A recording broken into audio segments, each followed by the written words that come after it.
Deep Work: Rules for Focused Success in a Distracted World. Written by Cal Newport. Introduction. In the Swiss canton of St. Gallen, near the northern banks of Lake Zurich, is a village named Bollingen. In 1922, the psychiatrist Carl Jung chose this spot to begin building a retreat. He began with a basic two-story stone house he called the Tower. After returning from a trip to India, where he observed the practice of adding meditation rooms to homes, he expanded the complex to include a private office. "In my retiring room, I am by myself," Jung said of the space. "I keep the key with me all the time. No one else is allowed in there except with my permission." In his book Daily Rituals, journalist Mason Curry sorted through various sources on Jung to recreate the psychiatrist's work habits at the Tower. Jung would rise at 7 a.m., Curry reports, and after a big breakfast, he would spend 2 hours of undistracted writing time in his private office. His afternoons would often consist of meditation or long walks in the surrounding countryside. There was no electricity at the Tower, so as day gave way to night, light came from oil lamps and heat from the fireplace. Jung would retire to bed by 10 p.m. "The feeling of repose and renewal that I had in this tower was intense from the start," he said. Though it's tempting to think of Bollingen Tower as a vacation home, if we put it into the context of Jung's career at this point, it's clear that the lakeside retreat was not built as an escape from work. In 1922, when Jung bought the property, he could not afford to take a vacation. Only 1 year earlier, in 1921, he had published Psychological Types, a seminal book that solidified many differences that had been long developing between Jung's thinking and the ideas of his one-time friend and mentor, Sigmund Freud. To disagree with Freud in the 1920s was a bold move. To back up his book, Jung needed to stay sharp and produce a stream of smart articles and books further supporting and establishing analytical psychology, the eventual name for his new school of thought. Jung's lectures and counseling practice kept him busy in Zurich, this is clear. But he wasn't satisfied with busyness alone. He wanted to change the way we understood the unconscious, and this goal required deeper, more careful thought than he could manage amid his hectic city lifestyle. Jung retreated to Bollingen, not to escape his professional life, but instead to advance it. Carl Jung went on to become one of the most influential thinkers of the 20th century. There are, of course, many reasons for his eventual success. In this book, however, I'm interested in his commitment to the following skill, which almost certainly played a key role in his accomplishments. Deep work. Professional activities performed in a state of distraction-free concentration that push your cognitive capabilities to their limit. These efforts create new value, improve your skill, and are hard to replicate. Deep work is necessary to wring every last drop of value out of your current intellectual capacity. We now know from decades of research in both psychology and neuroscience that the state of mental strain that accompanies deep work is also necessary to improve your abilities. Deep work, in other words, was exactly the type of effort needed to stand out in a cognitively demanding field like academic psychiatry in the early 20th century. The term deep work is my own and is not something Carl Jung would have used, but his actions during this period were those of someone who understood the underlying concept. Jung built a tower out of stone in the woods to promote deep work in his professional life, a task that required time, energy, and money. It also took him away from more immediate pursuits. As Mason Curry writes, Jung's regular journeys to Bollingen reduced the time he spent on his clinical work, noting, Although he had many patients who relied on him, Jung was not shy about taking time off. Deep work, though a burden to prioritize, was crucial for his goal of changing the world. Indeed, if you study the lives of other influential figures from both distant and recent history, you'll find that a commitment to deep work is a common theme. The 16th century essayist Michel de Montaigne, for example, prefigured Jung by working in a private library he built in the southern tower guarding the stone walls of his French chateau, while Mark Twain wrote much of the adventures of Tom Sawyer in a shed on the property of the Quarry Farm in New York where he was spending the summer. Twain's study was so isolated from the main house that his family took to blowing a horn to attract his attention for meals. Moving forward in history, consider the screenwriter and director Woody Allen. In the 44-year period between 1969 and 2013, Woody Allen wrote and directed 44 films that received 23 Academy Award nominations, an absurd rate of artistic productivity. Throughout this period, Allen never owned a computer, instead completing all his writing free from electronic distraction on a German Olympia SM3 manual typewriter. Allen is joined in his rejection of computers by Peter Higgs, a theoretical physicist who performs his work in such disconnected isolation that journalists couldn't find him after it was announced he had won the Nobel Prize. J.K. Rowling, on the other hand, does use a computer, but was famously absent from social media during the writing of her Harry Potter novels, even though this period coincided with the rise of the technology and its popularity among media figures. Rowling's staff finally started a Twitter account in her name in the fall of 2009 as she was working on The Casual Vacancy, and for the first year and a half, her only tweet read, "This is the real me, but you won't be hearing from me often, I'm afraid, as pen and paper is my priority at the moment." Deep work, of course, is not limited to the historical or technophobic. Microsoft CEO Bill Gates famously conducted Think Weeks twice a year, during which he would isolate himself, often in a lakeside cottage, to do nothing but read and think big thoughts. It was during a 1995 Think Week that Gates wrote his famous Internet tidal wave memo that turned Microsoft's attention to an upstart company called Netscape Communications. And in an ironic twist, Neil Stephenson, the acclaimed cyberpunk author who helped form our popular conception of the Internet age, is near impossible to reach electronically. His website offers no email address and features an essay about why he is purposefully bad at using social media. Here's how he once explained the omission. "If I organize my life in such a way that I get lots of long, consecutive, uninterrupted time chunks, I can write novels. If I instead get interrupted a lot, what replaces it? Instead of a novel that will be around for a long time, there is a bunch of email messages that I have sent out to individual persons." The ubiquity of deep work among influential individuals is important to emphasize because it stands in sharp contrast to the behavior of most modern knowledge workers, a group that's rapidly forgetting the value of going deep. The reason knowledge workers are losing their familiarity with deep work is well established: network tools. This is a broad category that captures communication services like email and SMS, social media networks like Twitter and Facebook, and the shiny tangle of infotainment sites like BuzzFeed and Reddit.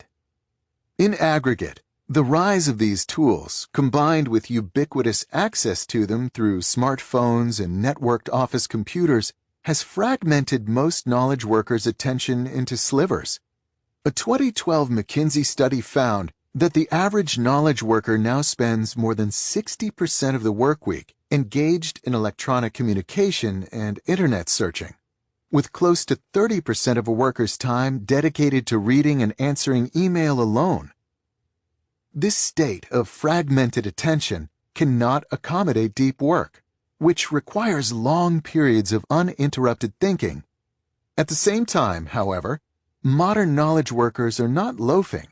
In fact, they report that they are as busy as ever. What explains the discrepancy? A lot can be explained by another type of effort, which provides a counterpart to the idea of deep work. Shallow work. Non-cognitively demanding logistical-style tasks often performed while distracted. These efforts tend to not create much new value in the world and are easy to replicate. In an age of network tools, in other words, knowledge workers increasingly replace deep work with the shallow alternative, constantly sending and receiving email messages like human network routers, with frequent breaks for quick hits of distraction. Larger efforts that would be well served by deep thinking, such as forming a new business strategy or writing an important grant application, get fragmented into distracted dashes that produce muted quality. To make matters worse for depth, there's increasing evidence that this shift toward the shallow is not a choice that can be easily reversed. Spend enough time in a state of frenetic shallowness, and you permanently reduce your capacity to perform deep work.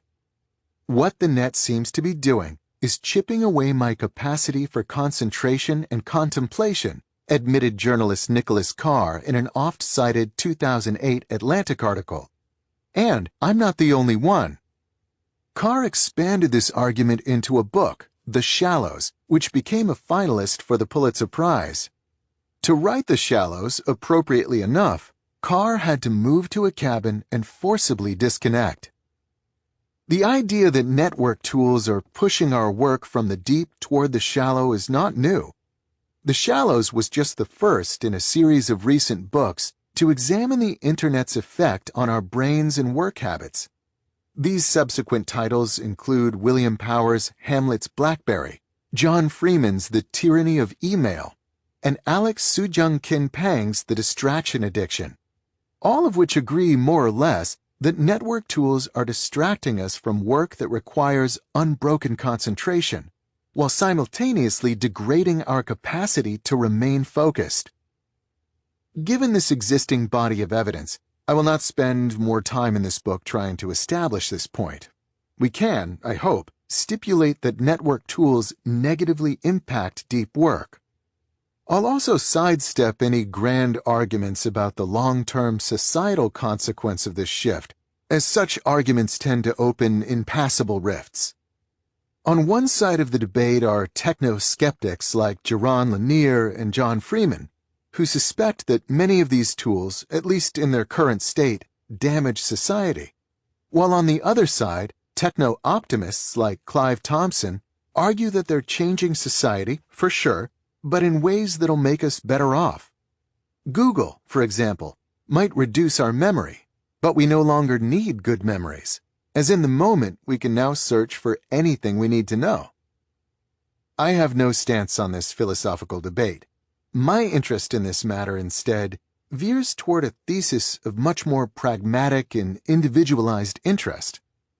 Our work culture shift toward the shallow, whether you think it's philosophically good or bad, is exposing a massive economic and personal opportunity for the few who recognize the potential of resisting this trend and prioritizing depth.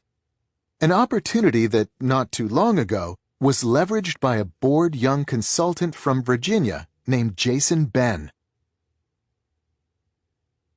There are many ways to discover that you're not valuable in our economy. For Jason Ben, the lesson was made clear when he realized, not long after taking a job as a financial consultant, that the vast majority of his work responsibilities could be automated by a kludged-together Excel script. The firm that hired Ben produced reports for banks involved in complex deals. It was about as interesting as it sounds, Ben joked in one of our interviews. The report creation process required hours of manual manipulation of data in a series of Excel spreadsheets. When he first arrived, it took Ben up to 6 hours per report to finish this stage. The most efficient veterans at the firm could complete this task in around half the time. This didn't sit well with Ben, The way it was taught to me, the process seemed clunky and manually intensive, Ben recalls. He knew that Excel has a feature called macros that allows users to automate common tasks. Ben read articles on the topic and soon put together a new worksheet, wired up with a series of these macros that could take the 6-hour process of manual data manipulation and replace it, essentially with a button click. A report writing process that originally took him a full workday could now be reduced to less than an hour. Ben is a smart guy. He graduated from an elite college, the University of Virginia, with a degree in economics, and, like many in his situation, he had ambitions for his career. It didn't take him long to realize that these ambitions would be thwarted so long as his main professional skills could be captured in an Excel macro. He decided, therefore, he needed to increase his value to the world. After a period of research, Ben reached a conclusion. He would, he declared to his family, quit his job as a human spreadsheet and become a computer programmer. As is often the case with such grand plans, however, there was a hitch. Jason Ben had no idea how to write code. As a computer scientist, I can confirm an obvious point. Programming computers is hard. Most new developers dedicate a 4-year college education to learning the ropes before their first job. And even then, competition for the best spots is fierce. Jason Ben didn't have this time. After his Excel epiphany, he quit his job at the financial firm and moved home to prepare for his next step. His parents were happy he had a plan, but they weren't happy about the idea that this return home might be long-term. Ben needed to learn a hard skill, and needed to do so fast. It's here that Ben ran into the same problem that holds back many knowledge workers from navigating into more explosive career trajectories. Learning something complex, like computer programming, requires intense, uninterrupted concentration on cognitively demanding concepts. The type of concentration that drove Carl Jung to the woods surrounding Lake Zurich. This task, in other words, is an act of deep work. Most knowledge workers, however, as I argued earlier in this introduction, have lost their ability to perform deep work. Ben was no exception to this trend. I was always getting on the internet and checking my email. I couldn't stop myself. It was a compulsion, Ben said, describing himself during the period leading up to his quitting his finance job. To emphasize his difficulty with depth, Ben told me about a project that a supervisor at the finance firm once brought to him. They wanted me to write a business plan, he explained. Ben didn't know how to write a business plan, so he decided he would find and read 5 different existing plans, comparing and contrasting them to understand what was needed. This was a good idea, but Ben had a problem. I couldn't stay focused.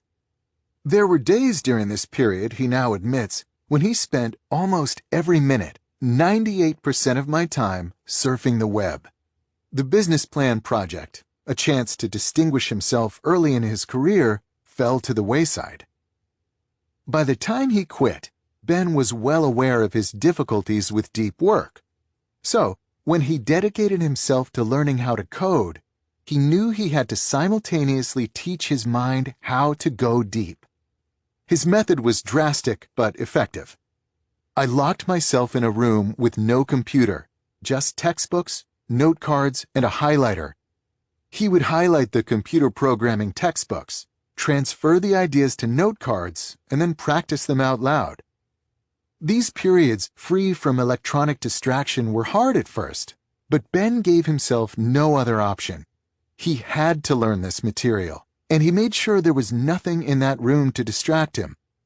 Over time, however, he got better at concentrating, eventually getting to a point where he was regularly clocking 5 or more disconnected hours per day in the room, focused, without distraction, on learning this hard new skill. I probably read something like 18 books on the topic by the time I was done, he recalls. After 2 months locked away studying, Ben attended the notoriously difficult Dev Boot Camp. a 100-hour-a-week crash course in web application programming. While researching the program, Ben found a student with a PhD from Princeton who had described Dev as the hardest thing I've ever done in my life. Given both his preparation and his newly honed ability for deep work, Ben excelled. Some people show up not prepared, he said. They can't focus. They can't learn quickly. Only half the students who started the program with Ben ended up graduating on time. Ben not only graduated, but was also the top student in his class. The deep work paid off. Ben quickly landed a job as a developer at a San Francisco tech startup with $25 million in venture funding and its pick of employees. When Ben quit his job as a financial consultant only half a year earlier, he was making $40,000 a year. His new job as a computer developer paid $100,000, an amount that can continue to grow essentially without limit in the Silicon Valley market along with his skill level. When I last spoke with Ben, he was thriving in his new position. A newfound devotee of deep work, he rented an apartment across the street from his office, allowing him to show up early in the morning before anyone else arrived and work without distraction. On good days, I can get in 4 hours of focus before the first meeting, he told me. Then maybe another 3 to 4 hours in the afternoon. And I do mean focus. No email, no hacker news, a website popular among tech types. Just programming. For someone who admitted to sometimes spending up to 98% of his day in his old job surfing the web, Jason Ben's transformation is nothing short of astonishing. Jason Ben's story highlights a crucial lesson. Deep work is not some nostalgic affectation of writers and early 20th century philosophers. It's instead a skill that has great value today. There are 2 reasons for this value. The first has to do with learning. We have an information economy that's dependent on complex systems that change rapidly. Some of the computer languages Ben learned, for example, didn't exist 10 years ago and will likely be outdated 10 years from now. Similarly, someone coming up in the field of marketing in the 1990s probably had no idea that today they'd need to master digital analytics.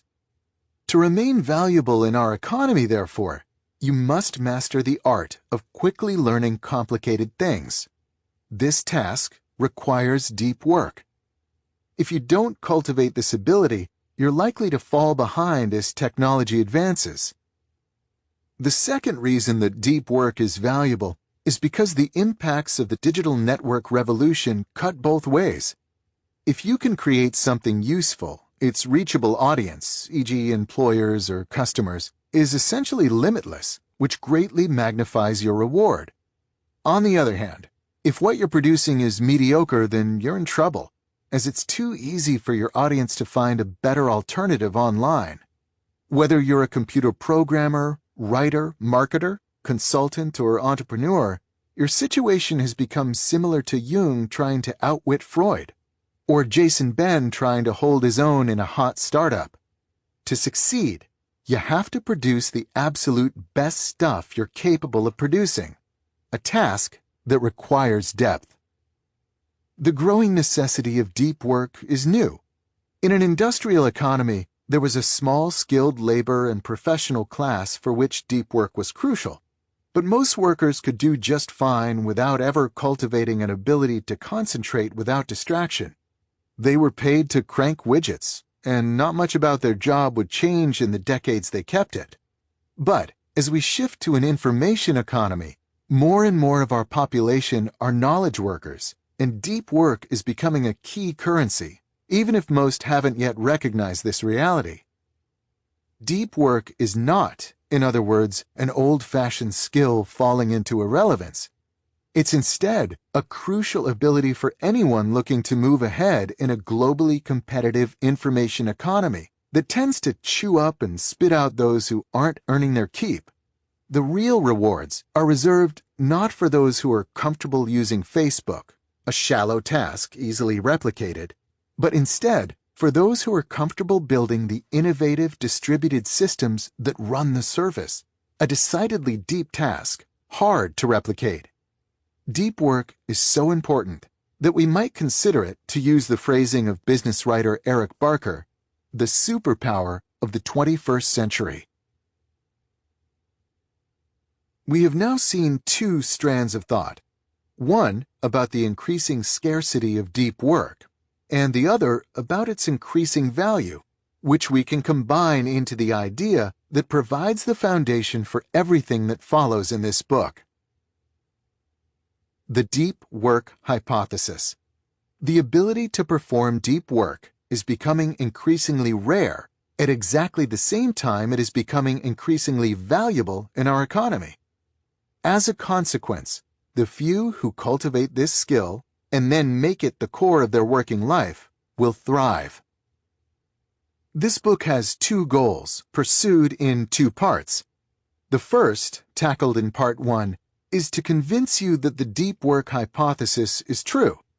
The second, tackled in Part 2, is to teach you how to take advantage of this reality by training your brain and transforming your work habits to place deep work at the core of your professional life. Before diving into these details, however, I'll take a moment to explain how I became such a devotee of depth. I've spent the past decade cultivating my own ability to concentrate on hard things.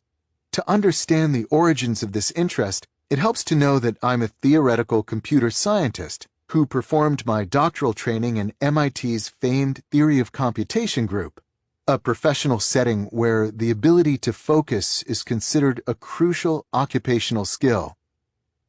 During these years, I shared a graduate student office down the hall from a MacArthur Genius Grant winner, a professor who was hired at MIT before he was old enough to legally drink. It wasn't uncommon to find this theoretician sitting in the common space, staring at markings on a whiteboard, with a group of visiting scholars arrayed around him, also sitting quietly and staring. This could go on for hours. I'd go to lunch, I'd come back, still staring. This particular professor is hard to reach. He's not on Twitter, and if he doesn't know you, he's unlikely to respond to your email. Last year, he published 16 papers. This type of fierce concentration permeated the atmosphere during my student years. Not surprisingly, I soon developed a similar commitment to depth. To the chagrin of both my friends and the various publicists I've worked with on my books, I've never had a Facebook or Twitter account, or any other social media presence outside of a blog. I don't web surf, and get most of my news from my home-delivered Washington Post and NPR. I'm also generally hard to reach. My author website doesn't provide a personal email address, and I didn't own my first smartphone until 2012, when my pregnant wife gave me an ultimatum: you have to have a phone that works before our son is born. On the other hand, my commitment to depth has rewarded me.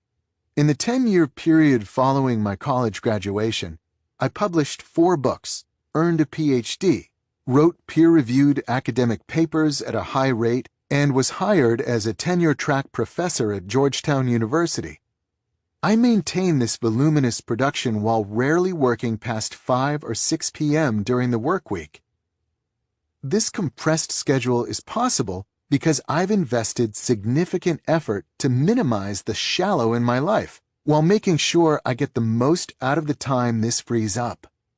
I build my days around a core of carefully chosen deep work, with the shallow activities I absolutely cannot avoid batched into smaller bursts at the peripheries of my schedule.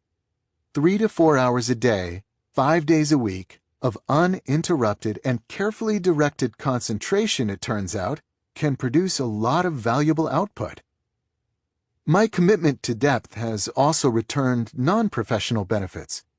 For the most part, I don't touch a computer between the time when I get home from work and the next morning when the new workday begins, the main exception being blog posts, which I like to write after my kids go to bed. This ability to fully disconnect, as opposed to the more standard practice of sneaking in a few quick work email checks or giving into frequent surveys of social media sites, allows me to be present with my wife and 2 sons in the evenings and read a surprising number of books for a busy father of 2. More generally, the lack of distraction in my life tones down that background hum of nervous mental energy that seems to increasingly pervade people's daily lives. I'm comfortable being bored, and this can be a surprisingly rewarding skill, especially on a lazy DC summer night listening to a Nationals game slowly unfold on the radio. This book is best described as an attempt to formalize and explain my attraction to depth over shallowness, and to detail the types of strategies that have helped me act on this attraction. I've committed this thinking to words, in part, to help you follow my lead in rebuilding your life around deep work. But this isn't the whole story. My other interest in distilling and clarifying these thoughts is to further develop my own practice. My recognition of the deep work hypothesis has helped me thrive, but I'm convinced that I haven't yet reached my full value-producing potential.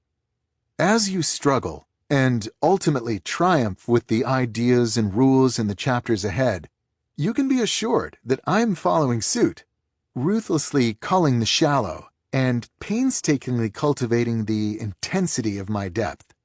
You'll learn how I fare in this book's conclusion. When Carl Jung wanted to revolutionize the field of psychiatry, he built a retreat in the woods. Jung's Bollingen Tower became a place where he could maintain his ability to think deeply, and then apply the skill to produce work of such stunning originality that it changed the world. In the chapters ahead, I'll try to convince you to join me in the effort to build our own personal Bollingen Towers, to cultivate an ability to produce real value in an increasingly distracted world, and to recognize a truth embraced by the most productive and important personalities of generations past. A deep life is a good life. Part 1. The Idea. Chapter 1. Deep work is valuable. As Election Day loomed in 2012, traffic at the New York Times website spiked, as is normal during moments of national importance. But this time, something was different. A wildly disproportionate fraction of this traffic, more than 70% by some reports, was visiting a single location in the sprawling domain. It wasn't a front-page breaking news story, and it wasn't commentary from one of the paper's Pulitzer Prize-winning columnists. It was instead a blog run by a baseball stats geek turned election forecaster named Nate Silver. Less than a year later, ESPN and ABC News lured Silver away from the Times, which tried to retain him by promising a staff of up to a dozen writers, in a major deal that would give Silver's operation a role in everything from sports to weather to network news segments to, improbably enough, Academy Awards telecasts. Though there's debate about the methodological rigor of Silver's hand-tuned models, there are few who deny that in 2012, this 35-year-old data whiz was a winner in our economy. Another winner is David Heinemeier Hansson, a computer programming star who created the Ruby on Rails website development framework, which currently provides the foundation for some of the web's most popular destinations, including Twitter and Hulu. Hansson is a partner in the influential development firm Basecamp, called 37 Signals until 2014. Hansson doesn't talk publicly about the magnitude of his profit share from Basecamp or his other revenue sources, but we can assume they're lucrative given that Hansson splits his time between Chicago, Malibu, and Marbella, Spain, where he dabbles in high-performance race car driving. Our third and final example of a clear winner in our economy is John Doerr, a general partner in the famed Silicon Valley venture capital fund Kleiner, Perkins, Caulfield, and Byers. Door helped fund many of the key companies fueling the current technological revolution, including Twitter, Google, Amazon, Netscape, and Sun Microsystems. The return on these investments has been astronomical. Door's net worth, as of this writing, is more than $3 billion. Why have Silver, Hansen, and Door done so well? There are two types of answers to this question. The first are micro in scope and focus on the personality traits and tactics that help drive this trio's rise. The second type of answers are more macro, in that they focus less on the individuals and more on the type of work they represent. Though both approaches to this core question are important, the macro answers will prove most relevant to our discussion, as they better illuminate what our current economy rewards.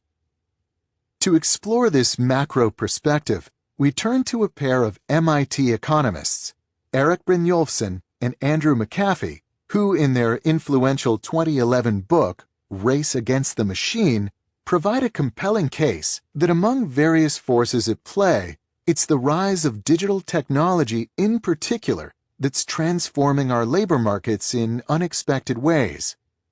We are in the early throes of a great restructuring, Brynjolfsson and McAfee explain early in their book. Our technologies are racing ahead, but many of our skills and organizations are lagging behind. For many workers, this lag predicts bad news. As intelligent machines improve and the gap between machine and human abilities shrinks, employers are becoming increasingly likely to hire new machines instead of new people. And when only a human will do, improvements in communications and collaboration technology are making remote work easier than ever before, motivating companies to outsource key roles to stars, leaving the local talent pool underemployed. This reality is not, however, universally grim. As Brynjolfsson and McAfee emphasize, this great restructuring is not driving down all jobs, but is instead dividing them. Though an increasing number of people will lose in this new economy as their skills become automatable or easily outsourced, there are others who will not only survive, but thrive, becoming more valued and therefore more rewarded than before. Brynjolfsson and McAfee aren't alone in proposing this bimodal trajectory for the economy. In 2013, for example, the George Mason economist Tyler Cowen published Average is Over, a book that echoes this thesis of a digital division. But what makes Brynjolfsson and McAfee's analysis particularly useful is that they proceed to identify three specific groups that will fall on the lucrative side of this divide and reap a disproportionate amount of the benefits of the intelligent machine age. Not surprisingly, it's to these three groups that Silver, Hansen, and Door happen to belong. Let's touch on each of these groups in turn to better understand why they're suddenly so valuable. The high-skilled workers. Brynjolfsson and McAfee call the group personified by Nate Silver the high-skilled workers. Advances such as robotics and voice recognition are automating many low-skilled positions. But as these economists emphasize, other technologies like data visualization, analytics, high-speed communications, and rapid prototyping have augmented the contributions of more abstract and data-driven reasoning, increasing the values of these jobs. In other words, those with the oracular ability to work with and tease valuable results out of increasingly complex machines will thrive. Tyler Cowen summarizes this reality more bluntly. The key question will be, are you good at working with intelligent machines or not? Nate Silver, of course, with his comfort in feeding data into large databases, then siphoning it out into his mysterious Monte Carlo simulations, is the epitome of the high-skilled worker. Intelligent machines are not an obstacle to Silver's success, but instead provide its precondition. The superstars. The ace programmer David Heinemeier Hansson provides an example of the second group that Brynjolfsson and McAfee predict will thrive in our new economy: superstars. High-speed data networks and collaboration tools like email and virtual meeting software have destroyed regionalism in many sectors of knowledge work. It no longer makes sense, for example, to hire a full-time programmer, put aside office space, and pay benefits, when you can instead pay one of the world's best programmers, like Hansson, for just enough time to complete the project at hand. In this scenario, you'll probably get a better result for less money, while Hansson can service many more clients per year and will therefore also end up better off. The fact that Hansson might be working remotely from Marbella, Spain, while your office is in Des Moines, Iowa, doesn't matter to your company, as advances in communication and collaboration technology make the process near seamless. This reality does matter, however, to the less skilled local programmers living in Des Moines and in need of a steady paycheck. This same trend holds for the growing number of fields where technology makes productive remote work possible: consulting, marketing, writing, design, and so on. Once the talent market is made universally accessible, those at the peak of the market thrive, while the rest suffer. In a seminal 1981 paper, the economist Sherwin Rosen worked out the mathematics behind these winner-take-all markets. One of his key insights was to explicitly model talent, labeled innocuously with the variable Q in his formulas, as a factor with imperfect substitution, which Rosen explains as follows: hearing a succession of mediocre singers does not add up to a single outstanding performance. In other words, talent is not a commodity you can buy in bulk and combine to reach the needed levels. There's a premium to being the best. Therefore, if you're in a marketplace where the consumer has access to all performers and everyone's Q value is clear, the consumer will choose the very best. Even if the talent advantage of the best is small compared to the next rung down on the skill ladder, the superstars still win the bulk of the market. In the 1980s, when Rosen studied this effect, he focused on examples like movie stars and musicians, where there existed clear markets, such as music stores and movie theaters, where an audience has access to different performers and can accurately approximate their talent before making a purchasing decision. The rapid rise of communication and collaboration technologies has transformed many other formerly local markets into a similarly universal bazaar. The small company looking for a computer programmer or public relations consultant now has access to an international marketplace of talent, in the same way that the advent of the record store allowed the small-town music fan to bypass local musicians to buy albums from the world's best bands. The superstar effect, in other words, has a broader application today than Rosen could have predicted 30 years ago. An increasing number of individuals in our economy are now competing with the rock stars of their sectors. The owners. The final group that will thrive in our new economy, the group epitomized by John Doerr, consists of those with capital to invest in the new technologies that are driving the Great Restructuring.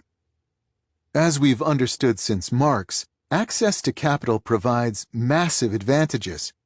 It's also true, however, that some periods offer more advantages than others.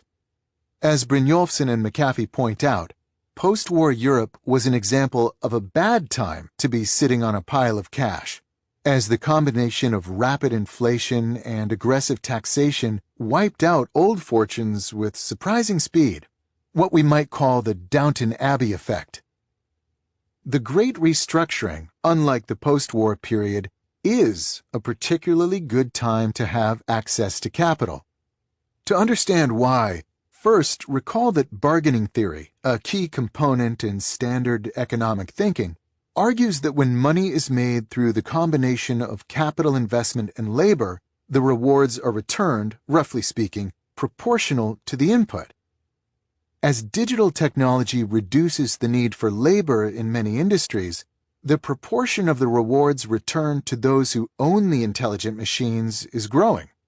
A venture capitalist in today's economy can fund a company like Instagram, which was eventually sold for $1 billion, while employing only 13 people. When else in history could such a small amount of labor be involved in such a large amount of value? With so little input from labor, the proportion of this wealth that flows back to the machine owners, in this case the venture investors, is without precedent. It's no wonder that a venture capitalist I interviewed for my last book admitted to me with some concern, "Everyone wants my job." Let's pull together the threads spun so far. Current economic thinking, as I've surveyed, argues that the unprecedented growth and impact of technology are creating a massive restructuring of our economy. In this new economy, 3 groups will have a particular advantage: those who can work well and creatively with intelligent machines, those who are the best at what they do, and those with access to capital. To be clear, this great restructuring, identified by economists like Brynjolfsson, McAfee, and Cowan, is not the only economic trend of importance at the moment, and the 3 groups mentioned previously are not the only groups who will do well. But what's important for this book's argument is that these trends, even if not alone, are important, and these groups, even if they are not the only such groups, will thrive. If you can join any of these groups, therefore, you'll do well. If you cannot, you might still do well, but your position is more precarious. The question we must now face is the obvious one: how does one join these winners? At the risk of quelling your rising enthusiasm, I should first confess that I have no secret for quickly amassing capital and becoming the next John Doerr. If I had such secrets, it's unlikely I'd share them in a book. The other 2 winning groups, however, are accessible. How to access them is the goal we tackle next. How to become a winner in the new economy. I just identified 2 groups that are poised to thrive and that I claim are accessible: those who can work creatively with intelligent machines and those who are stars in their field. What's the secret to landing in these lucrative sectors of the widening digital divide? I argue that the following 2 core abilities are crucial. 2 core abilities for thriving in the new economy. 1. The ability to quickly master hard things.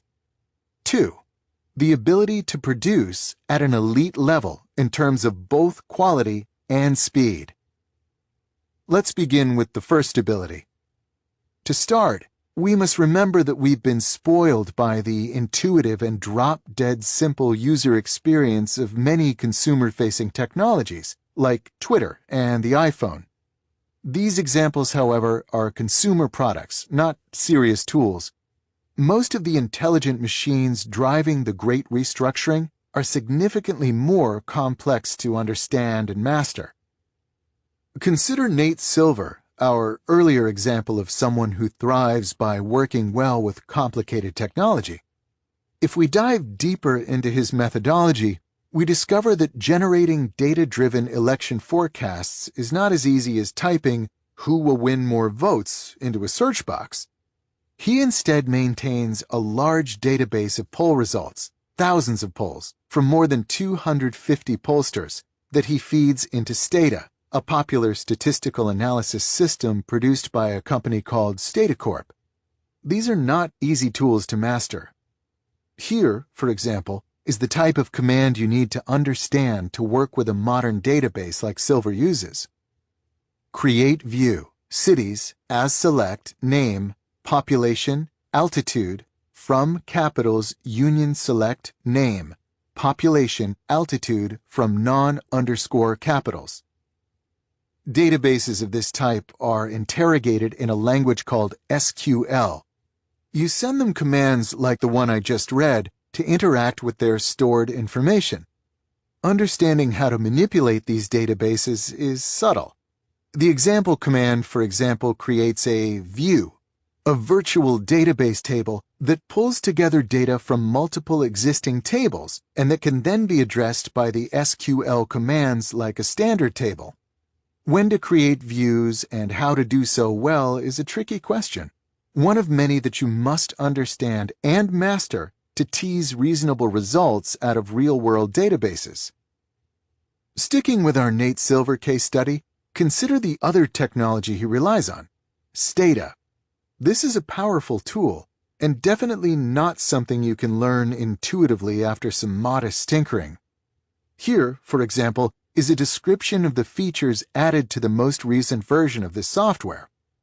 Stata 13 adds many new features, such as treatment effects, multi-level GLM, power and sample size, generalized SEM, forecasting, effect sizes, project manager, long strings and blobs, and much more. Silver uses this complex software with its generalized SEM and blobs to build intricate models with interlocking parts, multiple regressions conducted on custom parameters, which are then referenced as custom weights used in probabilistic expressions and so on. The point of providing these details is to emphasize that intelligent machines are complicated and hard to master. To join the group of those who can work well with these machines, therefore, requires that you hone your ability to master hard things. And because these technologies change rapidly, this process of mastering hard things never ends. You must be able to do it quickly, again and again. This ability to learn hard things quickly, of course, isn't just necessary for working well with intelligent machines. It also plays a key role in the attempt to become a superstar in just about any field, even those that have little to do with technology. To become a world-class yoga instructor, for example, requires that you master an increasingly complex set of physical skills. To excel in a particular area of medicine, to give another example, requires that you be able to quickly master the latest research on relevant procedures. To summarize these observations more succinctly, if you can't learn, you can't thrive. Now, consider the second core ability from the list described earlier, producing at an elite level. If you want to become a superstar, mastering the relevant skills is necessary, but not sufficient. You must then transform that latent potential into tangible results that people value. Many developers, for example, can program computers well, but David Hansen, our example superstar from earlier, leveraged this ability to produce Ruby on Rails, the project that made his reputation. Ruby on Rails required Hansen to push his current skills to their limit and produce unambiguously valuable and concrete results. This ability to produce also applies to those looking to master intelligent machines. It wasn't enough for Nate Silver to learn how to manipulate large data sets and run statistical analyses. He needed to then show that he could use this skill to tease information from these machines that a large audience cared about. Silver worked with many stats geeks during his days at Baseball Prospectus, but it was Silver alone who put in the effort to adapt these skills to the new and more lucrative territory of election forecasting. This provides another general observation for joining the ranks of winners in our economy. If you don't produce, you won't thrive, no matter how skilled or talented you are. Having established two abilities that are fundamental to getting ahead in our new technology-disrupted world, we can now ask the obvious follow-up question. How does one cultivate these core abilities? It's here that we arrive at a central thesis of this book. The two core abilities just described depend on your ability to perform deep work. If you haven't mastered this foundational skill, you'll struggle to learn hard things or produce at an elite level. The dependence of these abilities on deep work isn't immediately obvious. It requires a closer look at the science of learning, concentration, and productivity. The sections ahead provide this closer look, and by doing so, will help this connection between deep work and economic success shift for you from unexpected to unimpeachable. Deep work helps you quickly learn hard things. Let your mind become a lens, thanks to the converging rays of attention. Let your soul be all intent on whatever it is that is established in your mind as a dominant, wholly absorbing idea.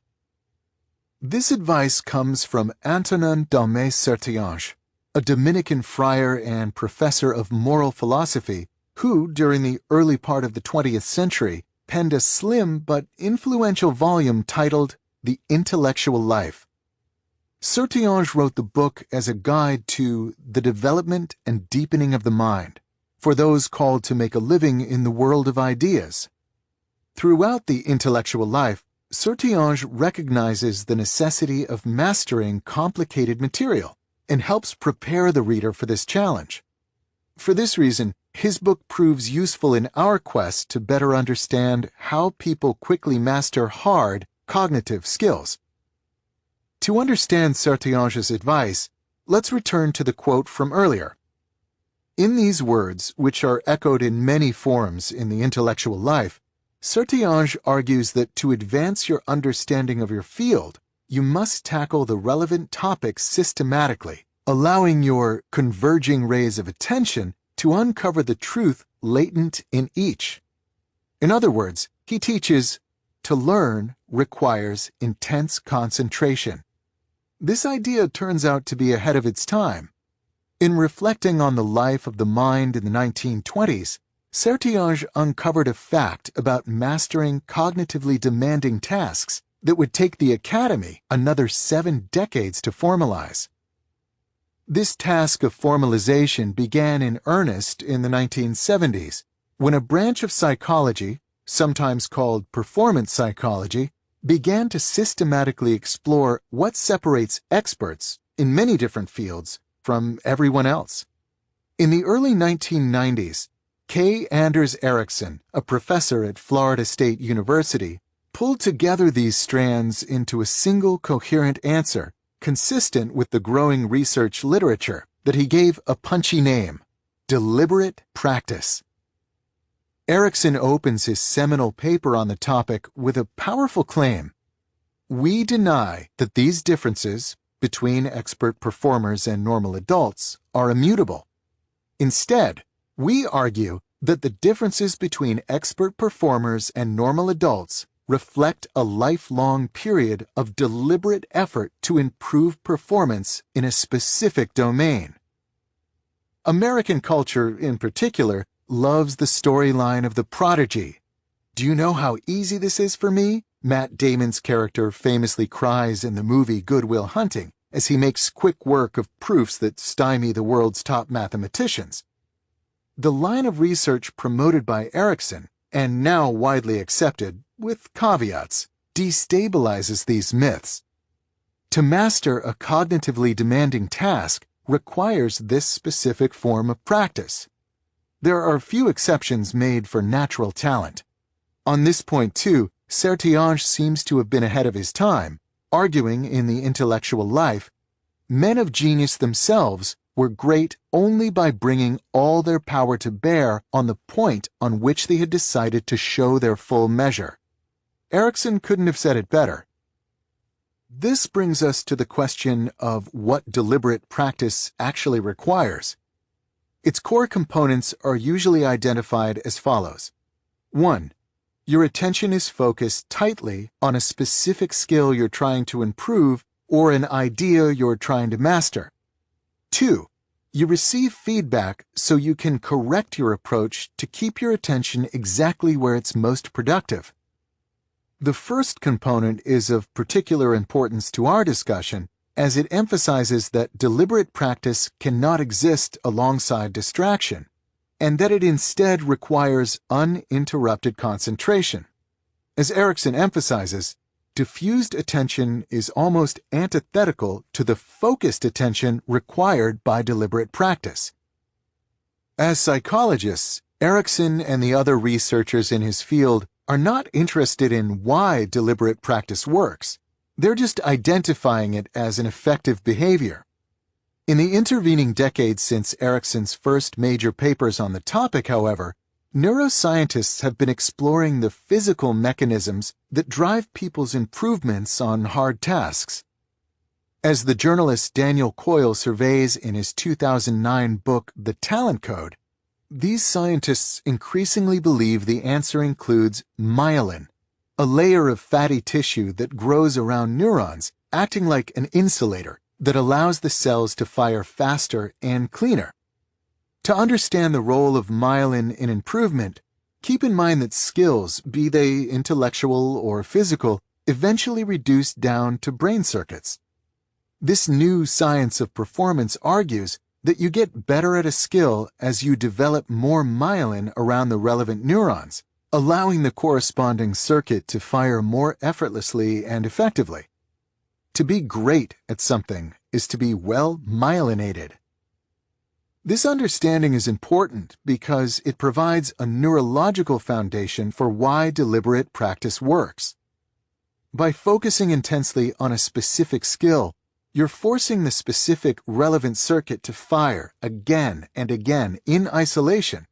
This repetitive use of a specific circuit triggers cells called oligodendrocytes to begin wrapping layers of myelin around the neurons in the circuits, effectively cementing the skill. The reason, therefore, why it's important to focus intensely on the task at hand while avoiding distraction is because this is the only way to isolate the relevant neural circuit enough to trigger useful myelination. By contrast, if you're trying to learn a complex new skill, say SQL database management, in a state of low concentration, perhaps you also have your Facebook feed open, you're firing too many circuits simultaneously and haphazardly to isolate the group of neurons you actually want to strengthen. In the century that has passed since Antonin Dalmé-Sartiange first wrote about using the mind like a lens to focus rays of attention, we have advanced from this elevated metaphor to a decidedly less poetic explanation, expressed in terms of oligodendrocyte cells. But this sequence of thinking about thinking points to an inescapable conclusion. To learn hard things quickly, you must focus intensely without distraction. To learn, in other words, is an act of deep work. If you're comfortable going deep, you'll be comfortable mastering the increasingly complex systems and skills needed to thrive in our economy. If you instead remain one of the many for whom depth is uncomfortable and distraction ubiquitous, you shouldn't expect these systems and skills to come easily to you. Deep work helps you produce at an elite level. Adam Grant produces at an elite level. When I met Grant in 2013, he was the youngest professor to be awarded tenure in the history of the Wharton School of Business at Penn.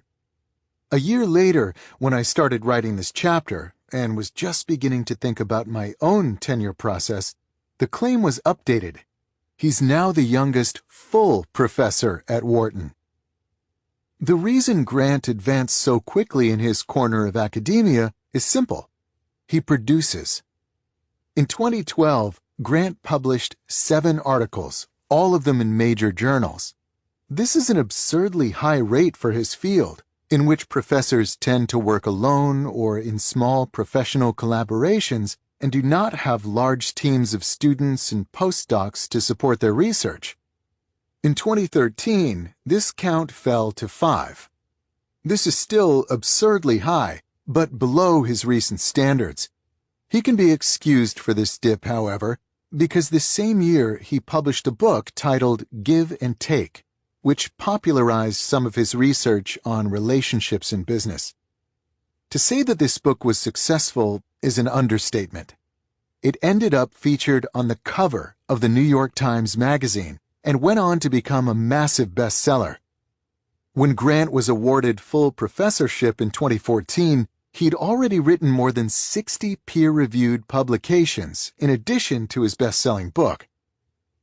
Soon after meeting Grant, my own academic career on my mind, I couldn't help but ask him about his productivity. Fortunately for me, he was happy to share his thoughts on the subject. It turns out that Grant thinks a lot about the mechanics of producing at an elite level. He sent me, for example, a collection of PowerPoint slides from a workshop he attended with several other professors in his field. The event was focused on data-driven observations about how to produce academic work at an optimum rate. These slides included detailed pie charts of time allocation per season, a flowchart capturing relationship development with co-authors, and a suggested reading list with more than 20 titles. These business professors do not live the cliché of the absent-minded academic, lost in books and occasionally stumbling on a big idea. They see productivity as a scientific problem to systematically solve, a goal Adam Grant seems to have achieved. Though Grant's productivity depends on many factors, there's one idea in particular that seems central to his method: the batching of hard but important intellectual work into long, uninterrupted stretches. Grant performs this batching at multiple levels. Within the year, he stacks his teaching into the fall semester, during which he can turn all of his attention to teaching well and being available to his students. This method seems to work, as Grant is currently the highest-rated teacher at Wharton and the winner of multiple teaching awards. By batching his teaching in the fall, Grant can then turn his attention fully to research in the spring and summer and tackle this work with less distraction. Grant also batches his attention on a smaller time scale. Within a semester dedicated to research, he alternates between periods where his door is open to students and colleagues and periods where he isolates himself to focus completely and without distraction on a single research task. He typically divides the writing of a scholarly paper into 3 discrete tasks: analyzing the data, writing a full draft, and editing the draft into something publishable. During these periods, which can last up to 3 or 4 days, he'll often put an out-of-office autoresponder on his email so correspondents will know not to expect a response. It sometimes confuses my colleagues, he told me. They say, "You're not out of office. I see you in your office right now." But to Grant, it's important to enforce strict isolation until he completes the task at hand. My guess is that Adam Grant doesn't work substantially more hours than the average professor at an elite research institution. Generally speaking, this is a group prone to workaholism, but he still manages to produce more than just about anyone else in his field. I argue that his approach to batching helps explain this paradox, in particular by consolidating his work into intense and uninterrupted pulses. He's leveraging the following law of productivity: high-quality work produced equals time spent times intensity of focus. If you believe this formula, then Grant's habits make sense. By maximizing his intensity when he works, he maximizes the results he produces per unit of time spent working. This is not the first time I've encountered this formulaic conception of productivity. It first came to my attention when I was researching my second book, How to Become a Straight A Student, many years earlier. During that research process, I interviewed around 50 ultra-high-scoring college undergraduates from some of the country's most competitive schools. Something I noticed in these interviews is that the very best students often studied less than the group of students right below them on the GPA rankings. One of the explanations for this phenomenon turned out to be the formula detailed earlier. The best students understood the role intensity plays in productivity, and therefore went out of their way to maximize their concentration, radically reducing the time required to prepare for tests or write papers, without diminishing the quality of their results. The example of Adam Grant implies that this intensity formula applies beyond just undergraduate GPA and is also relevant to other cognitively demanding tasks. But why would this be? An interesting explanation comes from Sophie Leroy, a business professor at the University of Minnesota. In a 2009 paper titled, intriguingly, "Why is it so hard to do my work?" Leroy introduced an effect she called attention residue.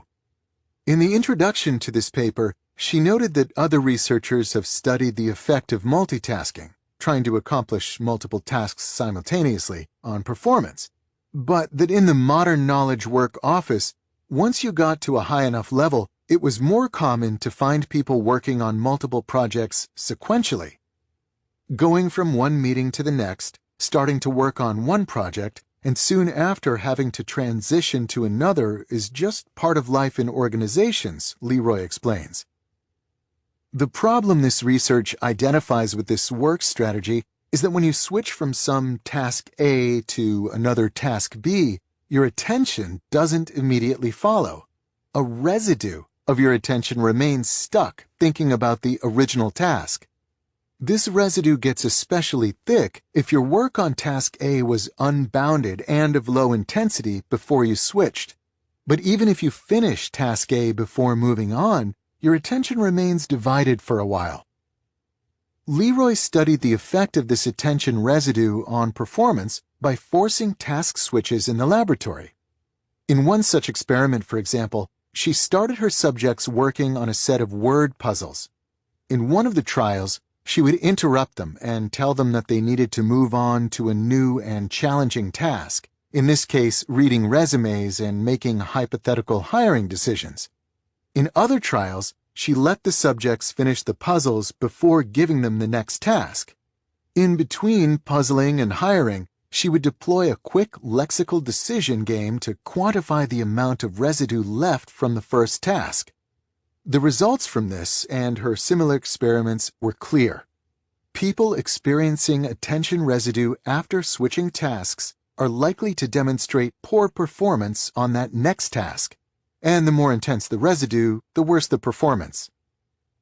The concept of attention residue helps explain why the intensity formula is true, and therefore helps explain Grant's productivity.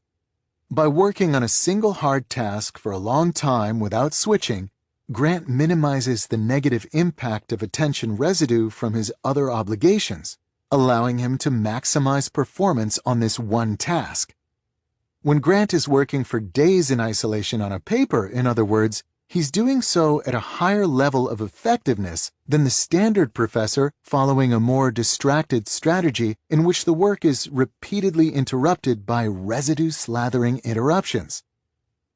Even if you're unable to fully replicate Grant's extreme isolation, we'll tackle different strategies for scheduling depth in Part 2, the attention residue concept is still telling because it implies that the common habit of working in a state of semi-distraction is potentially devastating to your performance.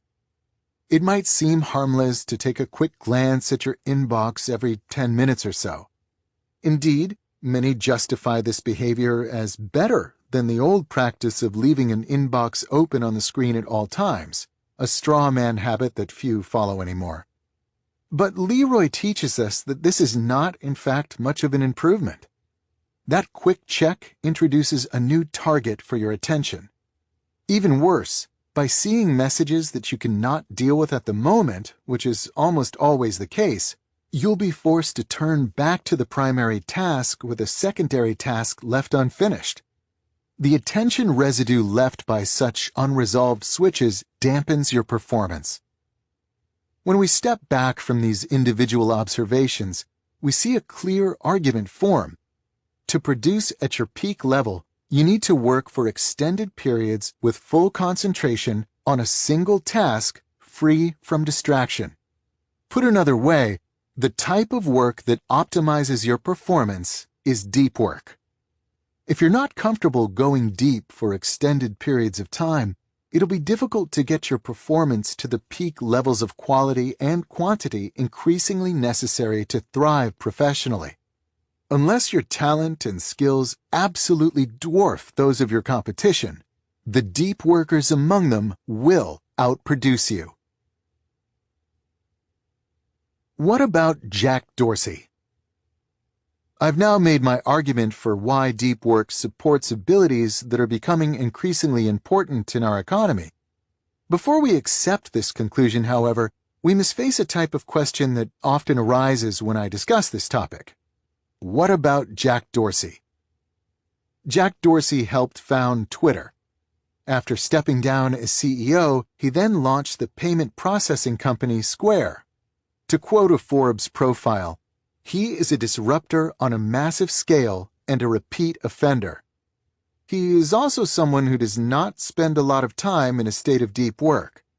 Dorsey doesn't have the luxury of long periods of uninterrupted thinking because, at the time when the Forbes profile was written, he maintained management duties at both Twitter, where he remained chairman, and Square, leading to a tightly calibrated schedule that ensures that the companies have a predictable weekly cadence, and that also ensures that Dorsey's time and attention are severely fractured. Dorsey reports, for example, that he ends the average day with 30 to 40 sets of meeting notes that he reviews and filters at night. In the small spaces between all these meetings, he believes in serendipitous availability. "I do a lot of my work at stand-up tables, which anyone can come up to," Dorsey said. "I get to hear all these conversations around the company." This style of work is not deep. To use a term from our previous section, Dorsey's attention residue is likely slathered on thick as he darts from one meeting to another, letting people interrupt him freely in the brief interludes in between. And yet, we cannot say that Dorsey's work is shallow, because shallow work, as defined in the introduction, is low value and easily replicable, while what Jack Dorsey does is incredibly valuable and highly rewarded in our economy. As of this writing, he was among the top 1,000 richest people in the world, with a net worth over $1.1 billion. Jack Dorsey is important to our discussion because he's an exemplar of a group we cannot ignore: individuals who thrive without depth. When I titled the motivating question of this section, "What about Jack Dorsey?" I was providing a specific example of a more general query.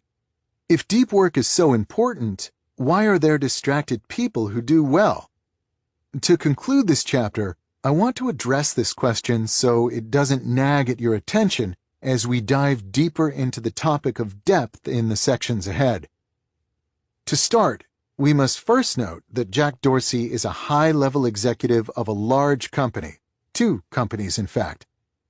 Individuals with such positions play a major role in the category of those who thrive without depth, because the lifestyle of such executives is famously and unavoidably distracted. Here's Cary Trainor, CEO of Vimeo, trying to answer the question of how long he can go without email. "I can go a good solid Saturday without, most of the daytime without it. I mean, I'll check it, but I won't necessarily respond." At the same time, of course, these executives are better compensated and more important in the American economy today than in any other time in history. Jack Dorsey's success without depth is common at this elite level of management. Once we've stipulated this reality, we must then step back to remind ourselves that it doesn't undermine the general value of depth. Why? Because the necessity of distraction in these executives' work lives is highly specific to their particular jobs. A good chief executive is essentially a hard-to-automate decision engine, not unlike IBM's Jeopardy-playing Watson system. They have built up a hard-won repository of experience and have honed and proved an instinct for their market. They're then presented inputs throughout the day, in the form of emails, meetings, site visits, and the like, that they must process and act on. To ask a CEO to spend 4 hours thinking deeply about a single problem is a waste of what makes him or her valuable. It's better to hire 3 smart subordinates to think deeply about the problem and then bring their solutions to the executive for a final decision. This specificity is important because it tells us that if you're a high-level executive at a major company, you probably don't need the advice in the sections that follow. On the other hand, it also tells us that you cannot extrapolate the approach of these executives to other jobs. The fact that Dorsey encourages interruption, or Kerry Trainor checks his email constantly, doesn't mean that you'll share their success if you follow suit. Their behaviors are characteristic of their specific roles as corporate officers. This rule of specificity should be applied to similar counterexamples that come to mind while listening to the rest of this book. There are, we must continually remember, certain corners of our economy where depth is not valued. In addition to executives, we can also include, for example, certain types of salesmen and lobbyists, for whom constant connection is their most valued currency. There are even those who manage to grind out distracted success in fields where depth would help. But at the same time, don't be too hasty to label your job as necessarily non-deep. Just because your current habits make deep work difficult doesn't mean that this lack of depth is fundamental to doing your job well. In the next chapter, for example, I tell the story of a group of high-powered management consultants who were convinced that constant email connectivity was necessary for them to service their clients. When a Harvard professor forced them to disconnect more regularly as part of a research study, they found, to their surprise, that this connectivity didn't matter nearly as much as they had assumed. The clients didn't really need to reach them at all times, and their performance as consultants improved once their attention became less fractured. Similarly, several managers I know tried to convince me that they're most valuable when they're able to respond quickly to their team's problems, preventing project logjams. They see their role as enabling others' productivity, not necessarily protecting their own. Follow-up discussions, however, soon uncovered that this goal didn't really require attention-fracturing connectivity. Indeed, many software companies now deploy the Scrum project management methodology, which replaces a lot of this ad hoc messaging with regular, highly structured, and ruthlessly efficient status meetings, often held standing up to minimize the urge to bloviate. This approach frees up more managerial time for thinking deeply about the problems their teams are tackling, often improving the overall value of what they produce. Put another way, deep work is not the only skill valuable in our economy, and it's possible to do well without fostering this ability. But the niches where this is advisable are increasingly rare. Unless you have strong evidence that distraction is important for your specific profession, you're best served, for the reasons argued earlier in this chapter, by giving serious consideration to depth. Chapter 2. Deep work is rare. In 2012, Facebook unveiled the plans for a new headquarters designed by Frank Gehry. At the center of this new building is what CEO Mark Zuckerberg called the largest open floor plan in the world. More than 3,000 employees will work on movable furniture spread over a 10-acre expanse. Facebook, of course, is not the only Silicon Valley heavyweight to embrace the open office concept. When Jack Dorsey, whom we met at the end of the last chapter, bought the old San Francisco Chronicle building to house Square, he configured the space so that his developers work in common spaces on long, shared desks. We encourage people to stay out in the open because we believe in serendipity and people walking by each other teaching new things, Dorsey explained. Another big business trend in recent years is the rise of instant messaging. A Times article notes that this technology is no longer the province of chatty teenagers and is now helping companies benefit from new productivity gains and improvements in customer response time. A senior project manager at IBM boasts, "We send 2.5 million IMs within IBM each day." One of the more successful recent entrants into the business IM space is Hall, a Silicon Valley startup that helps employees move beyond just chat and engage in real-time collaboration. A San Francisco-based developer I know described to me what it was like to work in a company that uses Hall.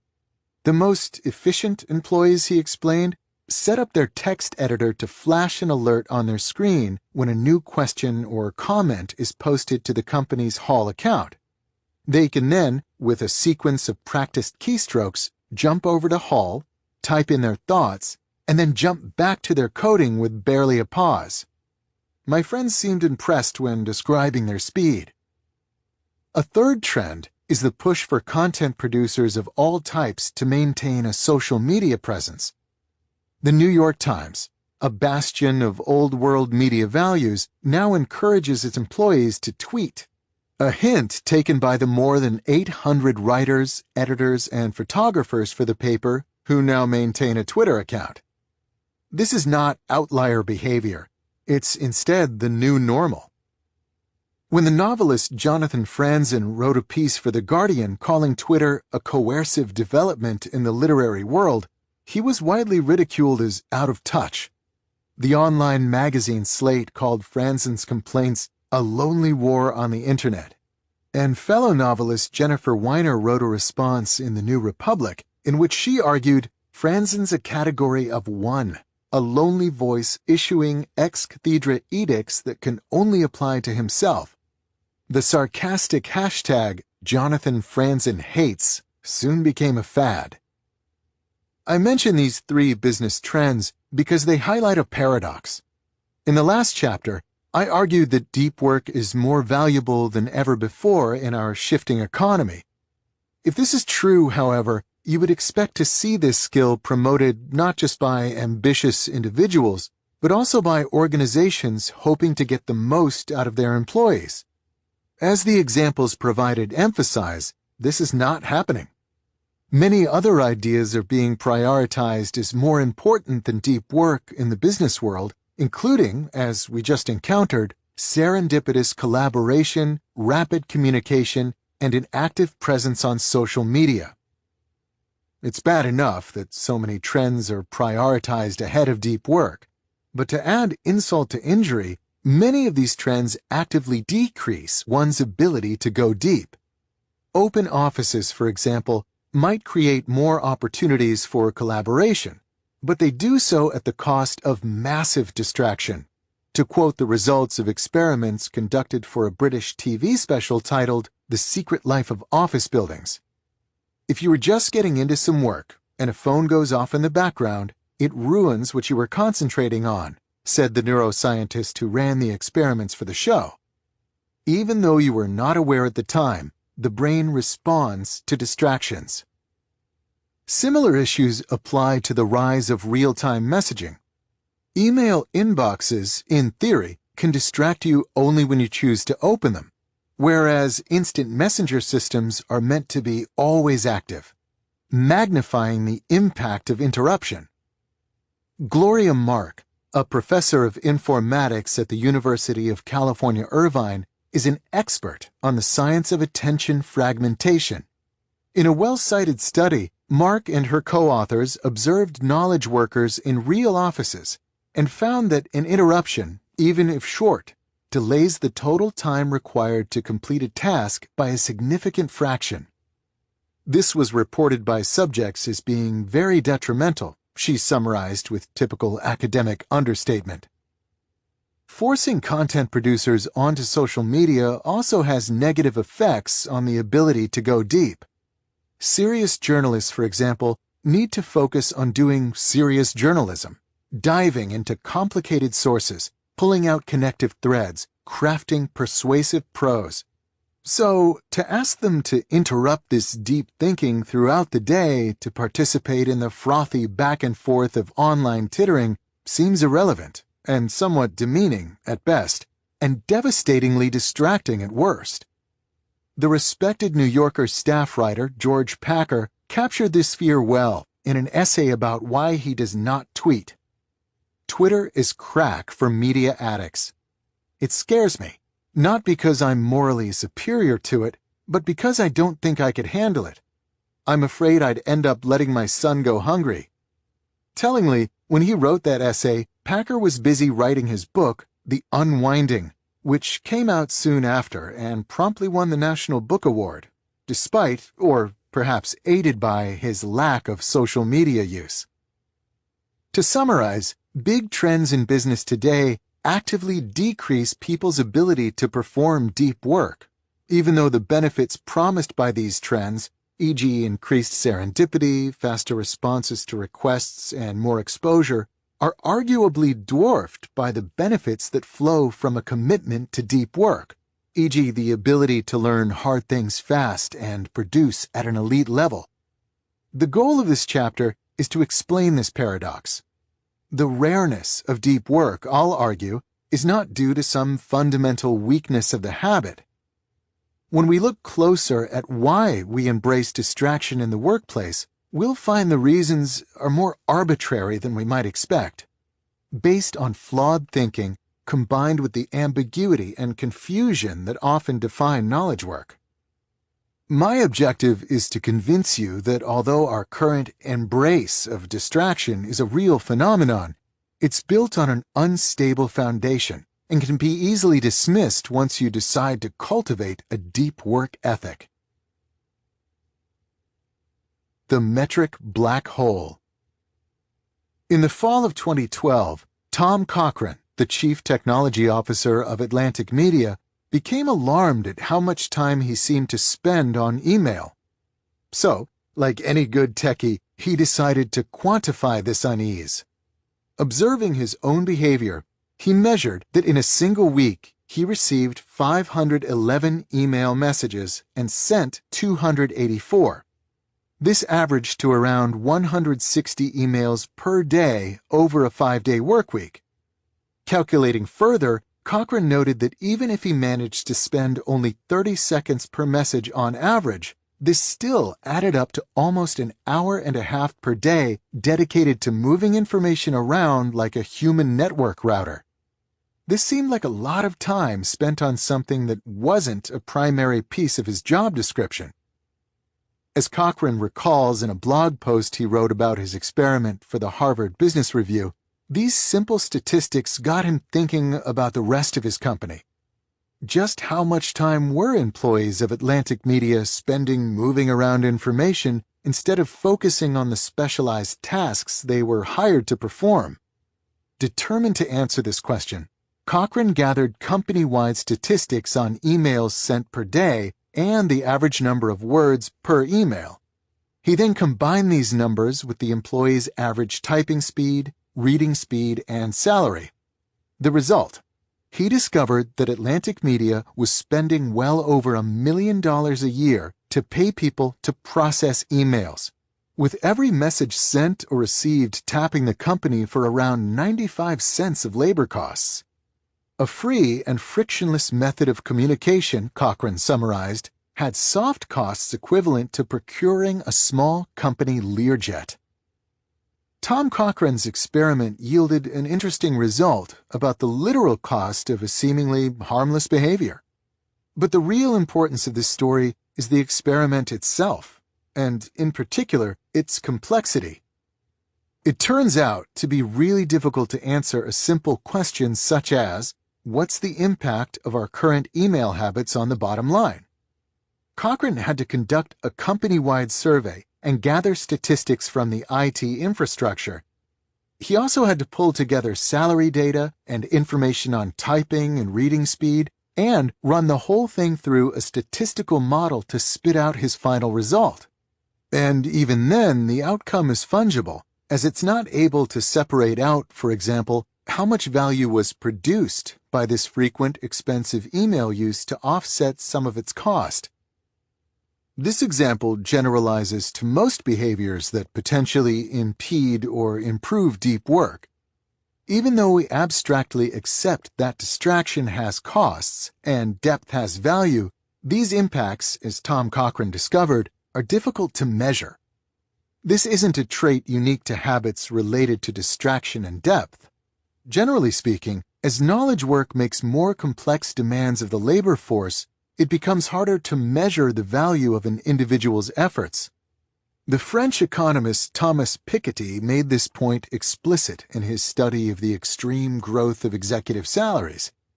The enabling assumption driving his argument is that it is objectively difficult to measure individual contributions to a firm's output. In the absence of such measures, irrational outcomes such as executive salaries way out of proportion to the executive's marginal productivity can occur. Even though some details of Piketty's theory are controversial, the underlying assumption that it's increasingly difficult to measure individuals' contributions is generally considered, to quote one of his critics, undoubtedly true. We should not, therefore, expect the bottom-line impact of depth-destroying behaviors to be easily detected. As Tom Cochrane discovered, such metrics fall into an opaque region resistant to easy measurement, a region I call the metric black hole. Of course, just because it's hard to measure metrics related to deep work doesn't automatically lead to the conclusion that businesses will dismiss it. We have many examples of behaviors for which it's hard to measure their bottom-line impact, but that nevertheless flourish in our business culture. Think, for example, of the 3 trends that opened this chapter, or the outsized executive salaries that puzzled Thomas Piketty. But without clear metrics to support it, any business behavior is vulnerable to unstable whim and shifting forces, and in this volatile scrum, deep work has fared particularly poorly. The reality of this metric black hole is the backdrop for the arguments that follow in this chapter. In these upcoming sections, I'll describe various mindsets and biases that have pushed business away from deep work and toward more distracting alternatives. None of these behaviors would survive long if it was clear that they were hurting the bottom line. But the metric black hole prevents this clarity and allows the shift toward distraction we increasingly encounter in the professional world. The principle of least resistance. When it comes to distracting behaviors embraced in the workplace, we must give a position of dominance to the now ubiquitous culture of connectivity, where one is expected to read and respond to emails and related communication quickly. In researching this topic, Harvard Business School professor Leslie Perlow found that the professionals she surveyed spent around 20 to 25 hours a week outside the office monitoring email, believing it important to answer any email, internal or external, within an hour of its arrival. You might argue, as many do, that this behavior is necessary in many fast-paced businesses. But here's where things get interesting. Perlow tested this claim. In more detail, she convinced executives at the Boston Consulting Group, a high-pressure management consulting firm with an ingrained culture of connectivity, to let her fiddle with the work habits of one of their teams. She wanted to test a simple question. Does it really help your work to be constantly connected? To do so, she did something extreme. She forced each member of the team to take 1 day out of the work week completely off.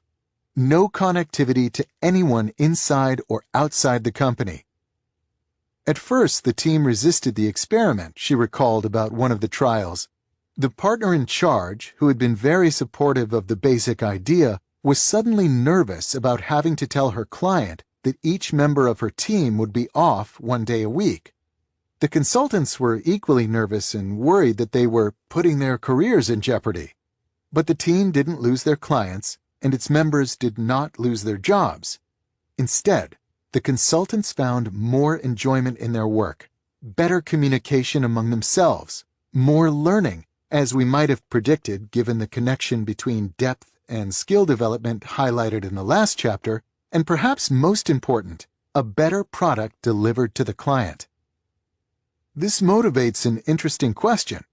Why do so many follow the lead of the Boston Consulting Group and foster a culture of connectivity even though it's likely, as Perlow found in her study, that it hurts employees' well-being and productivity and probably doesn't help the bottom line?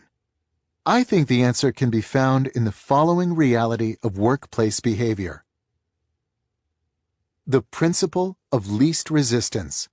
In a business setting, without clear feedback on the impact of various behaviors to the bottom line, we will tend toward behaviors that are easiest in the moment. To return to our question about why cultures of connectivity persist, the answer, according to our principle, is because it's easier. There are at least two big reasons why this is true. The first concerns responsiveness to your needs. If you work in an environment where you can get an answer to a question or a specific piece of information immediately when the need arises, this makes your life easier, at least in the moment. If you couldn't count on this quick response time, you'd instead have to do more advanced planning for your work, be more organized, and be prepared to put things aside for a while and turn your attention elsewhere while waiting for what you requested. All of this would make the day-to-day of your working life harder, even if it produced more satisfaction and a better outcome in the long term. The rise of professional instant messaging mentioned earlier in this chapter can be seen as this mindset pushed toward an extreme. If receiving an email reply within an hour makes your day easier, then getting an answer via instant message in under a minute would improve this gain by an order of magnitude. The second reason that a culture of connectivity makes life easier is that it creates an environment where it becomes acceptable to run your day out of your inbox, responding to the latest missive with alacrity while others pile up behind it, all the while feeling satisfyingly productive. More on this soon. If email were to move to the periphery of your workday, you'd be required to deploy a more thoughtful approach to figuring out what you should be working on and for how long. This type of planning is hard. Consider, for example, David Allen's Getting Things Done task management methodology, which is a well-respected system for intelligently managing competing workplace obligations. This system proposes a 15-element flowchart for making a decision on what to do next. It's significantly easier to simply chime in on the latest CC'd email thread. I'm picking on constant connectivity as a case study in this discussion, but it's just one of many examples of business behaviors that are antithetical to depth and likely reducing the bottom-line value produced by the company, that nonetheless thrives because, in the absence of metrics, most people fall back on what's easiest. To name another example, consider the common practice of setting up regularly occurring meetings for projects. These meetings tend to pile up and fracture schedules to the point where sustained focus during the day becomes impossible. Why do they persist? They're easier. For many, these standing meetings become a simple but blunt form of personal organization. Instead of trying to manage their time and obligations themselves, they let the impending meeting each week force them to take some action on a given project, and more generally, provide a highly visible simulacrum of progress. Also, consider the frustratingly common practice of forwarding an email to one or more colleagues, labeled with a short, open-ended interrogative such as, "Thoughts?" These emails take the sender only a handful of seconds to write, but can command many minutes, if not hours in some cases, of time and attention from their recipients to work toward a coherent response. A little more care in crafting the message by the sender could reduce the overall time spent by all parties by a significant fraction. So, why are these easily avoidable and time-sucking emails so common? From the sender's perspective, they're easier. It's a way to clear something out of their inbox, at least temporarily, with a minimum amount of energy invested. The principle of least resistance, protected from scrutiny by the metric black hole, supports work cultures that save us from the short-term discomfort of concentration and planning at the expense of long-term satisfaction and the production of real value. By doing so, this principle drives us toward shallow work in an economy that increasingly rewards depth. It's not, however, the only trend that leverages the metric black hole to reduce depth. We must also consider the always present and always vexing demand toward productivity, the topic we'll turn our attention to next. Busyness as a proxy for productivity. There are a lot of things difficult about being a professor at a research-oriented university. But one benefit that this profession enjoys is clarity. How well or how poorly you're doing as an academic researcher can be boiled down to a simple question. Are you publishing important papers? The answer to this question can even be quantified as a single number, such as the H-index, a formula named for its inventor, George Hirsch, that processes your publication and citation counts into a single value that approximates your impact on your field. In computer science, for example, an H-index score above 40 is difficult to achieve, and once reached, is considered the mark of a strong, long-term career. On the other hand, if your H-index is in single digits when your case goes up for tenure review, you're probably in trouble.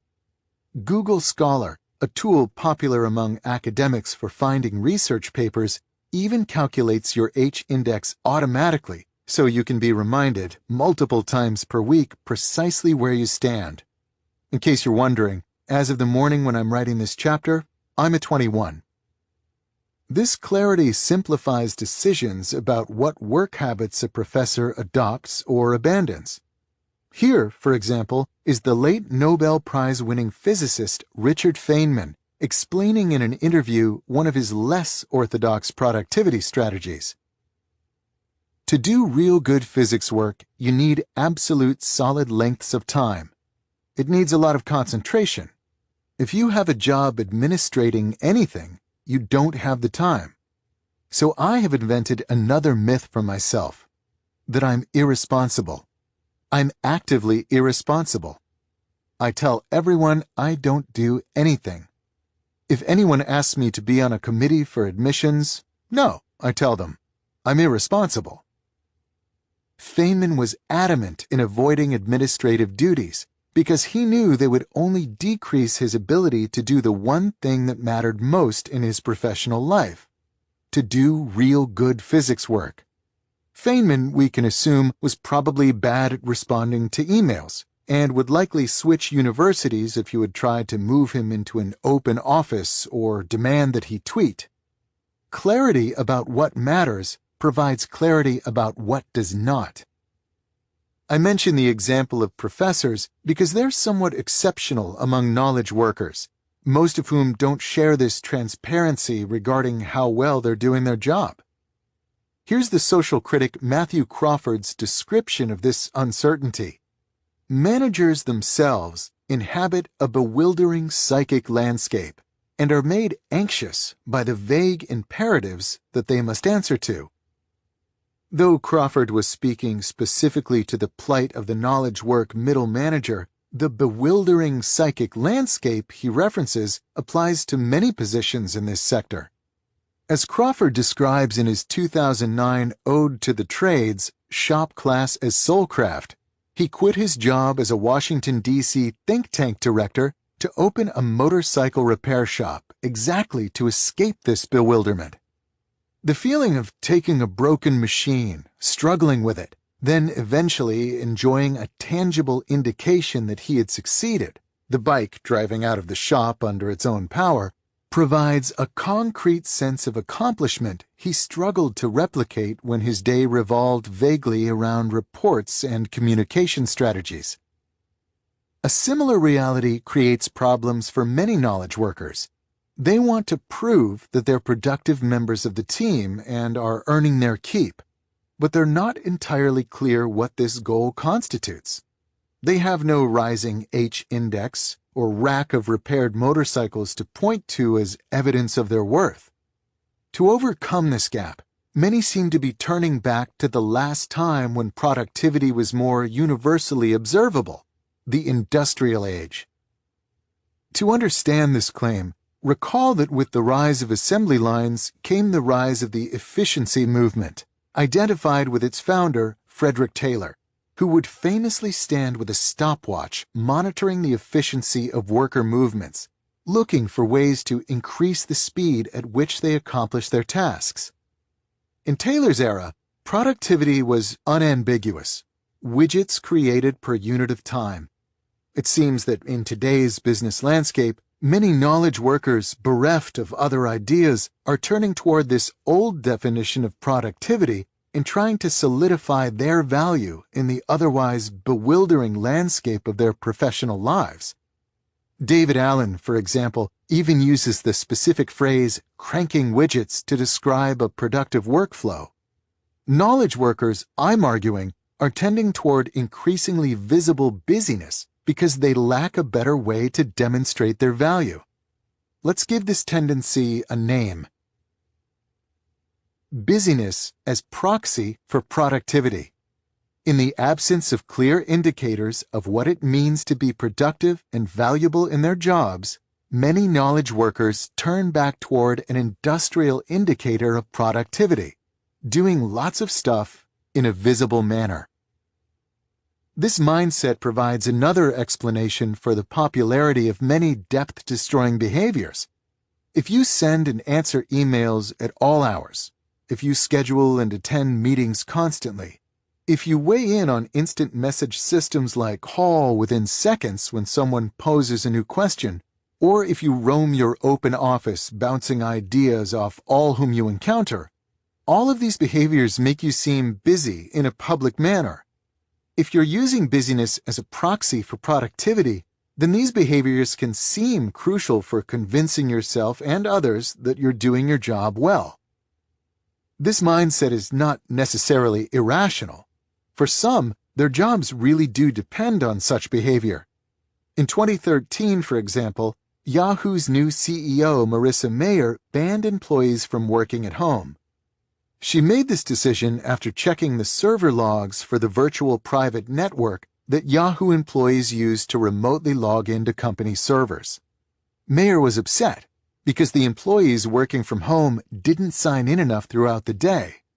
She was, in some sense, punishing her employees for not spending more time checking email, one of the primary reasons to log into the servers. If you're not visibly busy, she signaled, I'll assume you're not productive. Viewed objectively, however, this concept is anachronistic. Knowledge work is not an assembly line, and extracting value from information is an activity that's often at odds with busyness, not supported by it. Remember, for example, Adam Grant, the academic from our last chapter who became the youngest full professor at Wharton by repeatedly shutting himself off from the outside world to concentrate on writing. Such behavior is the opposite of being publicly busy. If Grant worked for Yahoo, Marissa Mayer might have fired him. But this deep strategy turned out to produce a massive amount of value. We could, of course, eliminate this anachronistic commitment to busyness if we could easily demonstrate its negative impact on the bottom line. But the metric black hole enters the scene at this point and prevents such clarity. This potent mixture of job ambiguity and lack of metrics to measure the effectiveness of different strategies allows behavior that can seem ridiculous when viewed objectively to thrive in the increasingly bewildering psychic landscape of our daily work. As we'll see next, however, even those who have a clear understanding of what it means to succeed in their knowledge work job can still be lured away from depth. All it takes is an ideology seductive enough to convince you to discard common sense. The cult of the Internet. Consider Alyssa Rubin. She's the New York Times bureau chief in Paris. Before that, she was the bureau chief in Kabul, Afghanistan, where she reported from the front lines on the post-war reconstruction. Around the time I was writing this chapter, she was publishing a series of hard-hitting articles that looked at the French government's complicity in the Rwandan genocide. Rubin, in other words, is a serious journalist who is good at her craft. She also, at what I can only assume is the persistent urging of her employer, tweets. Rubin's Twitter profile reveals a steady and somewhat desultory string of missives, one every 2 to 4 days, as if Rubin receives a regular notice from the Times social media desk, a real thing, reminding her to appease her followers. With few exceptions, the tweets simply mention an article she recently read and liked. Rubin is a reporter, not a media personality. Her value to her paper is her ability to cultivate important sources, pull together facts, and write articles that make a splash. It's the Alyssa Rubins of the world who provide the Times with its reputation, and it's this reputation that provides the foundation for the paper's commercial success in an age of ubiquitous and addictive clickbait. So why is Alyssa Rubin urged to regularly interrupt this necessarily deep work to provide, for free, shallow content to a service run by an unrelated media company based out of Silicon Valley? And perhaps even more important, why does this behavior seem so normal to most people? If we can answer these questions, we'll better understand the final trend I want to discuss relevant to the question of why deep work has become so paradoxically rare. A foundation for our answer can be found in a warning provided by the late communication theorist and New York University professor Neil Postman. Writing in the early 1990s, as the personal computer revolution first accelerated, Postman argued that our society was sliding into a troubling relationship with technology. We were, he noted, no longer discussing the trade-offs surrounding new technologies, balancing the new efficiencies against the new problems introduced. If it's high-tech, we began to instead assume, then it's good. Case closed. He called such a culture a technopoly, and he didn't mince words in warning against it.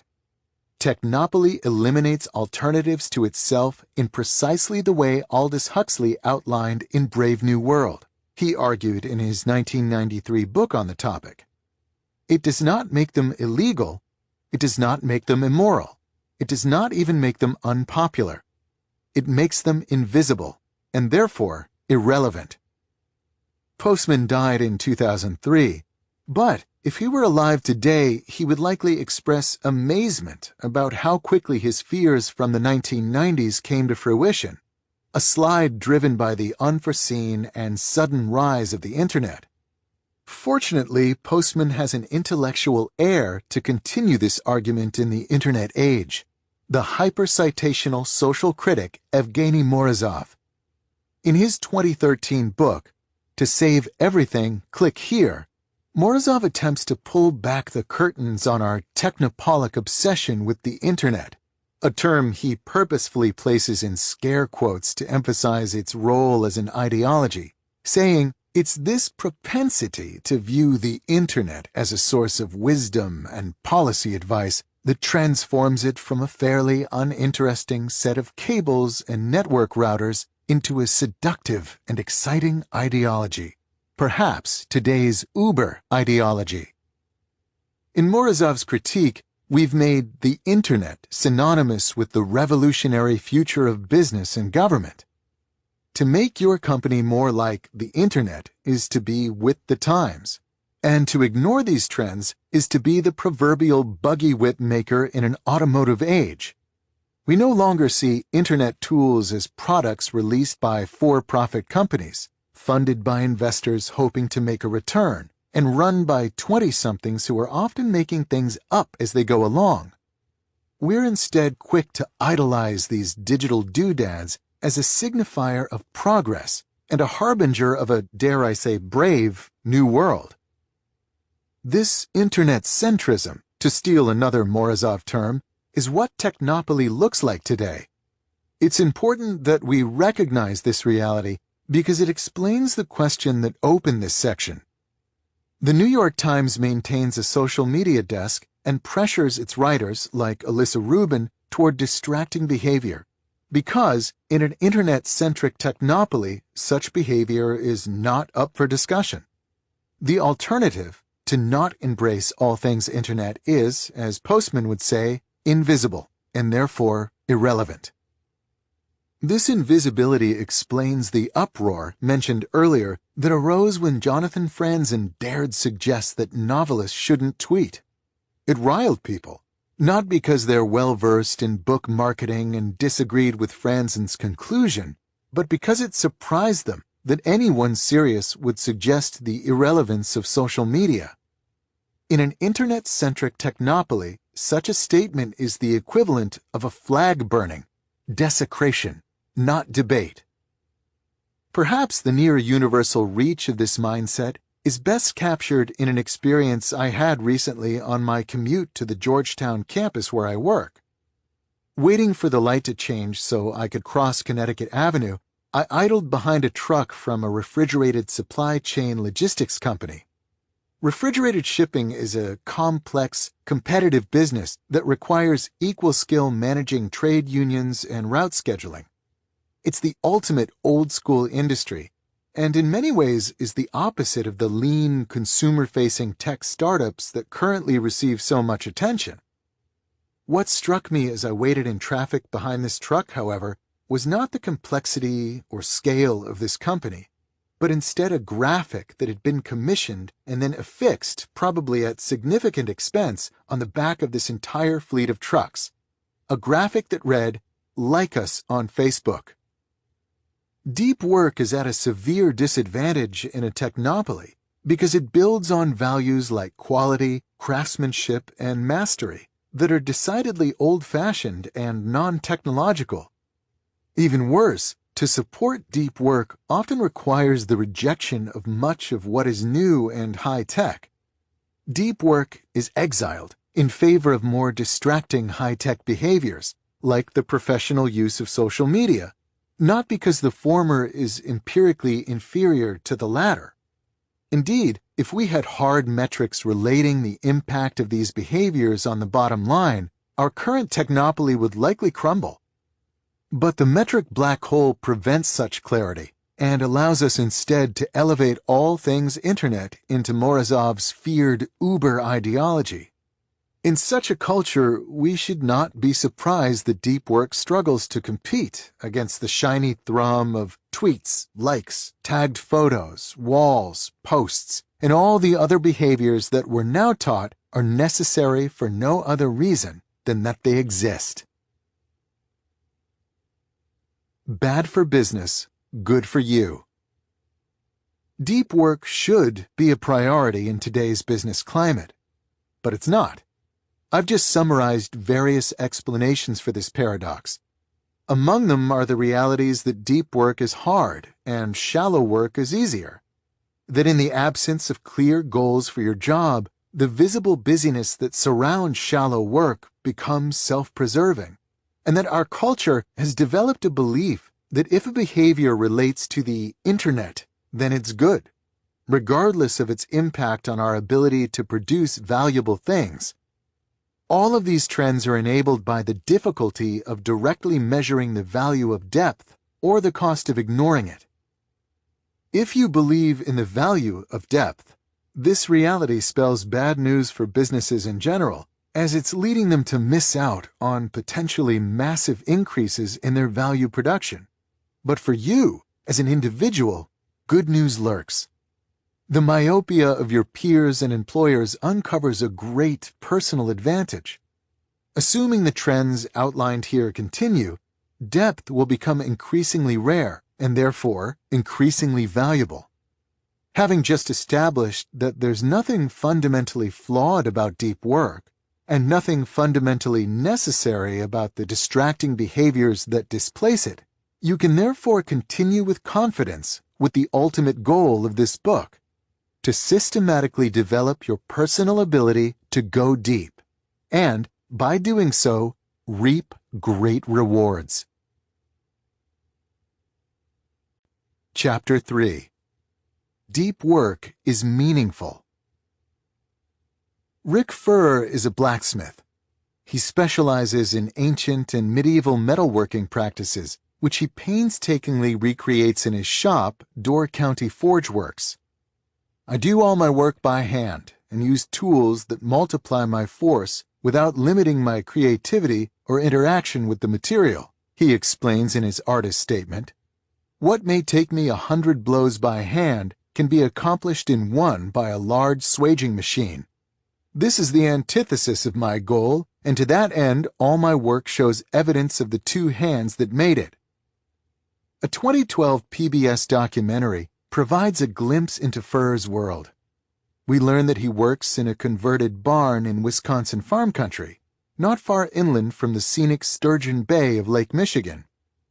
Furr often leaves the barn doors open to vent the heat of the forges, one suspects, his efforts framed by farm fields stretching to the horizon. The setting is idyllic, but the work can seem, at first encounter, brutish. In the documentary, Fur is trying to recreate a Viking-era sword. He begins by using a 1,500-year-old technique to smelt crucible steel, an unusually pure, for the period, form of the metal. The result is an ingot, not much bigger than 3 or 4 stacked smartphones. This dense ingot must then be shaped and polished into a long and elegant sword blade. This part, the initial breakdown, is terrible, Fur says to the camera as he methodically heats the ingot, hits it with a hammer, turns it, hits it, then puts it back in the flames to start over. The narrator reveals that it will take 8 hours of this hammering to complete the shaping. As you watch Fur work, however, the sense of the labor shifts. It becomes clear that he's not drearily whacking at the metal like a miner with a pickaxe. Every hit, though forceful, is carefully controlled. He peers intently at the metal through thin-framed intellectual glasses, which seem out of place perched above his heavy beard and broad shoulders, turning it just so for each impact. You have to be very gentle with it, or you will crack it, he explains. After a few more hammer strikes, he adds, you have to nudge it. Slowly it breaks down. Then you start to enjoy it. At one point, about halfway through the smithing, after Fur has finished hammering out the desired shape, he begins rotating the metal carefully in a narrow trough of burning charcoal. As he stares at the blade, something clicks. It's ready. He lifts the sword, red with heat, holding it away from his body as he strides swiftly toward a pipe filled with oil and plunges in the blade to cool it. After a moment of relief that the blade did not crack into pieces, a common occurrence at this step, Fur pulls it from the oil. The residual heat of the metal lights the fuel, engulfing the sword's full length in yellow flames. Fur holds the burning sword up above his head with a single powerful arm and stares at it a moment before blowing out the fire. During this brief pause, the flame illuminates his face, and his admiration is palpable. To do it right, it is the most complicated thing I know how to make, Fur explains, and it's that challenge that drives me. I don't need a sword, but I have to make them. Rick Fur is a master craftsman whose work requires him to spend most of his day in a state of depth. Even a small slip in concentration can ruin dozens of hours of effort. He's also someone who clearly finds great meaning in his profession. This connection between deep work and a good life is familiar and widely accepted when considering the world of craftsmen. The satisfactions of manifesting oneself concretely in the world through manual competence have been known to make a man quiet and easy, explains Matthew Crawford, and we believe him. But when we shift our attention to knowledge work, this connection is muddied. Part of the issue is clarity. Craftsmen like Fur tackle professional challenges that are simple to define but difficult to execute, a useful imbalance when seeking purpose. Knowledge work exchanges this clarity for ambiguity. It can be hard to define exactly what a given knowledge worker does and how it differs from another. On our worst days, it can seem that all knowledge work boils down to the same exhausting roil of emails and PowerPoint, with only the charts used in the slides differentiating one career from another. Fur himself identifies this blandness when he writes, "The world of information superhighways and cyberspace has left me rather cold and disenchanted." Another issue muddying the connection between depth and meaning in knowledge work is the cacophony of voices attempting to convince knowledge workers to spend more time engaged in shallow activities. As elaborated in the last chapter, we live in an era where anything internet-related is understood by default to be innovative and necessary. Depth-destroying behaviors such as immediate email responses and an active social media presence are lauded, while avoidance of these trends generates suspicion. No one would fault Rick Furr for not using Facebook. But if a knowledge worker makes this same decision, then he's labeled an eccentric, as I've learned from personal experience. Just because this connection between depth and meaning is less clear in knowledge work, however, doesn't mean that it's non-existent. The goal of this chapter is to convince you that deep work can generate as much satisfaction in an information economy as it so clearly does in a craft economy. In the sections ahead, I'll make 3 arguments to support this claim. These arguments roughly follow a trajectory from the conceptually narrow to broad, starting with a neurological perspective, moving to the psychological, and ending with the philosophical. I'll show that regardless of the angle from which you attack the issue of depth and knowledge work, it's clear that by embracing depth over shallowness, you can tap the same veins of meaning that drive craftsmen like Rick Furr. The thesis of this final chapter in Part 1, therefore, is that a deep life is not just economically lucrative, but also a life well lived. A neurological argument for depth. The science writer Winfred Gallagher stumbled onto a connection between attention and happiness after an unexpected and terrifying event, a cancer diagnosis. Not just cancer, she clarifies, but a particularly nasty, fairly advanced kind. As Gallagher recalls in her 2009 book, Wrapped, as she walked away from the hospital after the diagnosis, she formed a sudden and strong intuition. This disease wanted to monopolize my attention, but as much as possible, I would focus on my life instead. The cancer treatment that followed was exhausting and terrible. But Gallagher couldn't help noticing, in that corner of her brain honed by a career in non-fiction writing, that her commitment to focus on what was good in her life, movies, walks, and a 6:30 martini, worked surprisingly well. Her life during this period should have been mired in fear and pity. But it was instead, she noted, often quite pleasant. Her curiosity piqued, Gallagher set out to better understand the role that attention, that is, what we choose to focus on and what we choose to ignore, plays in defining the quality of our life. After 5 years of science reporting, she came away convinced that she was witness to a grand, unified theory of the mind. Like fingers pointing to the moon, other diverse disciplines, from anthropology to education, behavioral economics to family counseling, similarly suggest that the skillful management of attention is the sine qua non of the good life and the key to improving virtually every aspect of your experience.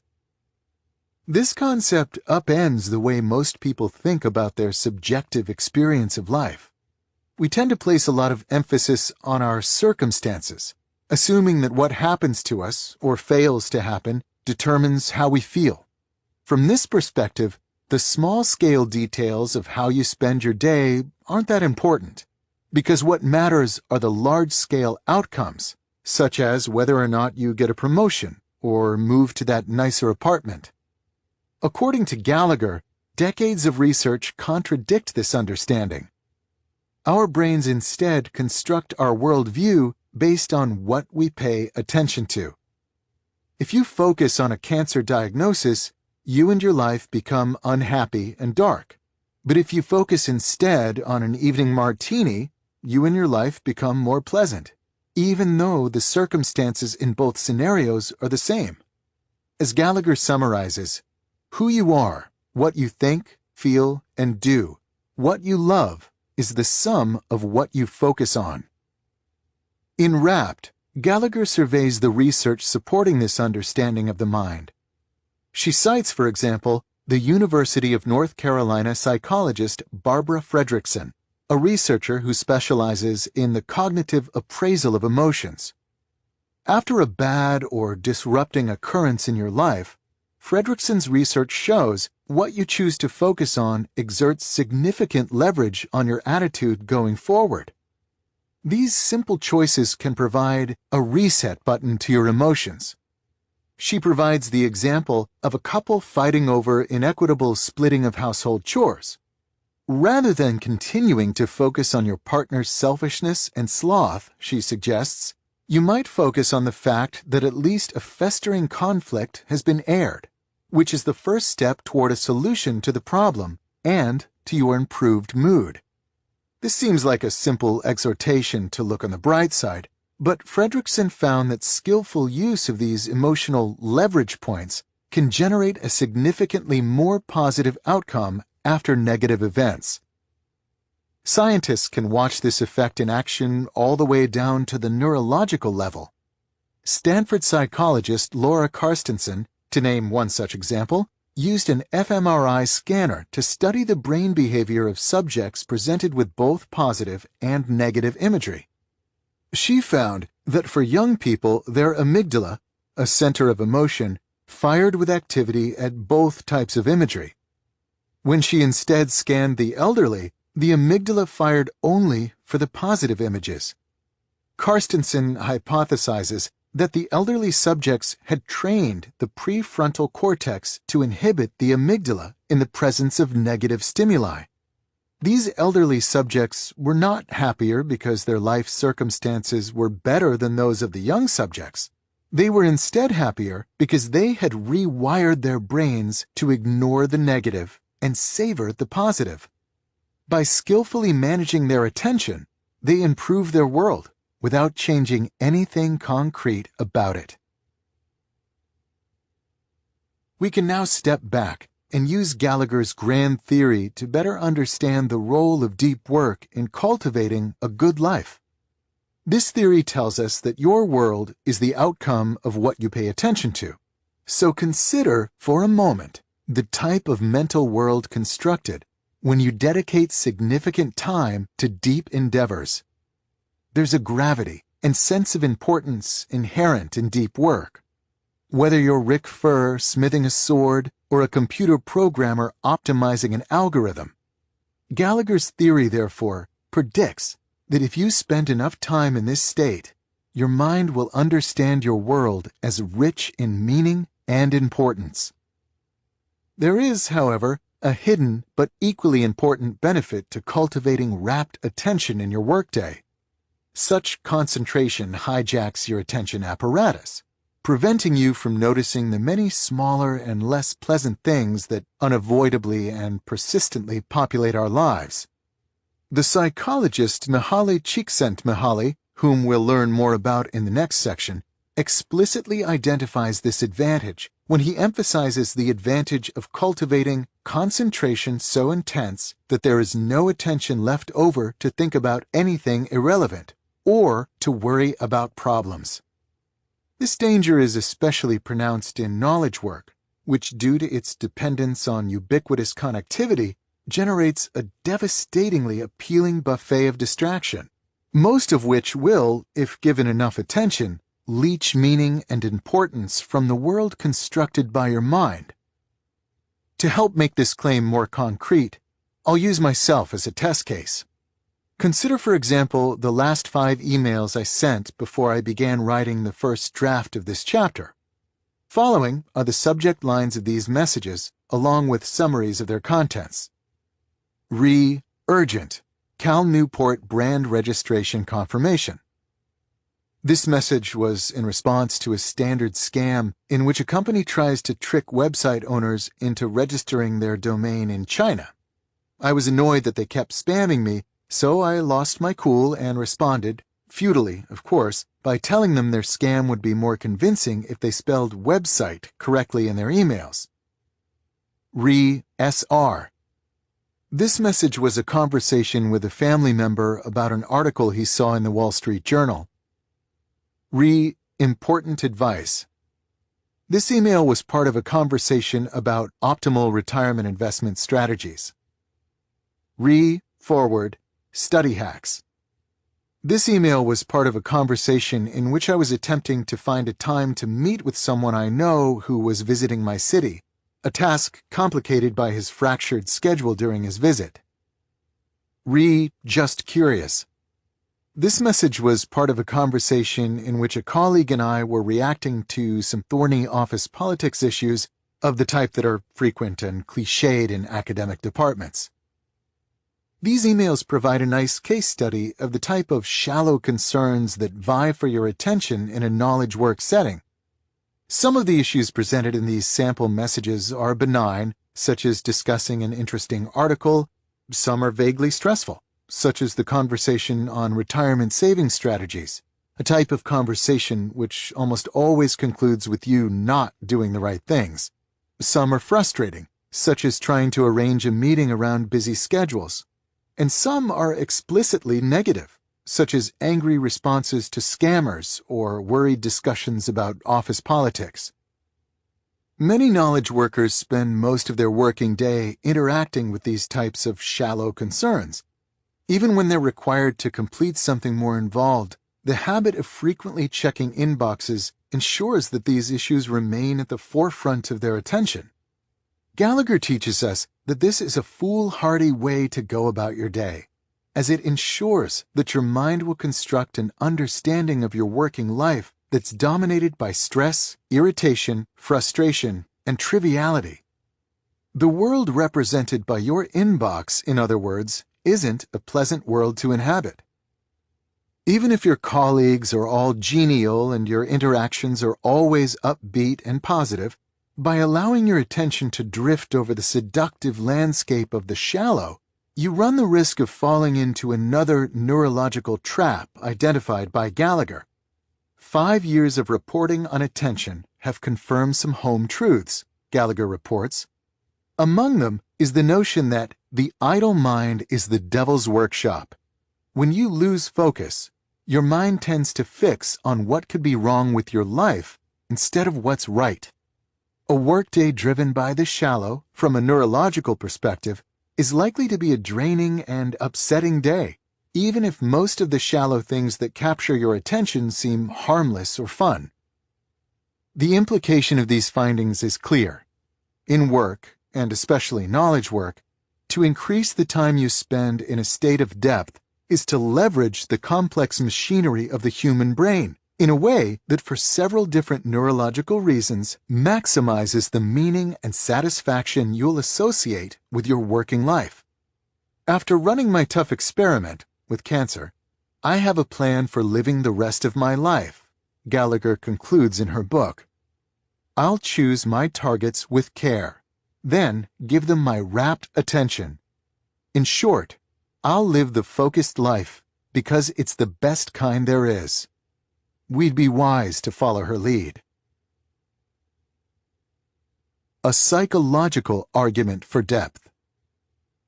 Our second argument for why depth generates meaning comes from the work of one of the world's best-known and most misspelled psychologists, Mihaly Csikszentmihalyi. In the early 1980s, Csikszentmihalyi, working with Reed Larson, a young colleague at the University of Chicago, invented a new technique for understanding the psychological impact of everyday behaviors.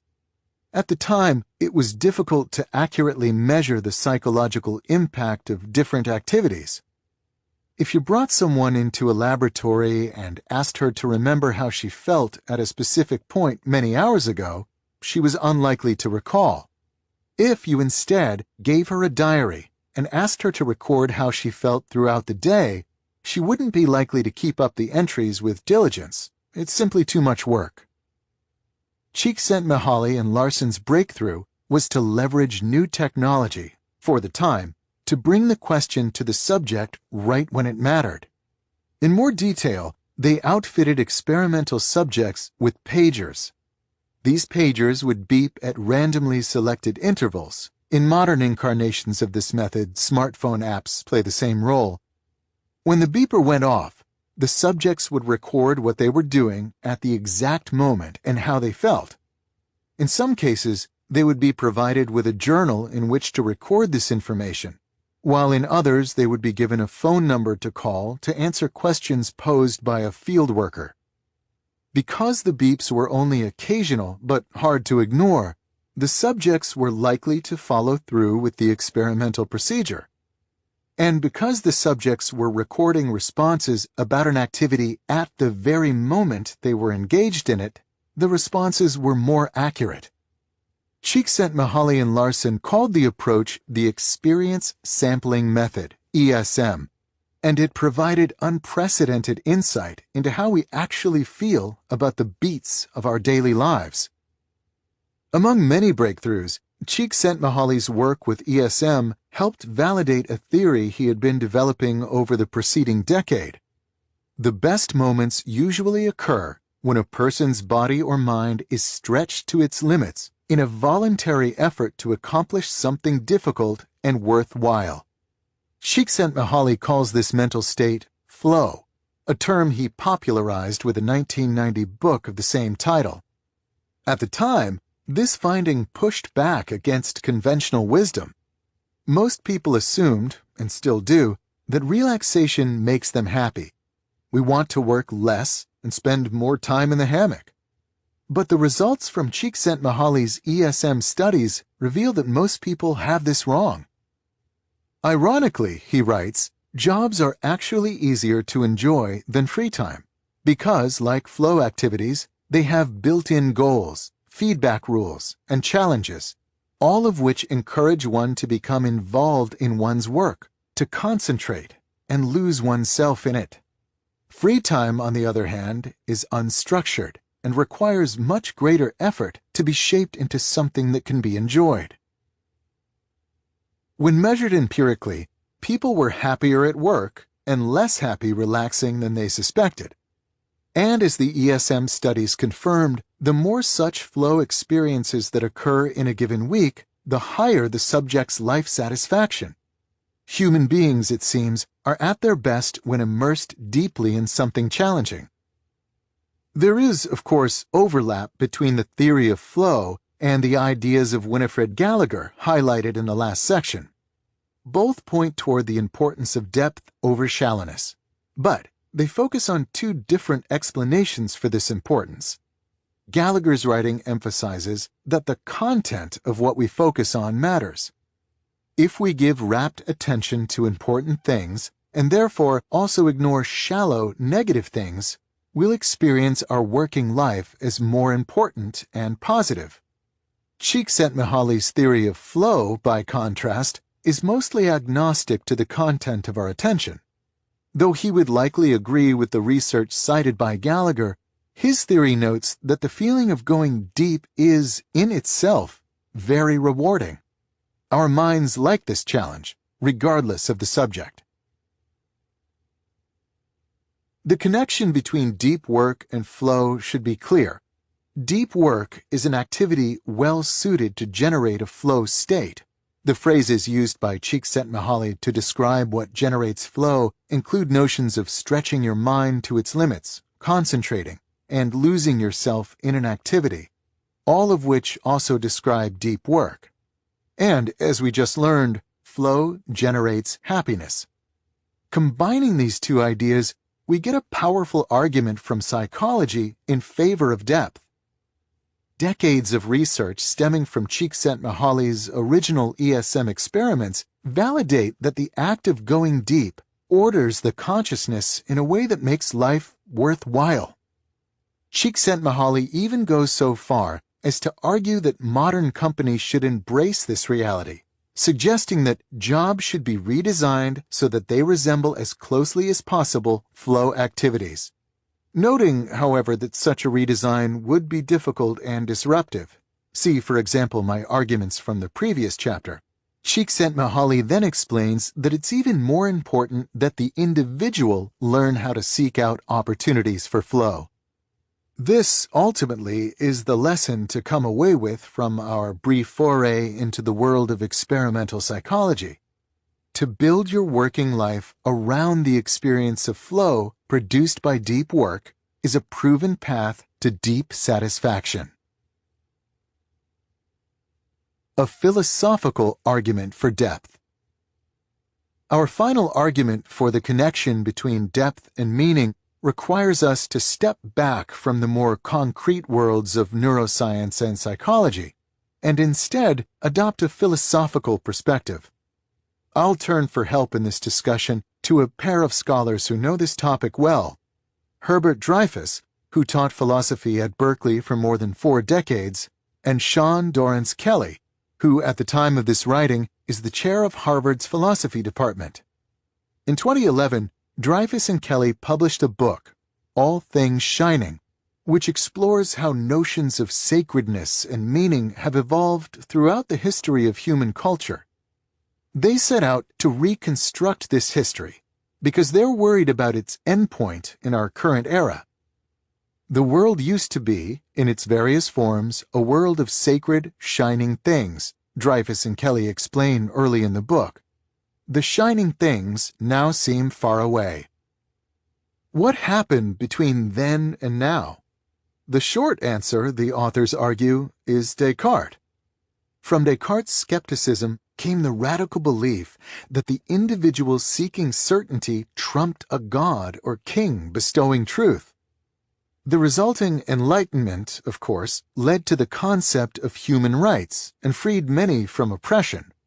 But, as Dreyfus and Kelly emphasize, for all its good in the political arena, in the domain of the metaphysical, this thinking stripped the world of the order and sacredness essential to creating meaning. In a post-Enlightenment world, we have tasked ourselves to identify what's meaningful and what's not, an exercise that can seem arbitrary and induce a creeping nihilism. The Enlightenment's metaphysical embrace of the autonomous individual leads not just to a boring life, Dreyfus and Kelly worry. It leads, almost inevitably, to a nearly unlivable one. This problem might at first seem far removed from our quest to understand the satisfaction of depth, but when we proceed to Dreyfus and Kelly's solution, we will discover rich new insights into the sources of meaning in professional pursuits. This connection should seem less surprising when it's revealed that Dreyfus and Kelly's response to modern nihilism builds on the very subject that opened this chapter, the craftsman. Craftsmanship, Dreyfus and Kelly argue in their book's conclusion, provides a key to reopening a sense of sacredness in a responsible manner. To illustrate this claim, they use an organizing example, an account of a master wheelwright, the now lost profession of shaping wooden wagon wheels. Because each piece of wood is distinct, it has its own personality, they write after a passage describing the details of the wheelwright's craft. The woodworker has an intimate relationship with the wood he works. Its subtle virtues call out to be cultivated and cared for. In this appreciation for the subtle virtues of his medium, they note, the craftsman has stumbled onto something crucial in a post-Enlightenment world, a source of meaning sited outside the individual. The wheelwright doesn't decide arbitrarily which virtues of the wood he works are valuable and which are not. This value is inherent in the wood and the task it's meant to perform. As Dreyfus and Kelly explain, such sacredness is common to craftsmanship. The task of a craftsman, they conclude, is not to generate meaning, but rather to cultivate in himself the skill of discerning the meanings that are already there. This frees the craftsman of the nihilism of autonomous individualism, providing an ordered world of meaning. At the same time, this meaning seems safer than the sources cited in previous eras. The wheelwright, the authors imply, cannot easily use the inherent quality of a piece of pine to justify a despotic monarchy. Returning to the question of professional satisfaction, Dreyfus and Kelly's interpretation of craftsmanship as a path to meaning provides a nuanced understanding of why the work of those like Rick Furr resonates with so many of us. The look of satisfaction on Furr's face as he works to extract artistry from crude metals, these philosophers would argue, is a look expressing appreciation for something elusive and valuable in modernity, a glimpse of the sacred. Once understood, we can connect this sacredness inherent in traditional craftsmanship to the world of knowledge work. To do so, there are two key observations we must first make. The first might be obvious, but requires emphasis. There's nothing intrinsic about the manual trades when it comes to generating this particular source of meaning. Any pursuit, be it physical or cognitive, that supports high levels of skill can also generate a sense of sacredness. To elaborate this point, let's jump from the old-fashioned examples of carving wood or smithing metal to the modern example of computer programming. Consider this quote from the coding prodigy Santiago Gonzalez describing his work to an interviewer.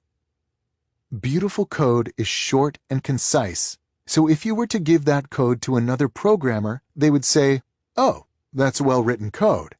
It's much like as if you were writing a poem." Gonzalez discusses computer programming similarly to the way woodworkers discuss their craft in the passages quoted by Dreyfus and Kelly. The Pragmatic Programmer, a well-regarded book in the computer programming field, makes this connection between code and old-style craftsmanship more directly by quoting the medieval quarry workers' creed in its preface. "We who cut mere stones must always be envisioning cathedrals." The book then elaborates that computer programmers must see their work in the same way. Within the overall structure of a project, there is always room for individuality and craftsmanship. 100 years from now, our engineering may seem as archaic as the techniques used by medieval cathedral builders seem to today's civil engineers, while our craftsmanship will still be honored. You don't, in other words, need to be toiling in an open-air barn for your efforts to be considered the type of craftsmanship that can generate Dreyfus and Kelly's meaning. A similar potential for craftsmanship can be found in most skilled jobs in the information economy. Whether you're a writer, marketer, consultant, or lawyer, your work is craft. And if you hone your ability and apply it with respect and care, then, like the skilled wheelwright, you can generate meaning in the daily efforts of your professional life. It's here that some might respond that their knowledge work job cannot possibly become such a source of meaning, because their job subject is much too mundane. But this is flawed thinking that our consideration of traditional craftsmanship can help correct. In our current culture, we place a lot of emphasis on job description. Our obsession with the advice to follow your passion, the subject of my last book, for example, is motivated by the flawed idea that what matters most for your career satisfaction is the specifics of the job you choose. In this way of thinking, there are some rarefied jobs that can be a source of satisfaction, perhaps working in a non-profit or starting a software company, while all others are soulless and bland. The philosophy of Dreyfus and Kelly frees us from such traps. The craftsmen they cite don't have rarefied jobs. Throughout most of human history, to be a blacksmith or a wheelwright wasn't glamorous. But this doesn't matter, as the specifics of the work are irrelevant. The meaning uncovered by such efforts is due to the skill and appreciation inherent in craftsmanship, not the outcomes of their work. Put another way, a wooden wheel is not noble, but its shaping can be. The same applies to knowledge work. You don't need a rarefied job. You need instead a rarefied approach to your work. The second key observation about this line of argument is that cultivating craftsmanship is necessarily a deep task, and therefore requires a commitment to deep work. Recall that I argued in Chapter 1 that deep work is necessary to hone skills and to then apply them at an elite level, the core activities in craft. Deep work, therefore, is key to extracting meaning from your profession in the manner described by Dreyfus and Kelly. It follows that to embrace deep work in your own career and to direct it toward cultivating your skill is an effort that can transform a knowledge work job from a distracted, draining obligation into something satisfying, a portal to a world full of shining, wondrous things. Homo sapiens depensis. The first two chapters of Part 1 were pragmatic. They argued that deep work is becoming increasingly valuable in our economy, at the same time that it also is becoming increasingly rare for somewhat arbitrary reasons. This represents a classic market mismatch. If you cultivate this skill, you'll thrive professionally. This final chapter, by contrast, has little to add to this practical discussion of workplace advancement, and yet it's absolutely necessary for these earlier ideas to gain traction. The sections ahead describe a rigorous program for transforming your professional life into one centered on depth. This is a difficult transition, and as with many such efforts, well-reasoned, pragmatic arguments can motivate you only to a certain point. Eventually, the goal you pursue needs to resonate at a more human level. This chapter argues that when it comes to the embrace of depth, such resonance is inevitable. Whether you approach the activity of going deep from the perspective of neuroscience, psychology, or lofty philosophy, these paths all seem to lead back to a connection between depth and meaning. It's as if our species has evolved into one that flourishes in depth and wallows in shallowness, becoming what we might call Homo sapiens depensis. I earlier quoted Winifred Gallagher, the converted disciple of depth, saying, "I'll live the focused life, because it's the best kind there is." This is perhaps the best way to sum up the argument of this chapter and of Part 1 more broadly. A deep life is a good life, any way you look at it. Part 2. The Rules. Rule number 1. Work deeply. Soon after I met David Duane for a drink at a DuPont Circle bar, he brought up the eudaimonia machine. Duane is an architecture professor and therefore likes to explore the intersection between the conceptual and the concrete. The eudaimonia machine is a good example of this intersection. The machine, which takes its name from the ancient Greek concept of eudaimonia, a state in which you're achieving your full human potential, turns out to be a building. The goal of the machine, David explained, is to create a setting where the users can get into a state of deep human flourishing, creating work that's at the absolute extent of their personal abilities. It is, in other words, a space designed for the sole purpose of enabling the deepest possible deep work. I was, as you might expect, intrigued. As Duane explained the machine to me, he grabbed a pen to sketch its proposed layout. The structure is a one-story, narrow rectangle made up of 5 rooms, placed in a line, one after the other. There's no shared hallway. You have to pass through one room to get to the next. As Duane explains, the lack of circulation is critical because it doesn't allow you to bypass any of the spaces as you get deeper into the machine. The first room you enter when coming off the street is called the gallery. In Duane's plan, this room would contain examples of deep work produced in the building. It's meant to inspire the users of the machine, creating a culture of healthy stress and peer pressure. As you leave the gallery, you next enter the salon. In here, Duane imagines access to high-quality coffee and perhaps even a full bar. There are also couches and Wi-Fi. The salon is designed to create a mood that hovers between intense curiosity and argumentation. This is a place to debate, brood, and in general work through the ideas that you'll develop deeper in the machine. Beyond the salon, you enter the library. This room stores a permanent record of all work produced in the machine, as well as the books and other resources used in this previous work. There will be copiers and scanners for gathering and collecting the information you need for your project. Duane describes the library as the hard drive of the machine. The next room is the office space. It contains a standard conference room with a whiteboard and some cubicles with desks. The office, Duane explains, is for low-intensity activity. To use our terminology, this is the space to complete the shallow efforts required by your project. Duane imagines an administrator with a desk in the office who could help its users improve their work habits to optimize their efficiency. This brings us to the final room of the machine, a collection of what Duane calls deep work chambers. He adopted the term deep work from my articles on the topic.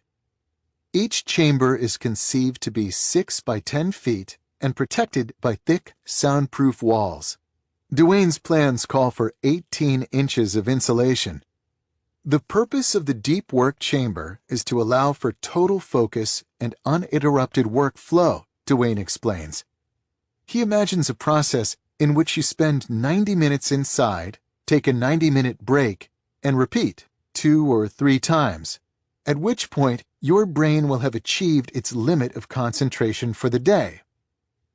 For now, the eudaimonium machine exists only as a collection of architectural drawings, but even as a plan, its potential to support impactful work excites Duane.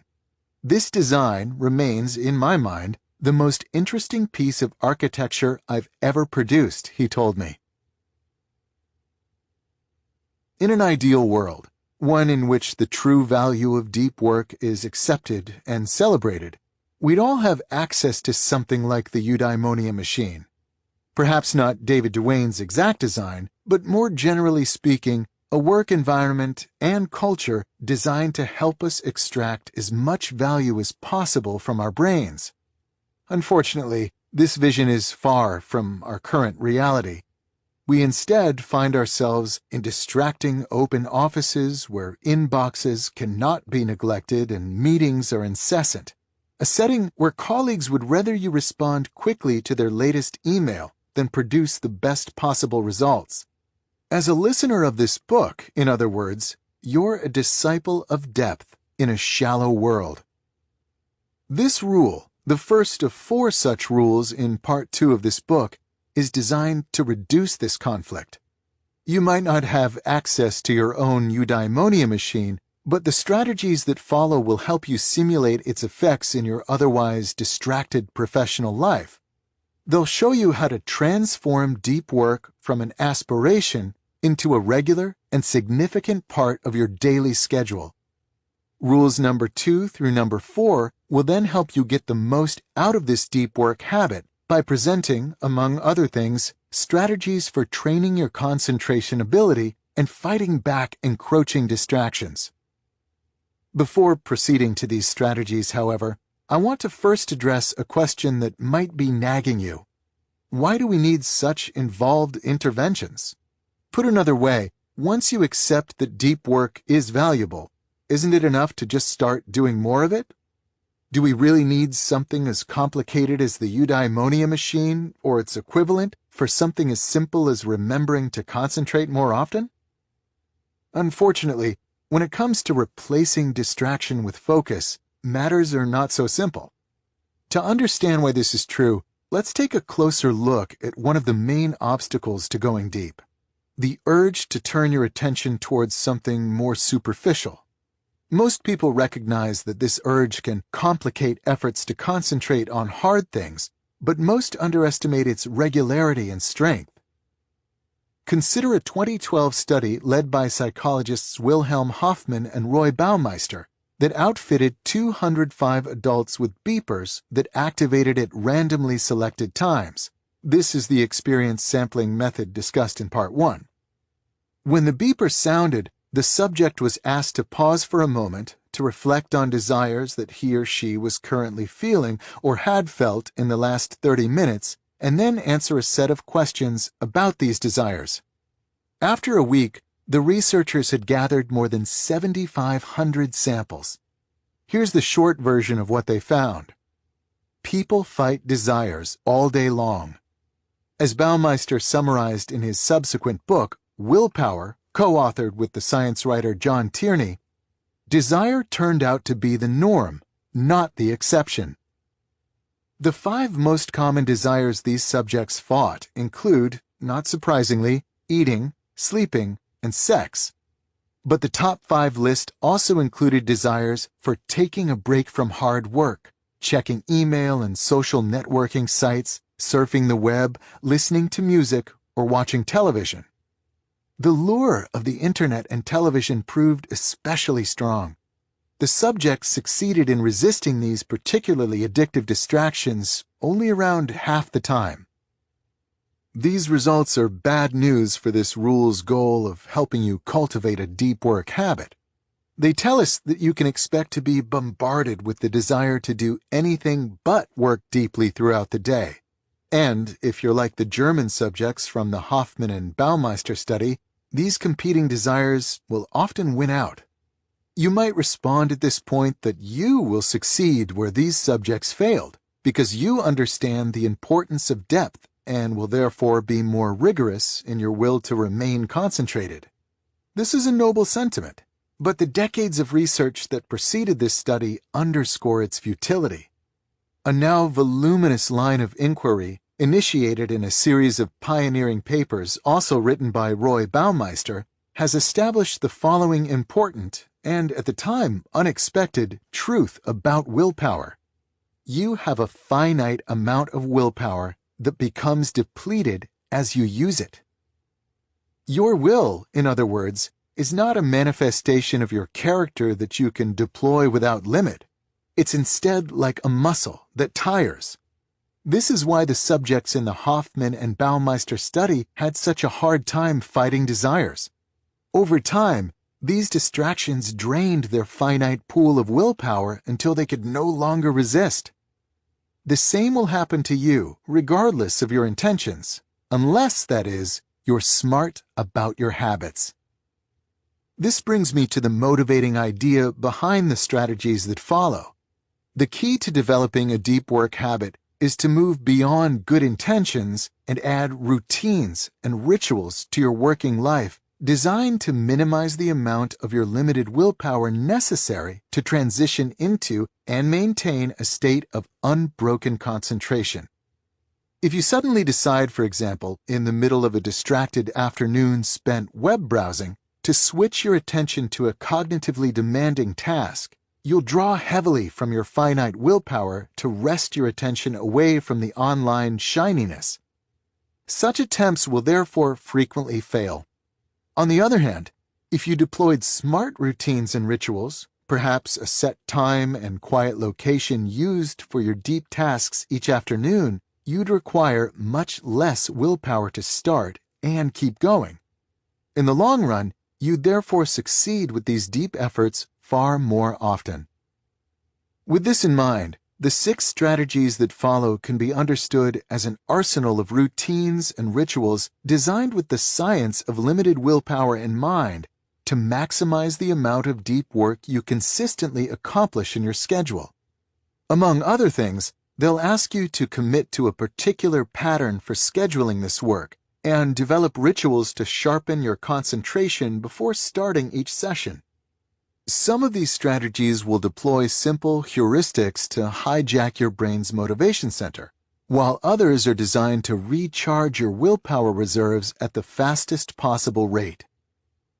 You could just try to make deep work a priority, but supporting this decision with the strategies that follow, or strategies of your own devising that are motivated by the same principles, will significantly increase the probability that you succeed in making deep work a crucial part of your professional life.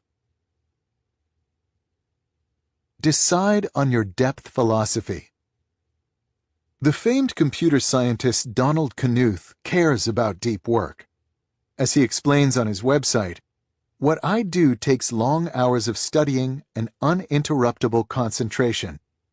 A doctoral candidate named Brian Chappell, who is a father with a full-time job, also values deep work, as it's the only way he can make progress on his dissertation given his limited time. Chappell told me that his first encounter with the idea of deep work was an emotional moment. I mention these examples because although Knuth and Chappell agree on the importance of depth, they disagree on their philosophies for integrating this depth into their work lives.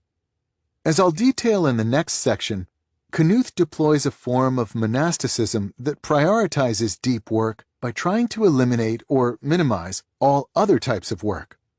Chappell, by contrast, deploys a rhythmic strategy in which he works for the same hours, 5 to 7:30 a.m., every weekday morning without exception, before beginning a workday punctuated by standard distractions.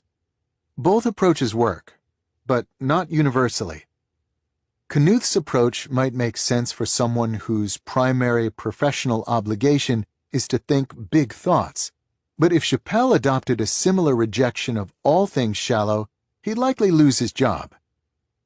You need your own philosophy for integrating deep work into your professional life. As argued in this rule's introduction, attempting to schedule deep work in an ad hoc fashion is not an effective way to manage your limited willpower.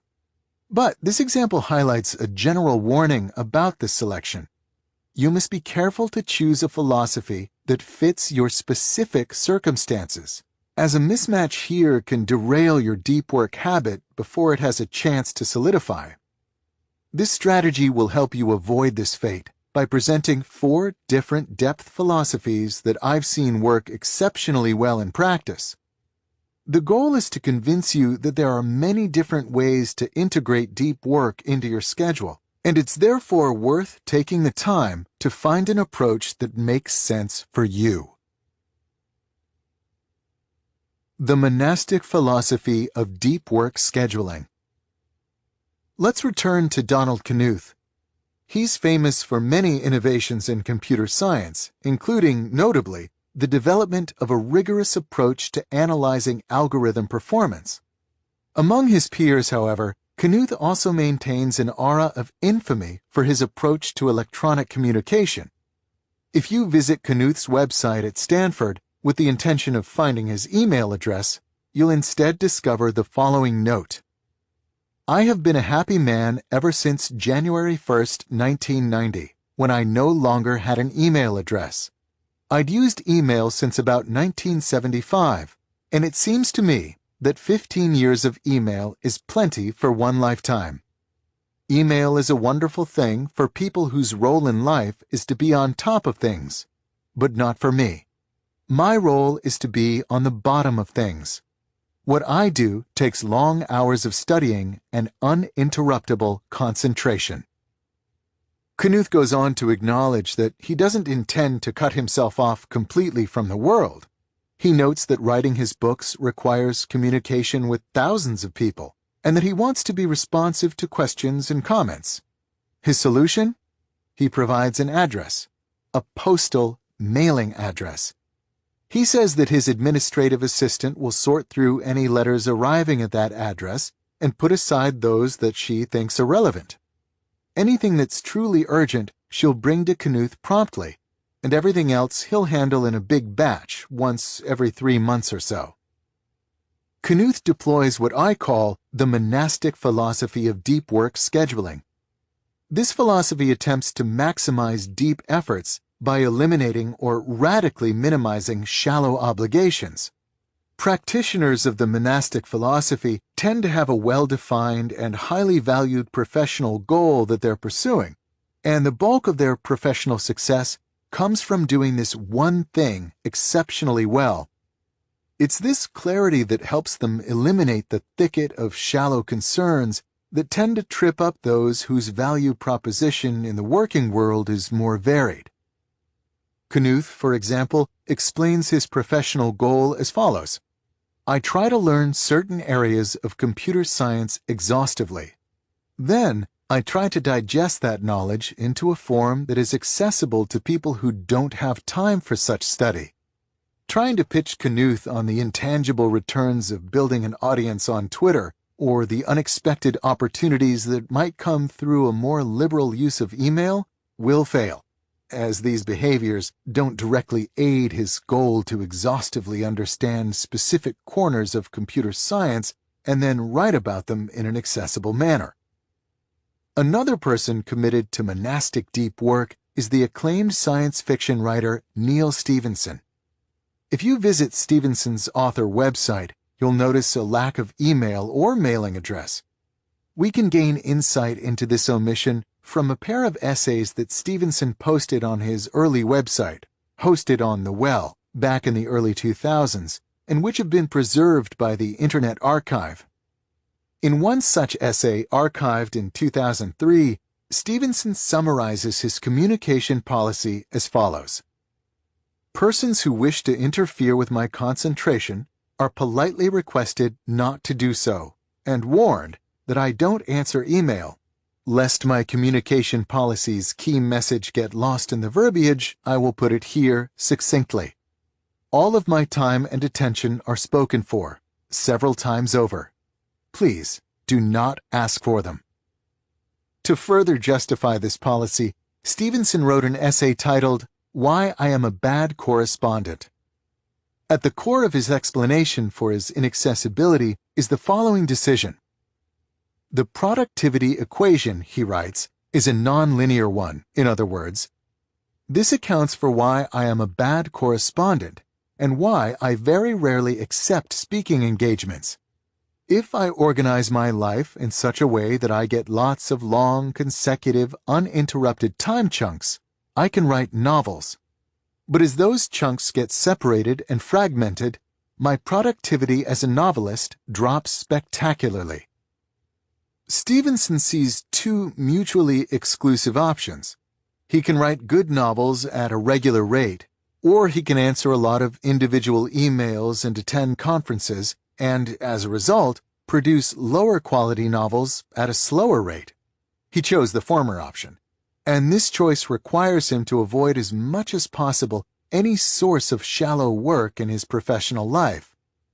This issue is so important to Stevenson that he went on to explore its implications, positive and negative, in his 2008 science fiction epic, Anathema, which considers a world where an intellectual elite live in monastic orders, isolated from the distracted masses and technology, thinking deep thoughts. In my experience, the monastic philosophy makes many knowledge workers defensive. The clarity with which its adherents identify their value to the world, I suspect, touches a raw nerve for those whose contribution to the information economy is more complex.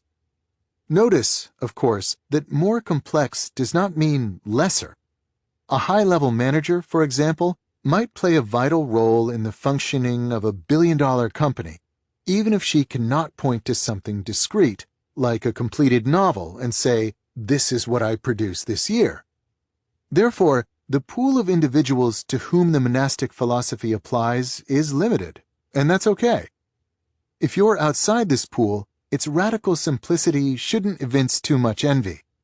On the other hand, if you're inside this pool, someone whose contribution to the world is discrete, clear, and individualized, then you should give this philosophy serious consideration, as it might be the deciding factor between an average career and one that will be remembered. The Bimodal Philosophy of Deep Work Scheduling. This book opened with a story about the revolutionary psychologist and thinker Carl Jung. In the 1920s, at the same time that Jung was attempting to break away from the strictures of his mentor Sigmund Freud, he began regular retreats to a rustic stone house he built in the woods outside the small town of Bollingen. When there, Jung would lock himself every morning into a minimally appointed room to write without interruption. He would then meditate and walk in the woods to clarify his thinking in preparation for the next day's writing. These efforts, I argued, were aimed at increasing the intensity of Jung's deep work to a level that would allow him to succeed in intellectual combat with Freud and his many supporters. In recalling this story, I want to emphasize something important. Jung did not deploy a monastic approach to deep work. Donald Knuth and Neil Stephenson, our examples from earlier, attempted to completely eliminate distraction and shallowness from their professional lives. Jung, by contrast, sought this elimination only during the periods he spent at his retreat. The rest of Jung's time was spent in Zurich, where his life was anything but monastic. He ran a busy clinical practice that often had him seeing patients until late at night, he was an active participant in the Zurich coffeehouse culture, and he gave and attended many lectures in the city's respected universities. Einstein received his doctorate from one university in Zurich and later taught at another. He also, interestingly enough, knew Jung, and the two shared several dinners to discuss the key ideas of Einstein's special relativity.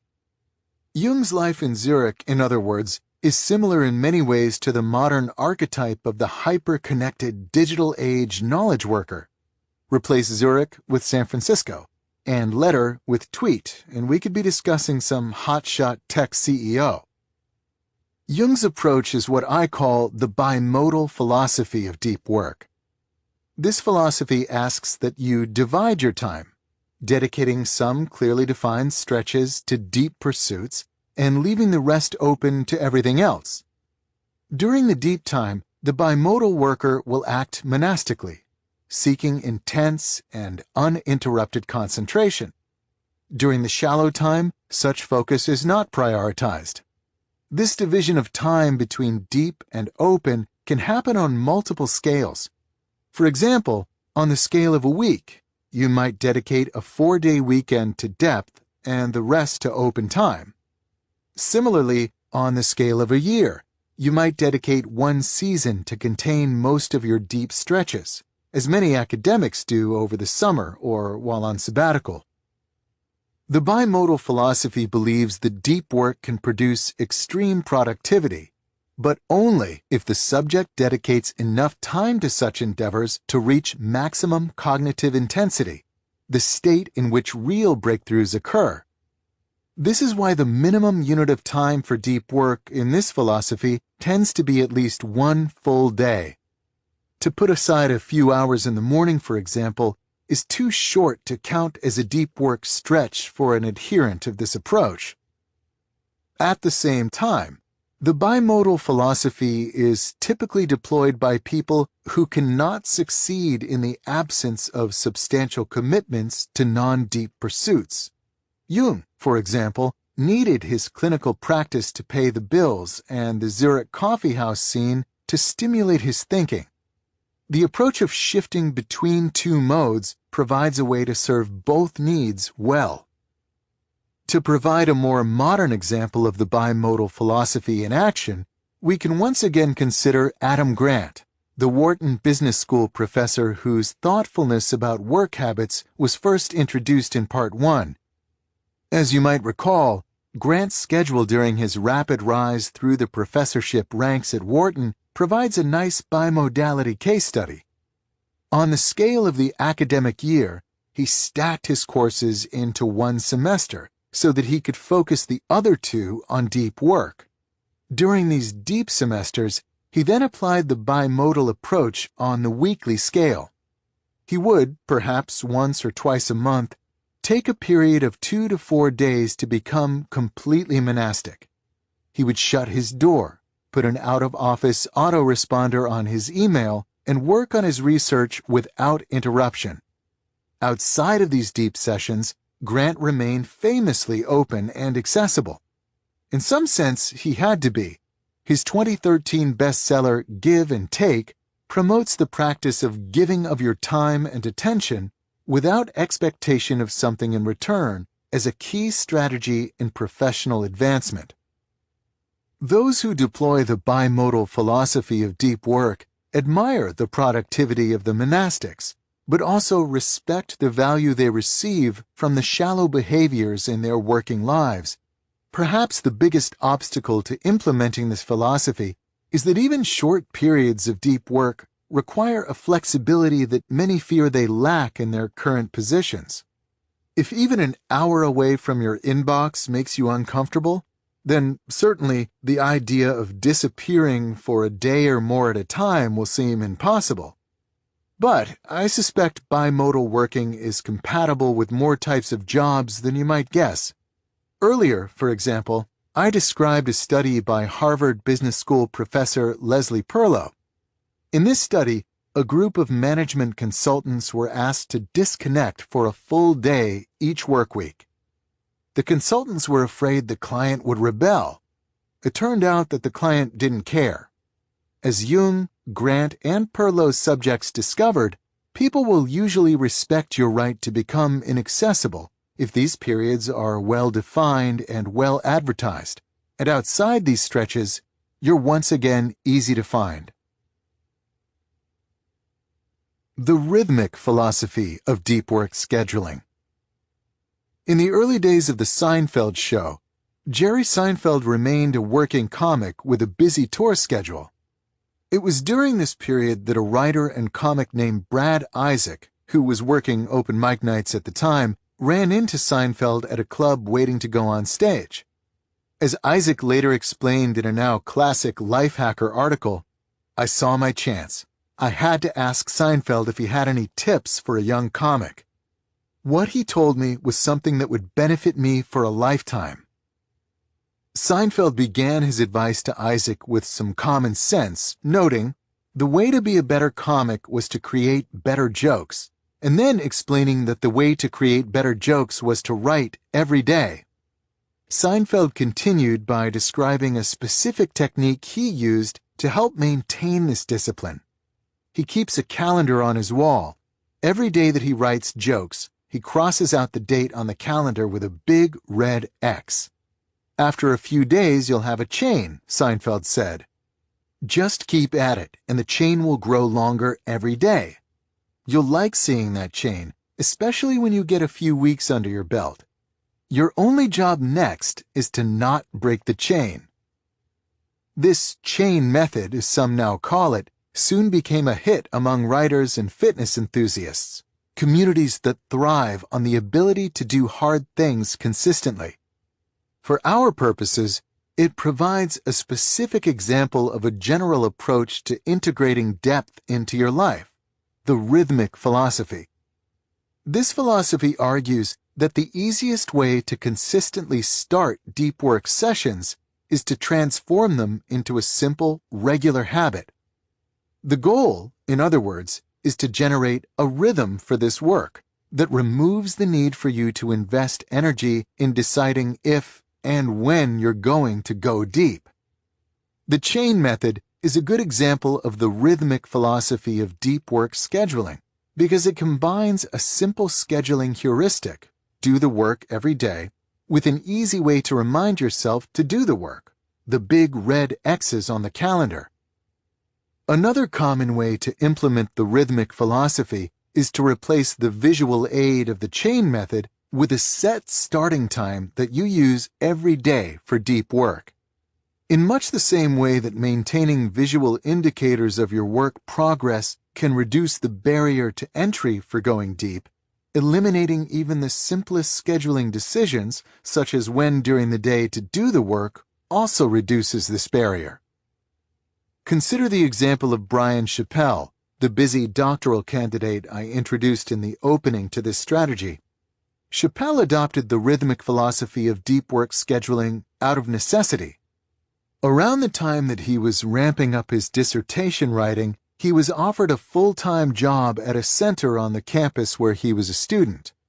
Professionally, this was a good opportunity, and Chappell was happy to accept it. But academically, a full-time job, especially when coupled with the recent arrival of Chappell's first child, made it difficult to find the depth needed to write thesis chapters. Chappell began by attempting a vague commitment to deep work. He made a rule that deep work needed to happen in 90-minute chunks, recognizing correctly that it takes time to ease into a state of concentration, and he decided he would try to schedule these chunks in an ad hoc manner whenever appropriate openings in his schedule arose. Not surprisingly, this strategy didn't yield much productivity. In a dissertation boot camp Chappell had attended the year before, he'd managed to produce a full thesis chapter in a single week of rigorous deep work. After he accepted his full-time job, he managed to produce only a single additional chapter in the entire first year he was working. It was the glacial writing progress during this year that drove Chappell to embrace the rhythmic method. He made a rule that he would wake up and start working by 5:30 every morning. He would then work until 7:30, make breakfast, and go to work already done with his dissertation obligations for the day. Pleased by early progress, he soon pushed his wake-up time to 4:45 to squeeze out even more morning depth. When I interviewed Chappelle for this book, he described his rhythmic approach to deep work scheduling as both astronomically productive and guilt-free. His routine was producing 4 to 5 pages of academic prose per day, and was capable of generating drafts of thesis chapters at a rate of 1 chapter every 2 or 3 weeks. A phenomenal output for someone who also worked a 9-to-5 job.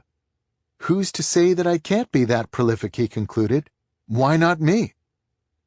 The rhythmic philosophy provides an interesting contrast to the bimodal philosophy. It perhaps fails to achieve the most intense levels of deep thinking sought in the day-long concentration sessions favored by the bimodalist. The trade-off, however, is that this approach works better with the reality of human nature.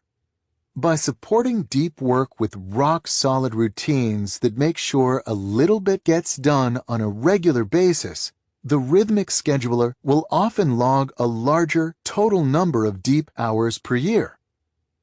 The decision between rhythmic and bimodal can come down to your self-control in such scheduling matters. If you're Carl Jung and are engaged in an intellectual dogfight with Sigmund Freud's supporters, you'll likely have no trouble recognizing the importance of finding time to focus on your ideas. On the other hand, if you're writing a dissertation with no one pressuring you to get it done, the habitual nature of the rhythmic philosophy might be necessary to maintain progress. For many, however, it's not just self-control issues that bias them toward the rhythmic philosophy, but also the reality that some jobs don't allow you to disappear for days at a time when the need to go deep arises. For a lot of bosses, the standard is that you're free to focus as hard as you want, so long as the boss's emails are still answered promptly.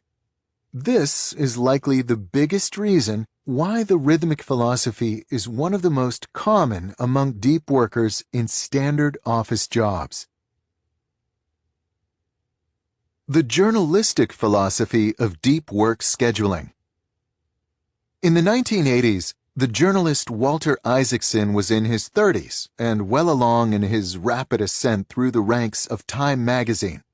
By this point, he was undoubtedly on the radar of the thinking class.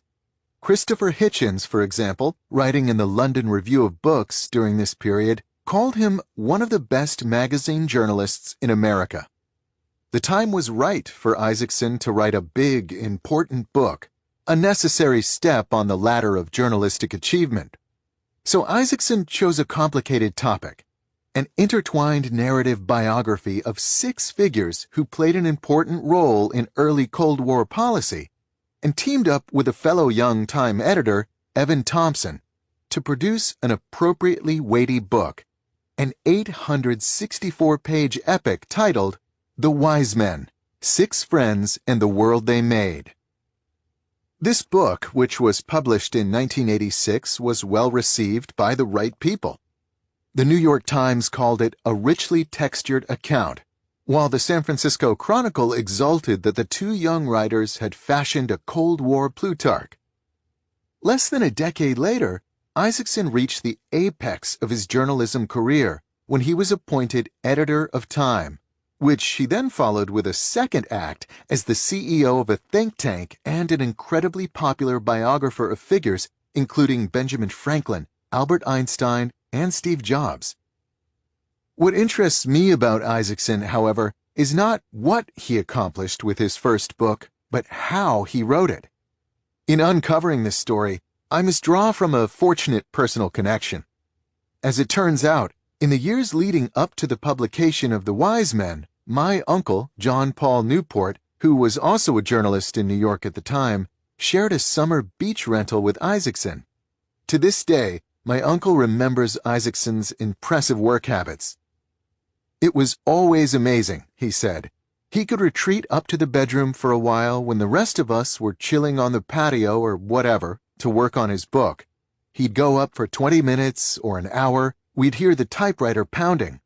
Then he'd come down as relaxed as the rest of us. The work never seemed to faze him. He just happily went up to work when he had the spare time. Isaacson was methodic. Anytime he could find some free time, he would switch into a deep work mode and hammer away at his book. This is how, it turns out, one can write a 900-page book on the side while spending the bulk of one's day becoming one of the country's best magazine writers. I call this approach, in which you fit deep work wherever you can into your schedule, the journalist philosophy.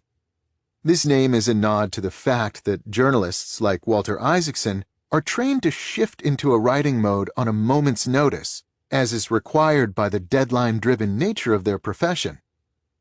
This approach is not for the deep work novice. As I established in the opening to this rule, the ability to rapidly switch your mind from shallow to deep mode doesn't come naturally. Without practice, such switches can seriously deplete your finite willpower reserves. This habit also requires a sense of confidence in your abilities, a conviction that what you're doing is important and will succeed. This type of conviction is typically built on a foundation of existing professional accomplishment. Isaacson, for example, likely had an easier time switching to writing mode than, say, a first-time novelist, because Isaacson had worked himself up to become a respected writer by this point. He knew he had the capacity to write an epic biography and understood it to be a key task in his professional advancement. This confidence goes a long way in motivating hard efforts. I'm partial to the journalistic philosophy of deep work, because it's my main approach to integrating these efforts into my schedule. In other words, I'm not monastic in my deep work, though I do find myself occasionally jealous of my fellow computer scientist Donald Knuth's unapologetic disconnection. I don't deploy multi-day depth binges like the bimodalists, and though I am intrigued by the rhythmic philosophy, my schedule has a way of thwarting attempts to enforce a daily habit. Instead, in an ode to Isaacson, I face each week as it arrives and do my best to squeeze out as much depth as possible. To write this book, for example, I had to take advantage of free stretches of time wherever they popped up. If my kids were taking a good nap, I'd grab my laptop and lock myself in the home office. If my wife wanted to visit her parents in nearby Annapolis on a weekend day, I'd take advantage of the extra childcare to disappear to a quiet corner of their house to write. If a meeting at work was canceled or an afternoon left open, I might retreat to one of my favorite libraries on campus to squeeze out a few hundred more words, and so on. I should admit that I'm not pure in my application of the journalist's philosophy. I don't, for example, make all my deep work decisions on a moment-to-moment basis. I instead tend to map out when I'll work deeply during each week at the beginning of the week, and then refine these decisions as needed at the beginning of each day. See rule number 3 for more details on my scheduling routines. By reducing the need to make decisions about deep work moment by moment, I can preserve more mental energy for the deep thinking itself. In the final accounting, the journalistic philosophy of deep work scheduling remains difficult to pull off. But if you're confident in the value of what you're trying to produce, and practiced in the skill of going deep, a skill we will continue to develop in the strategies that follow, it can be a surprisingly robust way to squeeze out large amounts of depth from an otherwise demanding schedule. Ritualize. An often overlooked observation about those who use their minds to create valuable things is that they're rarely haphazard in their work habits. Consider the Pulitzer Prize-winning biographer Robert Caro. As revealed in a 2009 magazine profile, every inch of Caro's New York office is governed by rules. Where he places his books, how he stacks his notebooks, what he puts on his wall, even what he wears to the office. Everything is specified by a routine that has varied little over Caro's long career. I trained myself to be organized, he explained. Charles Darwin had a similarly strict structure for his working life during the period when he was perfecting On the Origin of Species. As his son Francis later remembered, he would rise promptly at 7 to take a short walk. He would then eat breakfast alone and retire to his study from 8 to 9:30. The next hour was dedicated to reading his letters from the day before, after which he would return to his study from 10:30 until noon. After this session, he would mull over challenging ideas while walking on a prescribed route that started at his greenhouse and then circled a path on his property. He would walk until satisfied with his thinking, then declare his workday done. The journalist Mason Curry, who spent half a decade cataloging the habits of famous thinkers and writers, and from whom I learned the previous two examples, summarized this tendency toward systemization as follows. There is a popular notion that artists work from inspiration, that there is some strike or bolt or bubbling up of creative mojo from who knows where. But I hope my work makes clear that waiting for inspiration to strike is a terrible, terrible plan. In fact, perhaps the single best piece of advice I can offer to anyone trying to do creative work is to ignore inspiration. In a New York Times column on the topic, David Brooks summarizes this reality more bluntly. Great creative minds think like artists, but work like accountants. This strategy suggests the following. To make the most out of your deep work sessions, build rituals of the same level of strictness and idiosyncrasy as the important thinkers mentioned previously. There's a good reason for this mimicry. Great minds like Caro and Darwin didn't deploy rituals to be weird. They did so because success in their work depended on their ability to go deep again and again. There's no way to win a Pulitzer Prize or conceive a grand theory without pushing your brain to its limit. Their rituals minimize the friction in this transition to depth, allowing them to go deep more easily and stay in the state longer. If they had instead waited for inspiration to strike before settling into serious work, their accomplishments would likely have been greatly reduced. There's no one correct deep work ritual. The right fit depends on both the person and the type of project pursued. But there are some general questions that any effective ritual must address. Where you'll work, and for how long. Your ritual needs to specify a location for your deep work efforts. This location can be as simple as your normal office with the door shut and desk cleaned off. A colleague of mine likes to put a hotel-style "Do Not Disturb" sign on his office door when he's tackling something difficult. If it's possible to identify a location used only for depth, for instance a conference room or quiet library, the positive effect can be even greater. If you work in an open office plan, this need to find a deep work retreat becomes particularly important. Regardless of where you work, be sure to also give yourself a specific time frame to keep the session a discrete challenge and not an open-ended slog. How you'll work once you start to work. Your ritual needs rules and processes to keep your efforts structured. For example, you might institute a ban on any internet use, or maintain a metric such as words produced per 20-minute interval to keep your concentration honed. Without this structure, you'll have to mentally litigate again and again what you should and should not be doing during these sessions, and keep trying to assess whether you're working sufficiently hard. These are unnecessary drains on your willpower reserves. How you'll support your work. Your ritual needs to ensure your brain gets the support it needs to keep operating at a high level of depth.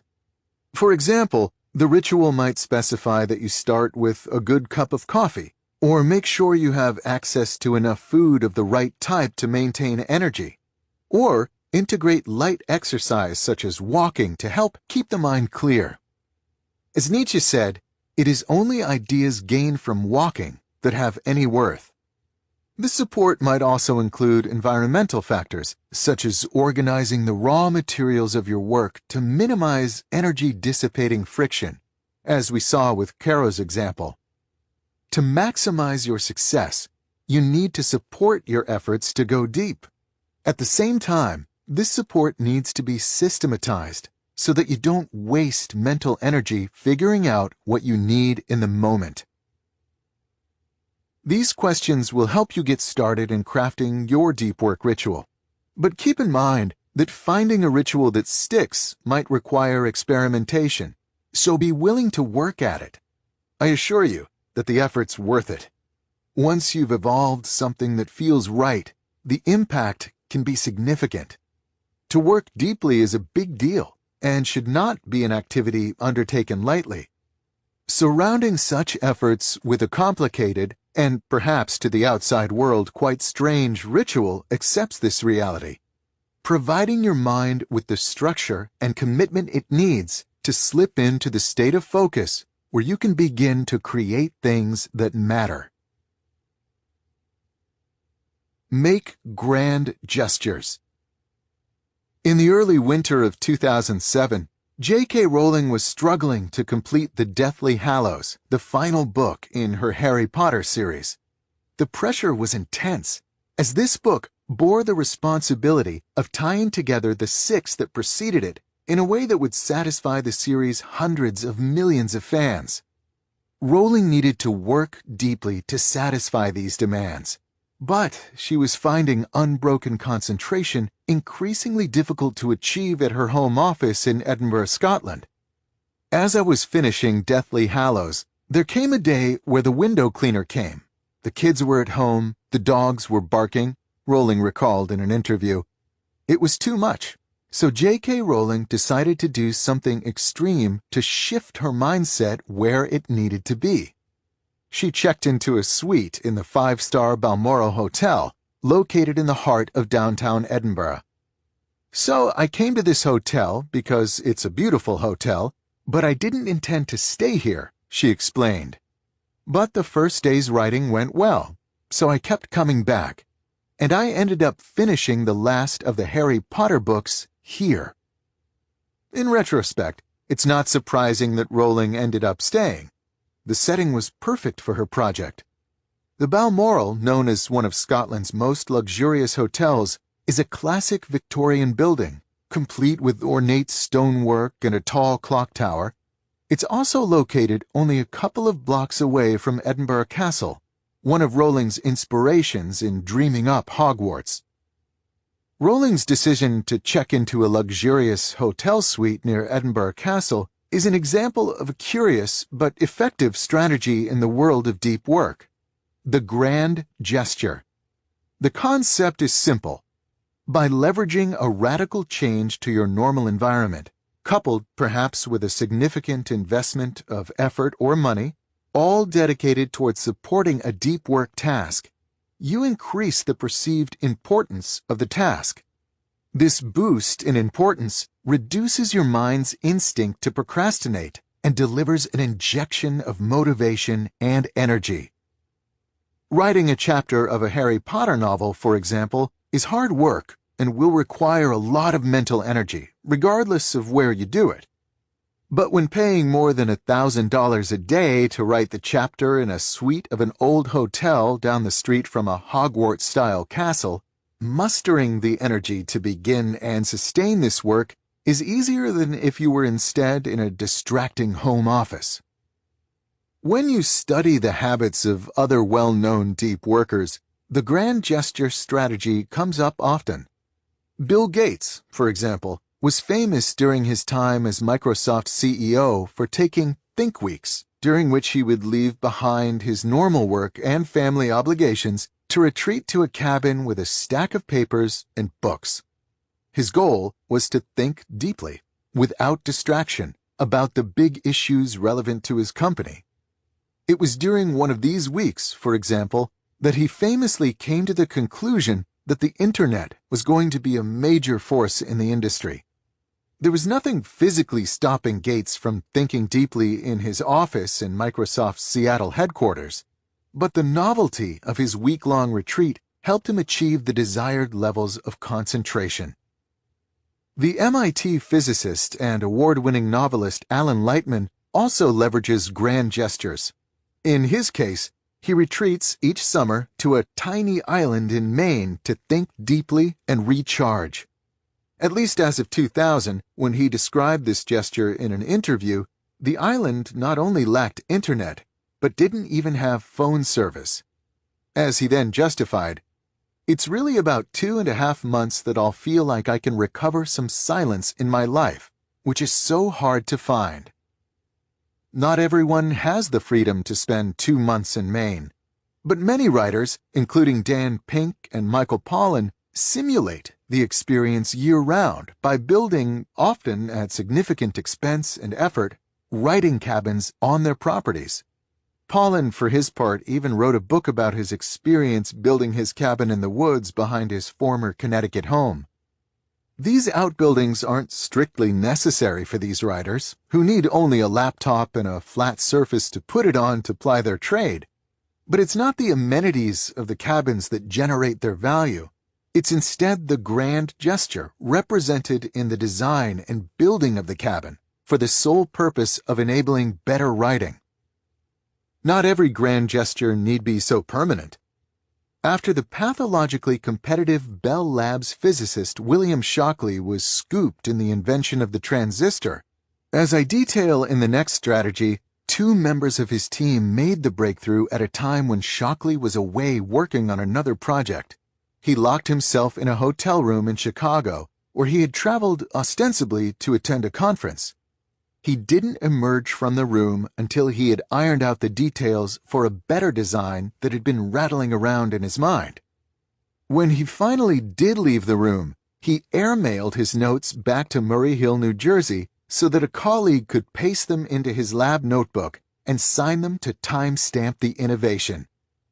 The junction form of the transistor that Shockley worked out in this burst of depth ended up earning him a share of the Nobel Prize subsequently awarded for the invention. An even more extreme example of a one-time grand gesture yielding results is a story involving Peter Shankman, an entrepreneur and social media pioneer. As a popular speaker, Shankman spends much of his time flying. He eventually realized that 30,000 feet was an ideal environment for him to focus. As he explained in a blog post, "Locked in a seat with nothing in front of me, nothing to distract me, nothing to set off my, ooh, shiny DNA, I have nothing to do but be at one with my thoughts." It was sometime after this realization that Shankman signed a book contract that gave him only 2 weeks to finish the entire manuscript. Meeting this deadline would require incredible concentration. To achieve this state, Shankman did something unconventional. He booked a round-trip business-class ticket to Tokyo. He wrote during the whole flight to Japan, drank an espresso in the business-class lounge once he arrived in Japan, then turned around and flew back, once again writing the whole way, arriving back in the States only 30 hours after he first left with a completed manuscript now in hand. The trip cost $4,000 and was worth every penny, he explained. In all of these examples, it's not just the change of environment or seeking of quiet that enables more depth. The dominant force is the psychology of committing so seriously to the task at hand.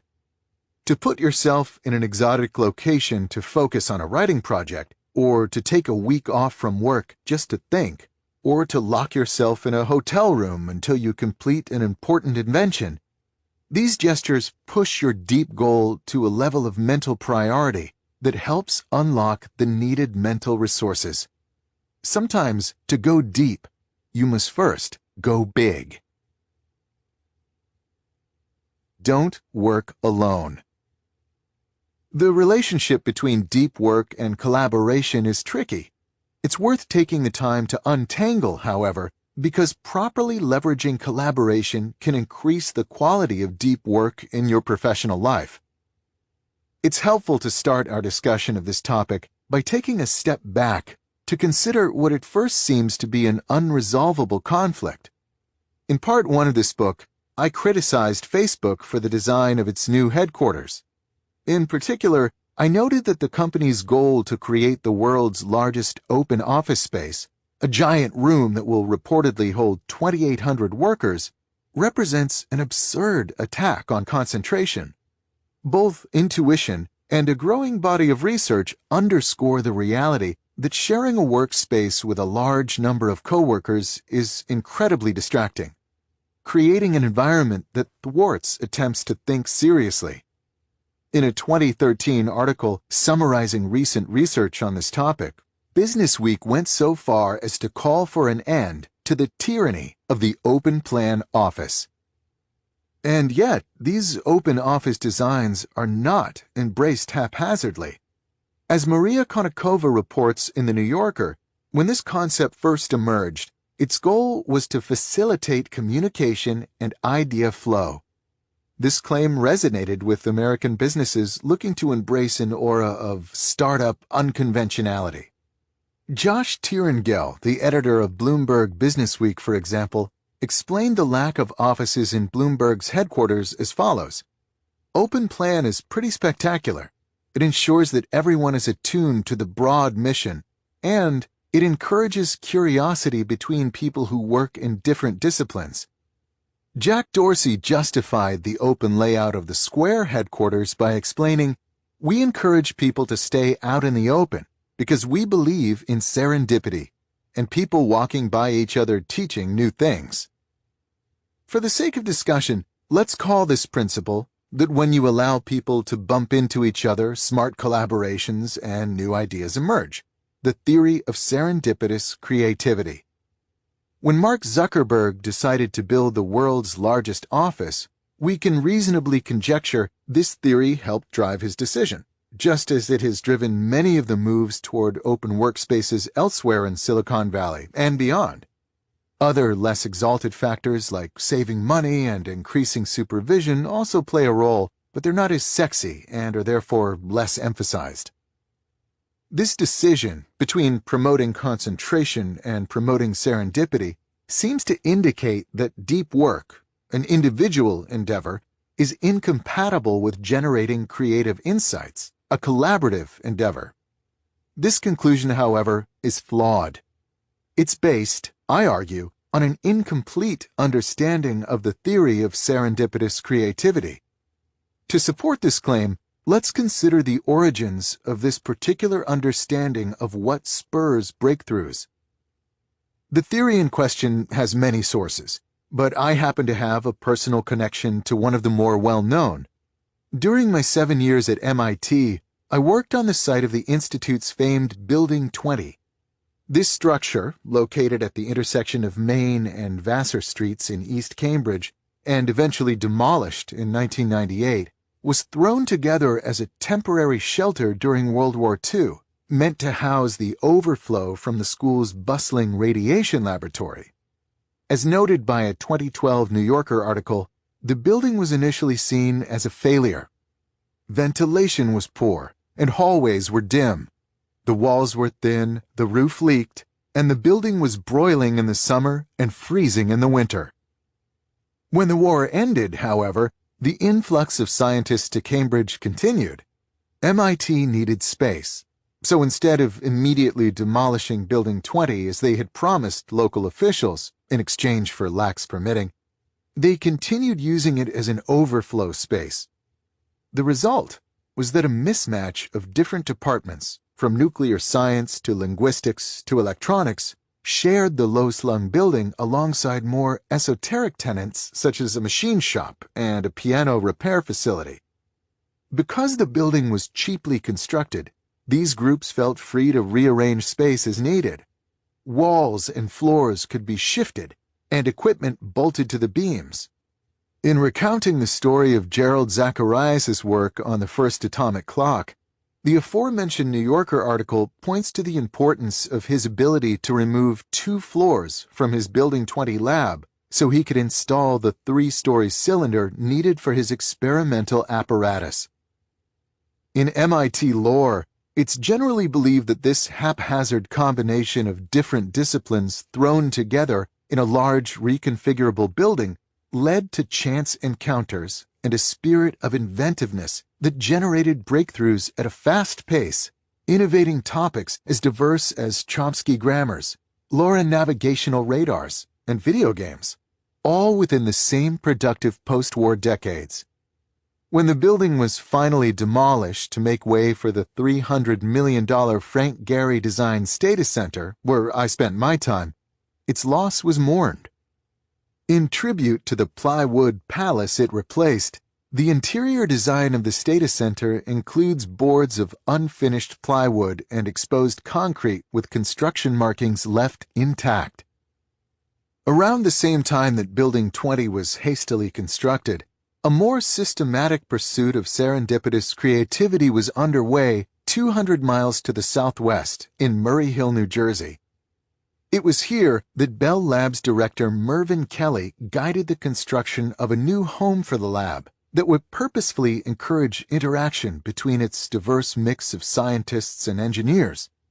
Kelly dismissed the standard university-style approach of housing different departments in different buildings, and instead connected the spaces into one contiguous structure joined by long hallways, some so long that when you stood at one end, it would appear to converge to a vanishing point.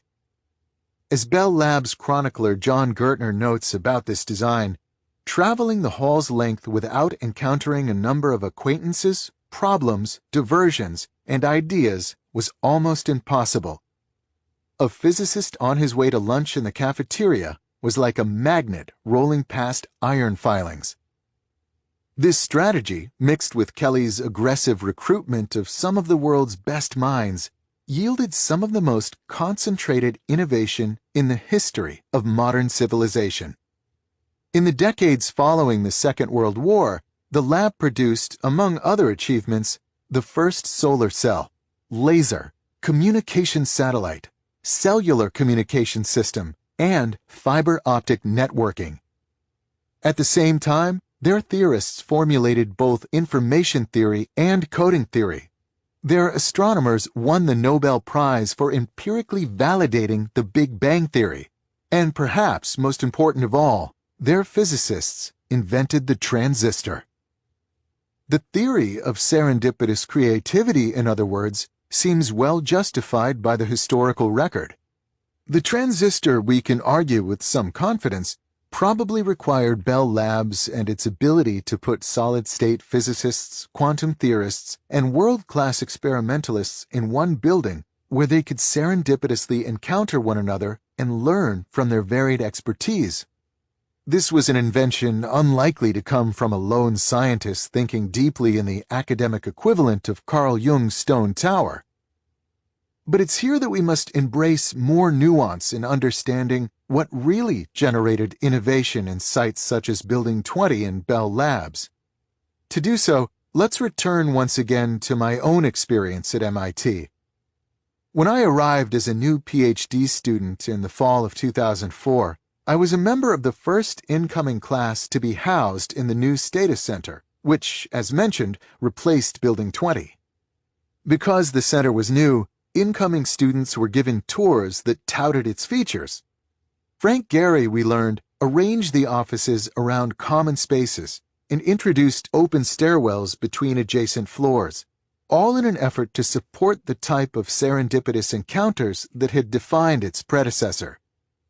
But what struck me at the time was a feature that hadn't occurred to Gehry, but had been recently added at the faculty's insistence: special gaskets installed into the office door jambs to improve soundproofing.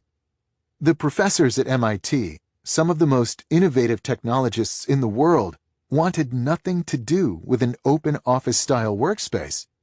They instead demanded the ability to close themselves off. This combination of soundproofed offices connected to large common areas yields a hub-and-spoke architecture of innovation, in which both serendipitous encounter and isolated deep thinking are supported. It's a setup that straddles a spectrum where on one extreme we find the solo thinker, isolated from inspiration but free from distraction. And on the other extreme, we find the fully collaborative thinker in an open office, flush with inspiration, but struggling to support the deep thinking needed to build on it. If we turn our attention back to Building 20 and Bell Labs, we see that this is the architecture they deployed as well. Neither building offered anything resembling a modern open office plan. They were instead constructed using the standard layout of private offices connected to shared hallways.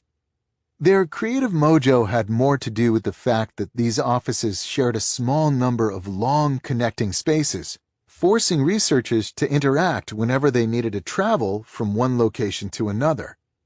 These mega hallways, in other words, provided highly effective hubs. We can, therefore, still dismiss the depth-destroying open office concept without dismissing the innovation-producing theory of serendipitous creativity. The key is to maintain both in a hub-and-spoke style arrangement. Expose yourself to ideas in hubs on a regular basis, but maintain a spoke in which to work deeply on what you encounter. This division of efforts, however, is not the full story, as even when one returns to a spoke, solo work is still not necessarily the best strategy. Consider, for example, the previously mentioned invention of the point contact transistor at Bell Labs. This breakthrough was supported by a large group of researchers, all with separate specialties, who came together to form the Solid-State Physics Research Group, a team dedicated to inventing a smaller and more reliable alternative to the vacuum tube. This group's collaborative conversations were necessary preconditions to the transistor, a clear example of the usefulness of hub behavior. Once the research group laid the intellectual groundwork for the component, the innovation process shifted to a spoke. What makes this particular innovation process an interesting case, however, is that even when it shifted to a spoke, it remained collaborative. It was two researchers in particular, the experimentalist Walter Brattain and the quantum theorist John Bardeen, who, over a period of 1 month in 1947, made the series of breakthroughs that led to the first working solid-state transistor. Brattain and Bardeen worked together during this period in a small lab, often side by side, pushing each other toward better and more effective designs.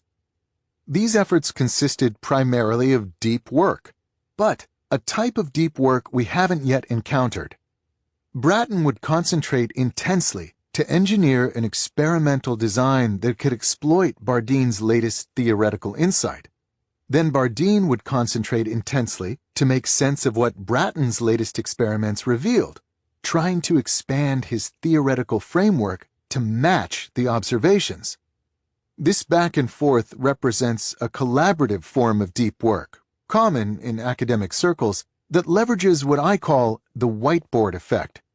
For some types of problems, working with someone else at the proverbial shared whiteboard can push you deeper than if you were working alone. The presence of the other party waiting for your next insight, be it someone physically in the same room or collaborating with you virtually, can short-circuit the natural instinct to avoid depth. We can now step back and draw some practical conclusions about the role of collaboration in deep work. The success of Building 20 and Bell Labs indicates that isolation is not required for productive deep work. Indeed, their example indicates that for many types of work, especially when pursuing innovation, collaborative deep work can yield better results. This strategy, therefore, asks that you consider this option in contemplating how best to integrate depth into your professional life. In doing so, however, keep the following 2 guidelines in mind. First, distraction remains a destroyer of depth. Therefore, the hub and spoke model provides a crucial template. Separate your pursuit of serendipitous encounters from your efforts to think deeply and build on these inspirations. You should try to optimize each effort separately, as opposed to mixing them together into a sludge that impedes both goals. Second, even when you retreat to a spoke to think deeply, when it's reasonable to leverage the whiteboard effect, do so. By working side by side with someone on a problem, you can push each other toward deeper levels of depth, and therefore toward the generation of more and more valuable output as compared to working alone. When it comes to deep work, in other words, consider the use of collaboration when appropriate, as it can push your results to a new level. At the same time, don't lionize this quest for interaction and positive randomness to the point where it crowds out the unbroken concentration ultimately required to wring something useful out of the swirl of ideas all around us. Execute like a business. The story has become lore in the world of business consulting. In the mid-1990s, Harvard Business School professor Clayton Christensen received a call from Andy Grove, the CEO and chairman of Intel. Grove had encountered Christensen's research on disruptive innovation and asked him to fly out to California to discuss the theory's implications for Intel. On arrival, Christensen walked through the basics of disruption. Entrenched companies are often unexpectedly dethroned by startups that begin with cheap offerings at the low end of the market, but then, over time, improve their cheap products just enough to begin to steal high-end market share. Grove recognized that Intel faced this threat from low-end processors produced by upstart companies like AMD and Xerox. Fueled by his newfound understanding of disruption, Grove devised the strategy that led to the Celeron family of processors, a lower performance offering that helped Intel successfully fight off the challenges from below. There is, however, a lesser-known piece to this story. As Christensen recalls, Grove asked him during a break in this meeting, "How do I do this?" Christensen responded with a discussion of business strategy, explaining how Grove could set up a new business unit, and so on. Grove cut him off with a gruff reply.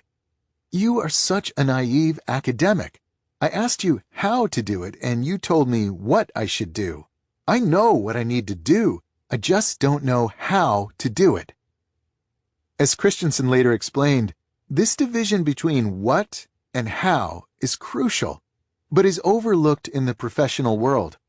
It's often straightforward to identify a strategy needed to achieve a goal, but what trips up companies is figuring out how to execute the strategy once identified.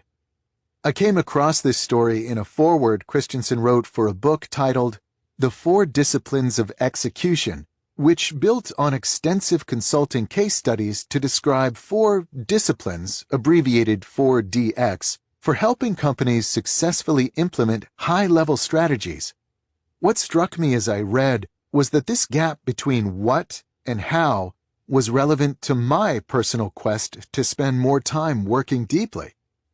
Just as Andy Grove had identified the importance of competing in the low-end processor market, I had identified the importance of prioritizing depth. What I needed was help figuring out how to execute this strategy.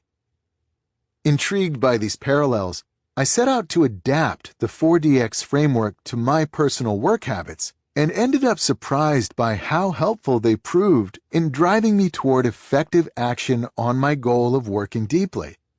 These ideas may have been forged for the world of big business, but the underlying concepts seem to apply anywhere that something important needs to get done against the backdrop of many competing obligations and distractions.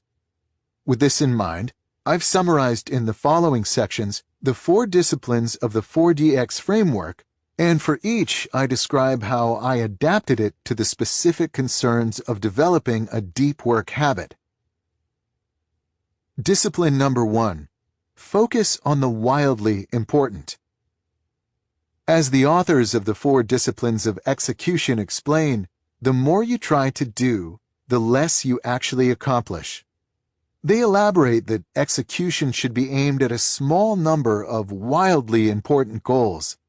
This simplicity will help focus an organization's energy to a sufficient intensity to ignite real results.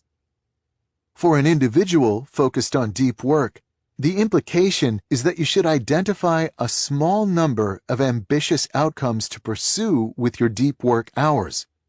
The general exhortation to spend more time working deeply doesn't spark a lot of enthusiasm. To instead have a specific goal that would return tangible and substantial professional benefits will generate a steadier stream of enthusiasm. In a 2014 column titled The Art of Focus, David Brooks endorsed this approach of letting ambitious goals drive focused behavior, explaining, "If you want to win the war for attention, don't try to say no to the trivial distractions you find on the information smorgasbord. Try to say yes to the subject that arouses a terrifying longing, and let the terrifying longing crowd out everything else." For example, when I first began experimenting with 4DX, I set the specific important goal of publishing 5 high-quality peer-reviewed papers in the upcoming academic year. This goal was ambitious, as it was more papers than I had been publishing, and there were tangible rewards attached to it. Tenure review was looming. Combined, these two properties helped the goal stoke my motivation. Discipline number 2. Act on the lead measures. Once you've identified a wildly important goal, you need to measure your success.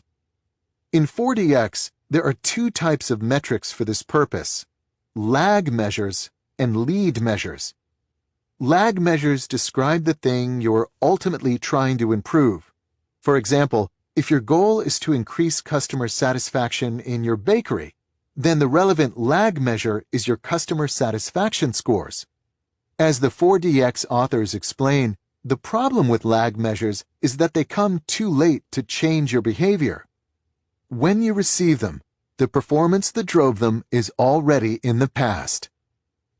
Lead measures, on the other hand, measure the new behaviors that will drive success on the lag measures. In the bakery example, a good lead measure might be the number of customers who receive free samples. This is a number you can directly increase by giving out more samples. As you increase this number, your lag measures will likely eventually improve as well. In other words, lead measures turn your attention to improving the behaviors you directly control in the near future that will then have a positive impact on your long-term goals. For an individual focused on deep work, it's easy to identify the relevant lead measure: time spent in a state of deep work dedicated toward your wildly important goal. Returning to my example, this insight had an important impact on how I directed my academic research. I used to focus on lag measures, such as papers published per year. These measures, however, lacked influence on my day-to-day behavior because there was nothing I could do in the short term that could immediately generate a noticeable change to this long-term metric. When I shifted to tracking deep work hours, suddenly these measures became relevant to my day-to-day. Every hour extra of deep work was immediately reflected in my tally. Discipline number 3. Keep a compelling scorecard. People play differently when they're keeping score, the 4DX authors explain. They then elaborate that when attempting to drive your team's engagement toward your organization's wildly important goal, it's important that they have a public place to record and track their lead measures. This scoreboard creates a sense of competition that drives them to focus on these measures even when other demands vie for their attention. It also provides a reinforcing source of motivation. Once the team notices their success with a lead measure, they become invested in perpetuating this performance. In the preceding discipline, I argued that for an individual focused on deep work, hours spent working deeply should be the lead measure. It follows, therefore, that the individual's scoreboard should be a physical artifact in the workspace that displays the individual's current deep work hour count. In my early experiments with 4DX, I settled on a simple but effective solution for implementing the scorecard. I took a piece of cardstock and divided it into rows, one for each week of the current semester. I then labeled each row with the dates of the week and taped it to the wall next to my computer monitor, where it couldn't be ignored. As each week progressed, I kept track of the hours spent in deep work that week with a simple tally of tick marks in that week's row. To maximize the motivation generated by this scorecard, whenever I reached an important milestone in an academic paper, i.e. solving a key proof, I would circle the tally mark corresponding to the hour where I finished the result. This served two purposes. First, it allowed me to connect at a visceral level accumulated deep work hours and tangible results. Second, it helped calibrate my expectations for how many hours of deep work were needed per result. This reality, which was larger than I first assumed, helped spur me to squeeze more such hours into each week. Discipline number 4. Create a cadence of accountability. The 4DX authors elaborate that the final step to help maintain a focus on lead measures is to put in place a rhythm of regular and frequent meetings of any team that owns a wildly important goal. During these meetings, the team members must confront their scoreboard, commit to specific actions to help improve the score before the next meeting, and describe what happened with the commitments they made at the last meeting. They note that this review can be condensed to only a few minutes, but it must be regular for its effect to be felt. The authors argue that it's this discipline where execution really happens. For an individual focused on his or her own deep work habit, there's likely no team to meet with, but this doesn't exempt you from the need for regular accountability. In multiple places throughout this book, I discuss and recommend the habit of a weekly review in which you make a plan for the work week ahead. See rule number 4. During my experiments with 4DX, I used a weekly review to look over my scorecard, to celebrate good weeks, help understand what led to bad weeks, and most important, figure out how to ensure a good score for the days ahead.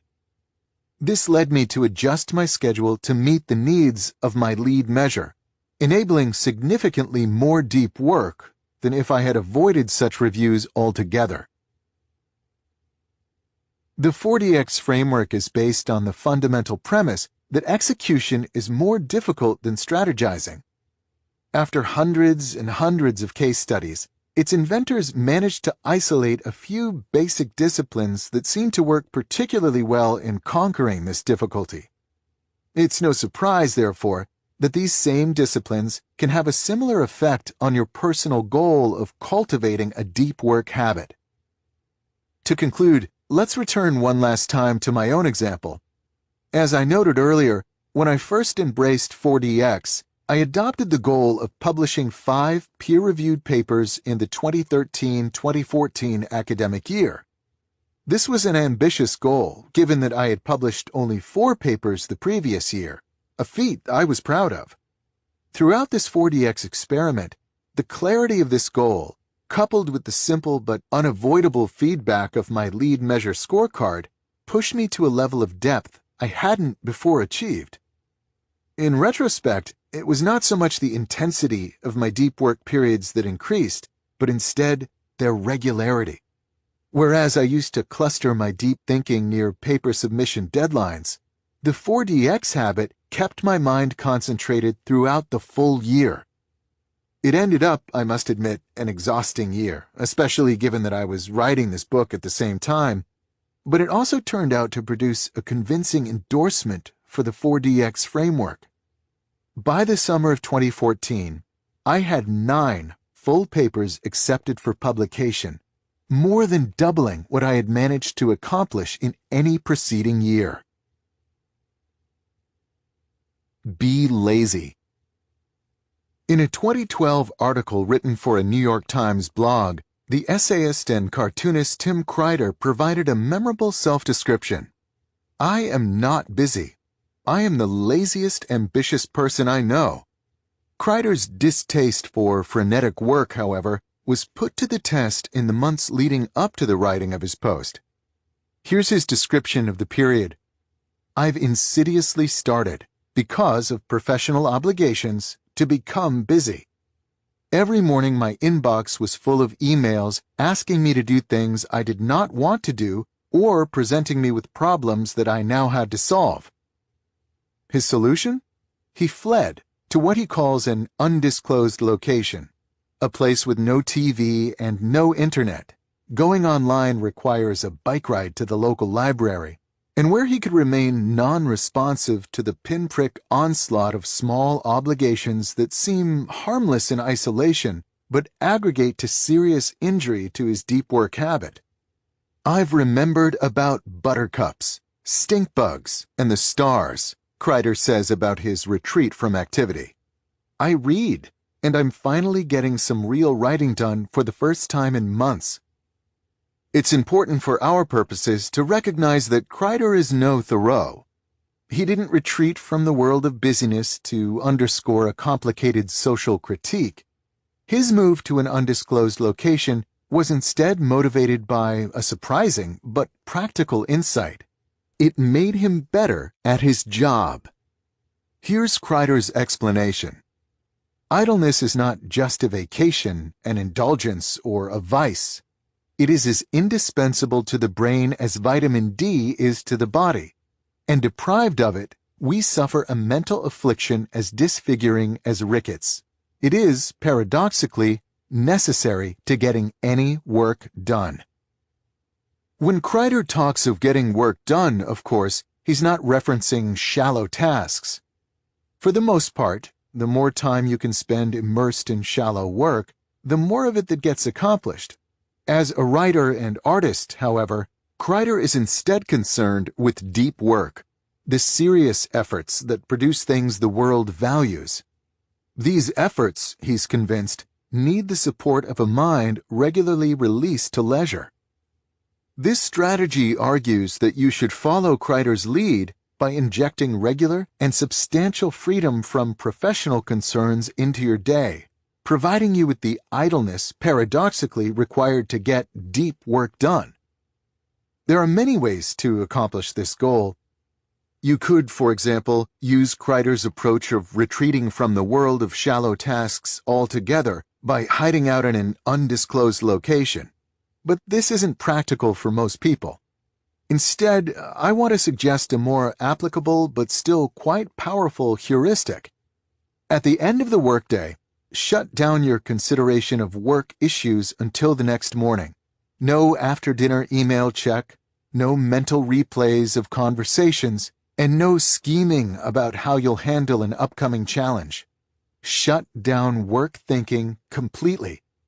If you need more time, then extend your workday. But once you shut down, your mind must be left free to encounter Kreider's buttercups, stink bugs, and stars. Before describing some tactics that support this strategy, I want to first explore why a shutdown will be profitable to your ability to produce valuable output. We have, of course, Tim Kreider's personal endorsement, but it's worth taking the time to also understand the science behind the value of downtime. A closer examination of this literature reveals the following 3 possible explanations for this value. Reason number 1. Downtime aids insights. Consider the following excerpt from a 2006 paper that appeared in the journal Science. The scientific literature has emphasized the benefits of conscious deliberation in decision-making for hundreds of years. The question addressed here is whether this view is justified. We hypothesize that it is not. Lurking in this bland statement is a bold claim. The authors of this study, led by the Dutch psychologist Aap Dijksterhuis, set out to prove that some decisions are better left to your unconscious mind to untangle. In other words, to actively try to work through these decisions will lead to a worse outcome than loading up the relevant information and then moving on to something else while letting the subconscious layers of your mind mull things over. Dijksterhuis's team isolated this effect by giving subjects the information needed for a complex decision regarding a car purchase. Half the subjects were told to think through the information and then make the best decision. The other half were distracted by easy puzzles after they read the information and were then put on the spot to make a decision without having had time to consciously deliberate. The distracted group ended up performing better. Observations from experiments such as this one led Dijksterhuis and his collaborators to introduce unconscious thought theory, UTT, an attempt to understand the different roles conscious and unconscious deliberation play in decision-making. At a high level, this theory proposes that for decisions that require the application of strict rules, the conscious mind must be involved. For example, if you need to do a math calculation, only your conscious mind is able to follow the precise arithmetic rules needed for correctness. On the other hand, for decisions that involve large amounts of information and multiple vague and perhaps even conflicting constraints, your unconscious mind is well suited to tackle the issue. UTT hypothesizes that this is due to the fact that these regions of your brain have more neuronal bandwidth available, allowing them to move around more information and sift through more potential solutions than your conscious centers of thinking. Your conscious mind, according to this theory, is like a home computer on which you can run carefully written programs that return correct answers to limited problems, whereas your unconscious mind is like Google's vast data centers, in which statistical algorithms sift through terabytes of unstructured information, teasing out surprising, useful solutions to difficult questions. The implication of this line of research is that providing your conscious brain time to rest enables your unconscious mind to take a shift sorting through your most challenging professional challenges. A shutdown habit, therefore, is not necessarily reducing the amount of time you're engaged in productive work, but is instead diversifying the type of work you deploy. Reason number 2. Downtime helps recharge the energy needed to work deeply. A frequently cited 2008 paper appearing in the journal Psychological Science describes a simple experiment. Subjects were split into 2 groups. One group was asked to take a walk on a wooded path in an arboretum near the Ann Arbor, Michigan campus where the study was conducted. The other group was sent on a walk through the bustling center of the city. Both groups were then given a concentration-sapping task called backward digit span. The core finding of the study is that the nature group performed up to 20% better on the task. The nature advantage still held the next week when the researchers brought back the same subjects and switched the locations. It wasn't the people who determined performance, but whether or not they got a chance to prepare by walking through the woods. This study, it turns out, is one of many that validate attention restoration theory, ART, which claims that spending time in nature can improve your ability to concentrate. This theory, which was first proposed in the 1980s by the University of Michigan psychologists Rachel Kaplan and Stephen Kaplan, the latter of which co-authored the 2008 study discussed here along with Mark Berman and John Ioannidis, is based on the concept of attention fatigue. To concentrate requires what ART calls directed attention. This resource is finite. If you exhaust it, you'll struggle to concentrate. For our purposes, we can think of this resource as the same thing as Baumeister's limited willpower reserves we discussed in the introduction to this rule. The 2008 study argues that walking on busy city streets requires you to use directed attention, as you must navigate complicated tasks like figuring out when to cross a street to not get run over or when to maneuver around the slow group of tourists blocking the sidewalk. After just 50 minutes of this focused navigation, the subject's store of directed attention was low. Walking through nature, by contrast, exposes you to what lead author Mark Berman calls inherently fascinating stimuli, using sunsets as an example. These stimuli invoke attention modestly, allowing focused attention mechanisms a chance to replenish. Put another way, when walking through nature, you're freed from having to direct your attention, as there are few challenges to navigate, like crowded street crossings, and experience enough interesting stimuli to keep your mind sufficiently occupied to avoid the need to actively aim your attention. This state allows your directed attention resources time to replenish. After 50 minutes of such replenishment, the subjects enjoyed a boost in their concentration. You might, of course, argue that perhaps being outside watching a sunset puts people in a good mood, and being in a good mood is what really helps performance on these tasks. But in a sadistic twist, the researchers debunked that hypothesis by repeating the experiment in the harsh Ann Arbor winter. Walking outside in brutal, cold conditions didn't put the subjects in a good mood, but they still ended up doing better on concentration tasks. What's important to our purpose is observing that the implications of ART expand beyond the benefits of nature. The core mechanism of this theory is the idea that you can restore your ability to direct your attention if you give this activity a rest. Walking in nature provides such a mental respite, but so too can any number of relaxing activities so long as they provide similar, inherently fascinating stimuli and freedom from directed concentration. Having a casual conversation with a friend, listening to music while making dinner, playing a game with your kids, going for a run. The types of activities that will fill your time in the evening if you enforce a work shutdown play the same attention-restoring role as walking in nature. On the other hand, if you keep interrupting your evening to check and respond to email, or put aside a few hours after dinner to catch up on an approaching deadline, you're robbing your directed attention centers of the uninterrupted rest they need for restoration. Even if these work dashes consume only a small amount of time, they prevent you from reaching the levels of deeper relaxation in which attention restoration can occur.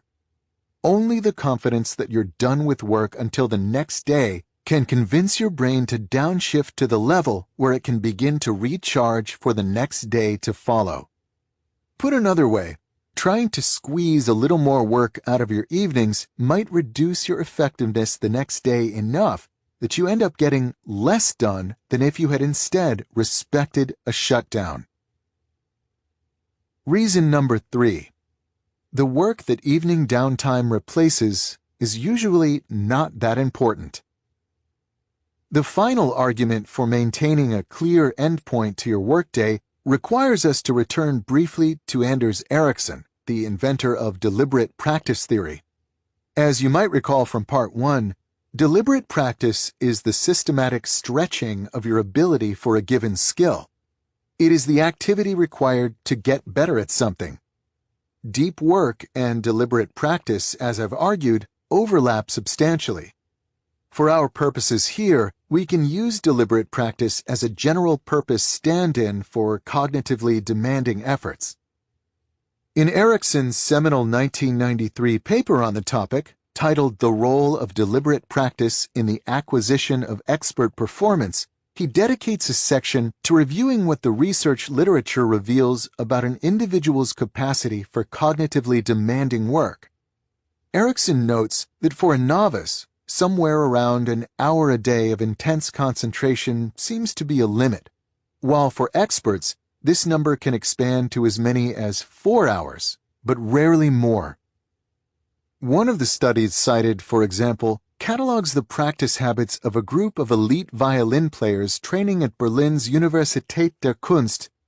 This study found the elite players average around 3.5 hours per day in a state of deliberate practice, usually separated into 2 distinct periods. The less accomplished players spent less time in a state of depth. The implication of these results is that your capacity for deep work in a given day is limited. If you're careful about your schedule, using, for example, the type of productivity strategies described in rule number 4, you should hit your daily deep work capacity during your workday. It follows, therefore, that by evening, you're beyond the point where you can continue to effectively work deeply. Any work you do fit into the night, therefore, won't be the type of high-value activities that really advance your career. Your efforts will instead likely be confined to low-value, shallow tasks, executed at a slow, low-energy pace. By deferring evening work, in other words, you're not missing out on much of importance. The 3 reasons just described support the general strategy of maintaining a strict endpoint to your workday. Let's conclude by filling in some details concerning implementation. To succeed with this strategy, you must first accept the commitment that once your workday shuts down, you cannot allow even the smallest incursion of professional concerns into your field of attention. This includes, crucially, checking email, as well as browsing work-related websites. In both cases, even a brief intrusion of work can generate a self-reinforcing stream of distraction that impedes the shutdown advantages described earlier for a long time to follow. Most people are familiar, for example, with the experience of glancing at an alarming email on a Saturday morning, and then having its implications haunt your thoughts for the rest of the weekend. Another key commitment for succeeding with this strategy is to support your commitment by shutting down with a strict shutdown ritual that you use at the end of the workday to maximize the probability that you succeed. In more detail, this ritual should ensure that every incomplete task, goal, or project has been reviewed, and that for each you have confirmed that either 1. You have a plan you trust for its completion, or 2. It's captured in a place where it will be revisited when the time is right. The process should be an algorithm, a series of steps you always conduct one after another. When you're done, have a set phrase you say that indicates completion. To end my own ritual, I say, "Shut down complete." This final step sounds cheesy, but it provides a simple cue to your mind that it's safe to release work-related thoughts for the rest of the day. To make this suggestion more concrete, let me walk through the steps of my own shutdown ritual, which I first developed around the time I was writing my doctoral dissertation and have deployed in one form or another ever since. The first thing I do is take a final look at my email inbox to ensure that there's nothing requiring an urgent response before the day ends. The next thing I do is transfer any new tasks that are on my mind or were scribbled down earlier in the day into my official task lists. I use Google Docs for storing my task lists as I like the ability to access them from any computer, but the technology here isn't really relevant.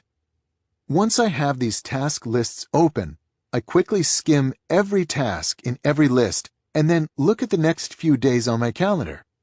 These 2 actions ensure that there's nothing urgent I'm forgetting or any important deadlines or appointments sneaking up on me. I have, at this point, reviewed everything that's on my professional plate. To end the ritual, I use this information to make a rough plan for the next day. Once the plan is created, I say, "Shut down complete," and my work thoughts are done for the day. The concept of a shutdown ritual might at first seem extreme, but there's a good reason for it. The Zeigarnik effect. This effect, which is named for the experimental work of the early 20th century psychologist Bluma Zeigarnik, describes the ability of incomplete tasks to dominate our attention. It tells us that if you simply stop whatever you're doing at 5 p.m. and declare, "I'm done with work until tomorrow," you'll likely struggle to keep your mind clear of professional issues, as the many obligations left unresolved in your mind will, as in Bluma Zeigarnik's experiments, keep battling for your attention throughout the evening, a battle that they'll often win. At first, this challenge might seem unresolvable. As any busy knowledge worker can attest, there are always tasks left incomplete. The idea that you can ever reach a point where all your obligations are handled is a fantasy. Fortunately, we don't need to complete a task to get it off our minds. Riding to our rescue in this matter is our friend from earlier in the rule, the psychologist Roy Baumeister, who wrote a paper with E.J. Masacampo playfully titled, "Consider It Done." In this study, the two researchers began by replicating the Zeigarnik effect in their subjects. In this case, the researchers assigned a task and then cruelly engineered interruptions, but then found that they could significantly reduce the effect's impact by asking the subjects soon after the interruption to make a plan for how they would later complete the incomplete task. To quote the paper, "Committing to a specific plan for a goal may therefore not only facilitate attainment of the goal, but may also free cognitive resources for other pursuits." The shutdown ritual described earlier leverages this tactic to battle the Zeigarnik effect. While it doesn't force you to explicitly identify a plan for every single task in your task list, a burdensome requirement, it does force you to capture every task in a common list, and then review these tasks before making a plan for the next day. This ritual ensures that no task will be forgotten. Each will be reviewed daily and tackled when the time is appropriate. Your mind, in other words, is released from its duty to keep track of these obligations at every moment. Your shutdown ritual has taken over that responsibility. Shutdown rituals can become annoying, as they add an extra 10 to 15 minutes to the end of your workday, and sometimes even more, but they're necessary for reaping the rewards of systematic idleness summarized previously. From my experience, it should take a week or two before the shutdown habit sticks. That is, until your mind trusts your ritual enough to actually begin to release work-related thoughts in the evening. But once it does stick, the ritual will become a permanent fixture in your life, to the point that skipping the routine will fill you with a sense of unease. Decades of work from multiple different subfields within psychology all point toward the conclusion that regularly resting your brain improves the quality of your deep work. When you work, work hard. When you're done, be done. Your average email response time might suffer some, but you'll more than make up for this with the sheer volume of truly important work produced during the day by your refreshed ability to dive deeper than your exhausted peers. Rule number 2. Embrace boredom. To better understand how one masters the art of deep work, I suggest visiting the Knesset Yisroel Synagogue in Spring Valley, New York at 6 a.m. on a weekday morning. If you do, you'll likely find at least 20 cars in the parking lot. Inside, you'll encounter a couple dozen members of the congregation working over texts. Some might be reading silently, mouthing the words of an ancient language, while others are paired together, debating. At one end of the room, a rabbi will be leading a larger group in a discussion.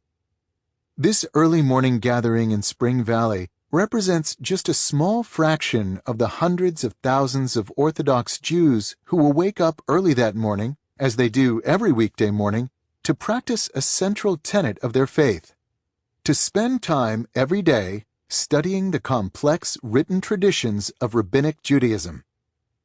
I was introduced to this world by Adam Marlin, a member of the Knesset Yisroel congregation and one of the regulars at its morning study group.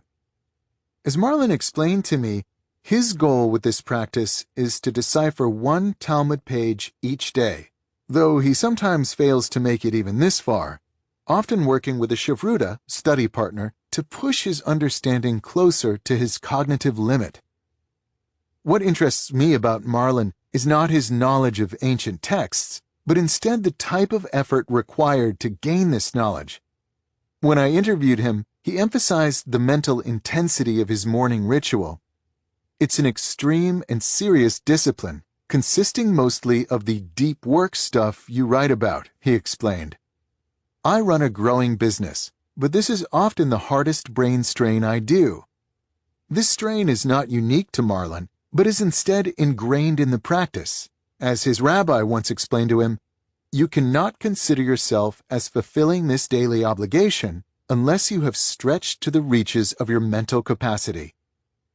Unlike many Orthodox Jews, Marlon came late to his faith, not starting his rigorous Talmud training until his 20s. This bit of trivia proves useful to our purposes because it allows Marlon a clear before and after comparison concerning the impact of these mental calisthenics, and the results surprised him. Though Marlon was exceptionally well educated when he began the practice, he holds 3 different Ivy League degrees, he soon met fellow adherents who had only ever attended small religious schools but could still dance intellectual circles around him. A number of these people are highly successful professionally, he explained to me, but it wasn't some fancy school that pushed their intellect higher. It became clear it was instead their daily study that started as early as the 5th grade. After a while, Marlon began to notice positive changes in his own ability to think deeply. "I've recently been making more highly creative insights in my business life," he told me. "I'm convinced it's related to this daily mental practice. This consistent strain has built my mental muscle over years and years.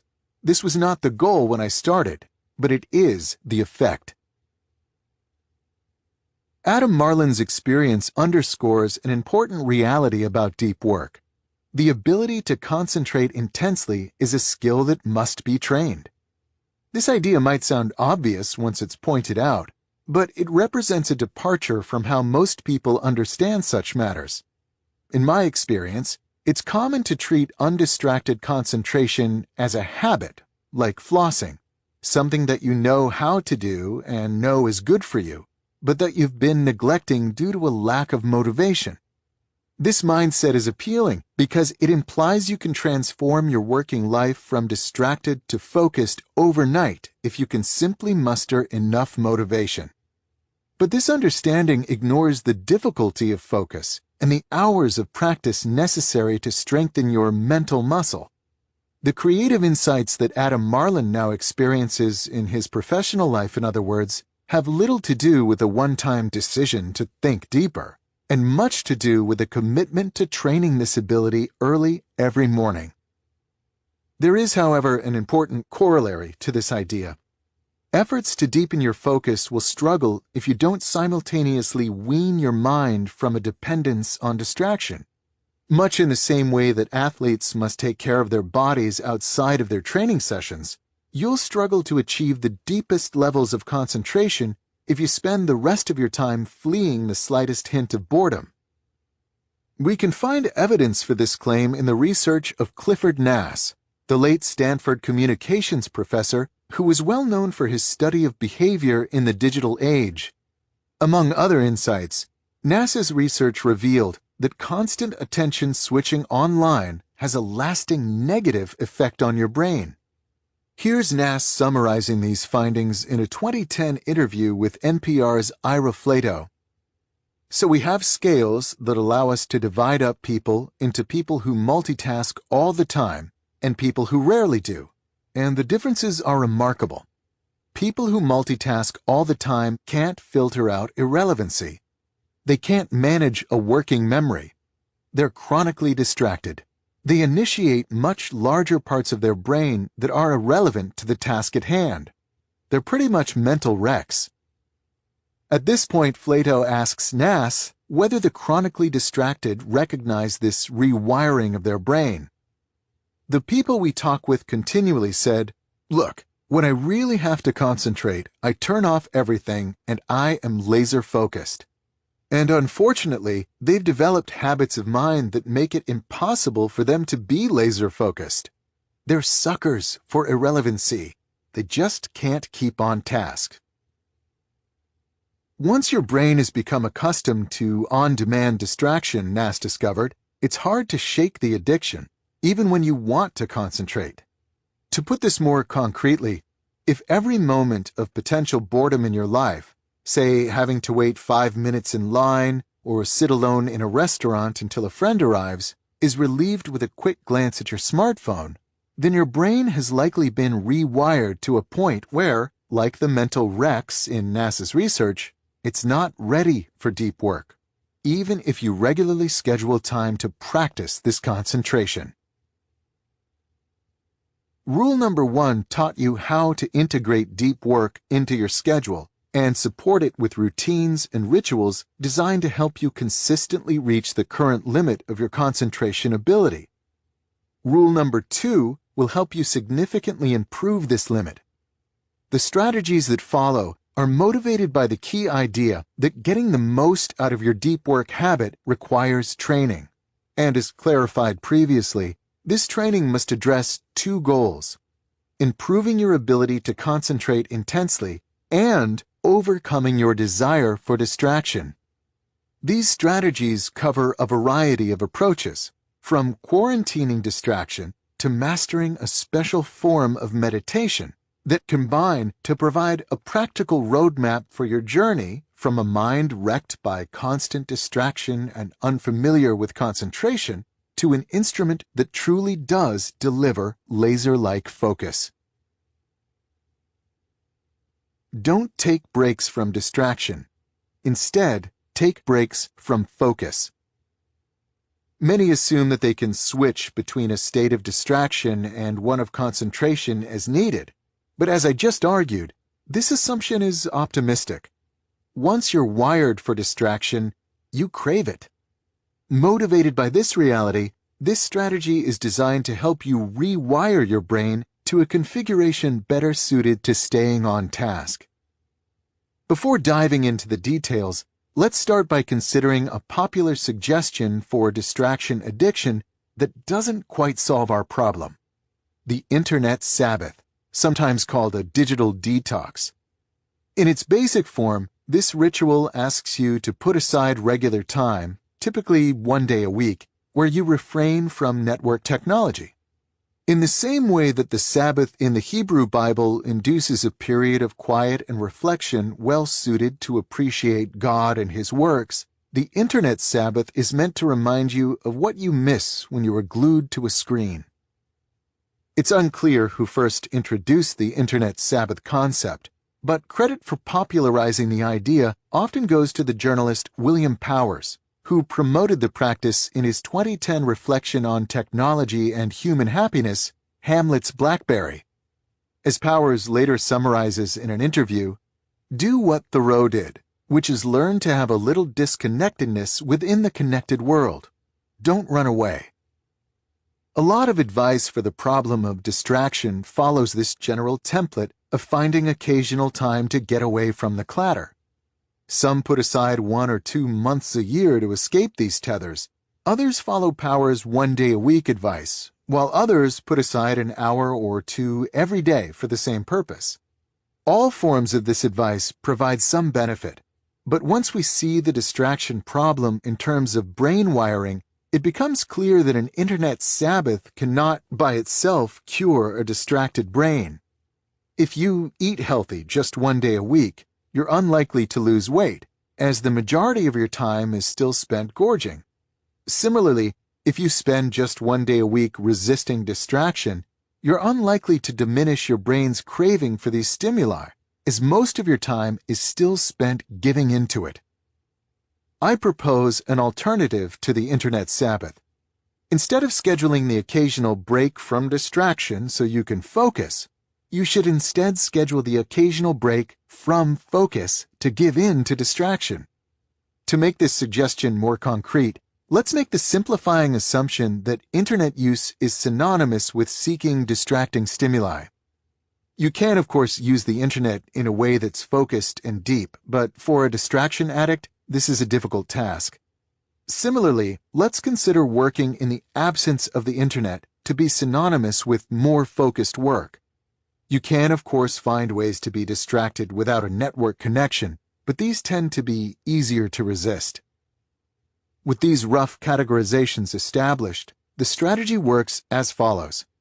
Schedule in advance when you'll use the Internet, and then avoid it altogether outside these times. I suggest that you keep a notepad near your computer at work. On this pad, record the next time you're allowed to use the Internet. Until you arrive at that time, absolutely no network connectivity is allowed, no matter how tempting. The idea motivating this strategy is that the use of a distracting service does not, by itself, reduce your brain's ability to focus.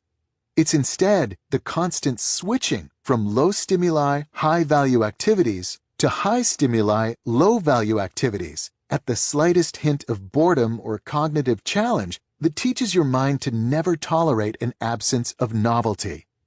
This constant switching can be understood analogously as weakening the mental muscles responsible for organizing the many sources vying for your attention.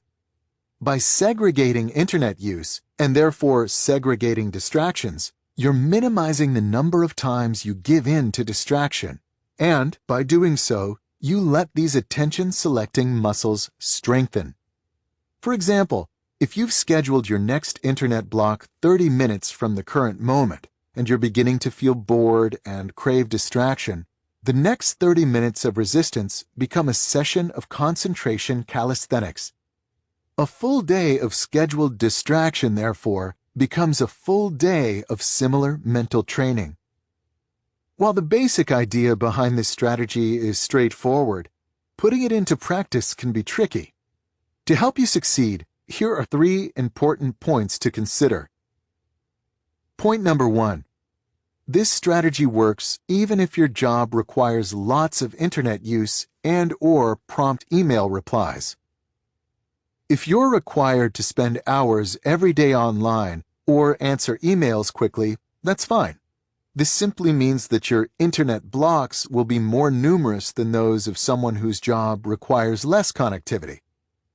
The total number or duration of your internet blocks doesn't matter nearly as much as making sure that the integrity of your offline blocks remains intact.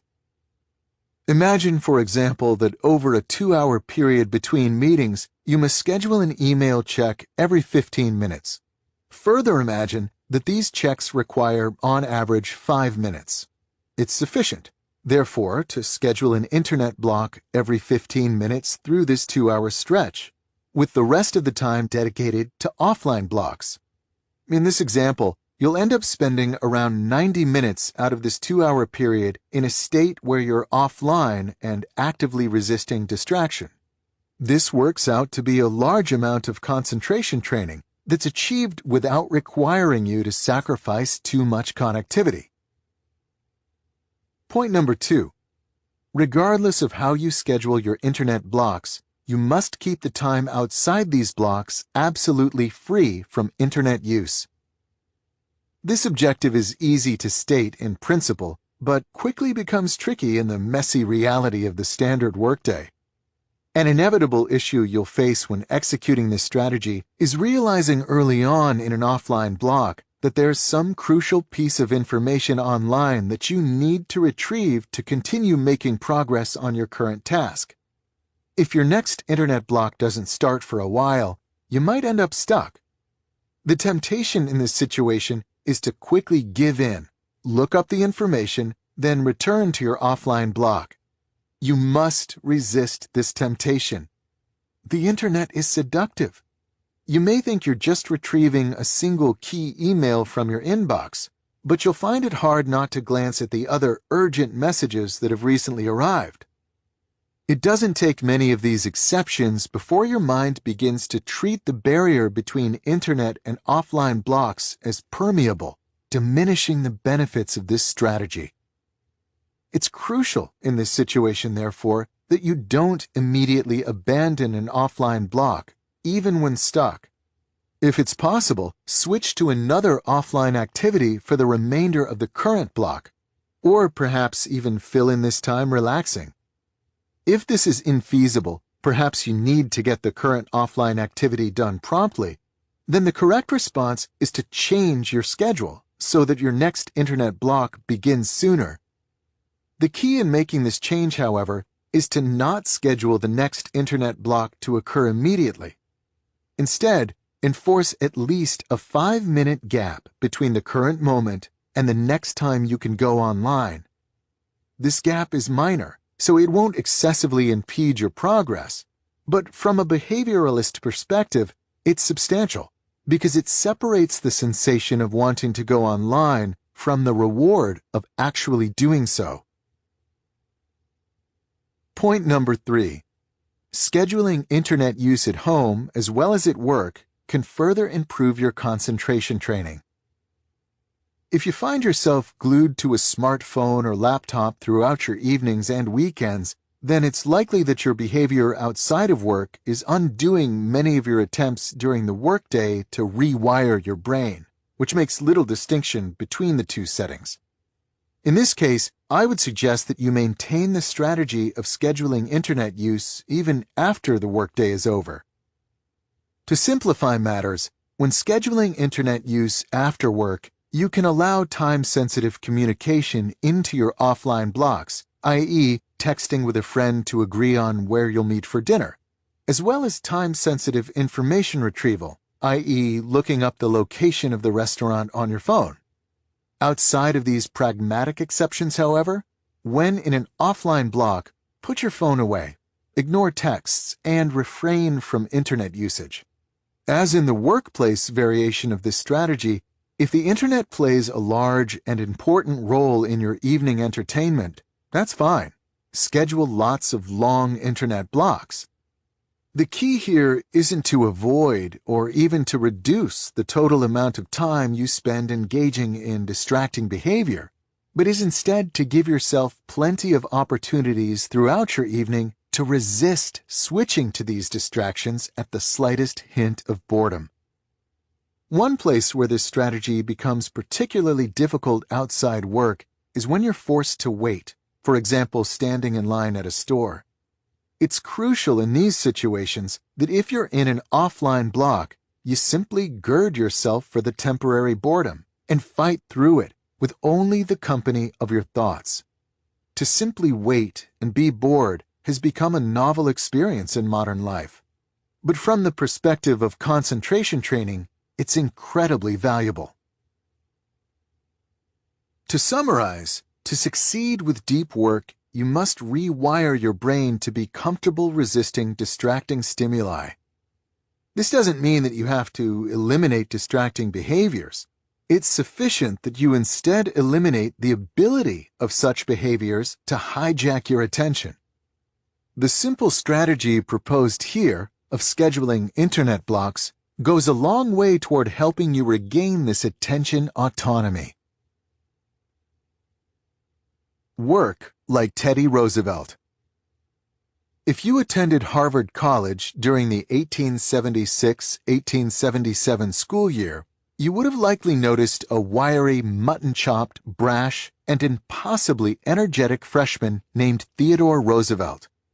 If you then proceeded to befriend this young man, you would have soon noticed a paradox. On the one hand, his attention might appear to be hopelessly scattered, spread over what one classmate called an amazing array of interests, a list that biographer Edmund Morris catalogs to contain boxing, wrestling, bodybuilding, dance lessons, poetry readings, and the continuation of a lifelong obsession with naturalism. Roosevelt's landlord on Winthrop Street was not pleased with her young tenant's tendency to dissect and stuff specimens in his rented room. This latter interest developed to the point that Roosevelt published his first book, The Summer Birds of the Adirondacks, in the summer after his freshman year. It was well received in the Bulletin of the Nuttall Ornithological Club, a publication, needless to say, which takes bird books quite seriously, and was good enough to lead Morris to assess Roosevelt at this young age to be one of the most knowledgeable young naturalists in the United States. To support this extracurricular exuberance, Roosevelt had to severely restrict the time left available for what should have been his primary focus, his studies at Harvard. Morris used Roosevelt's diary and letters from this period to estimate that the future president was spending no more than a quarter of the typical day studying. One might expect, therefore, that Roosevelt's grades would crater, but they didn't. He wasn't the top student in his class, but he certainly didn't struggle either.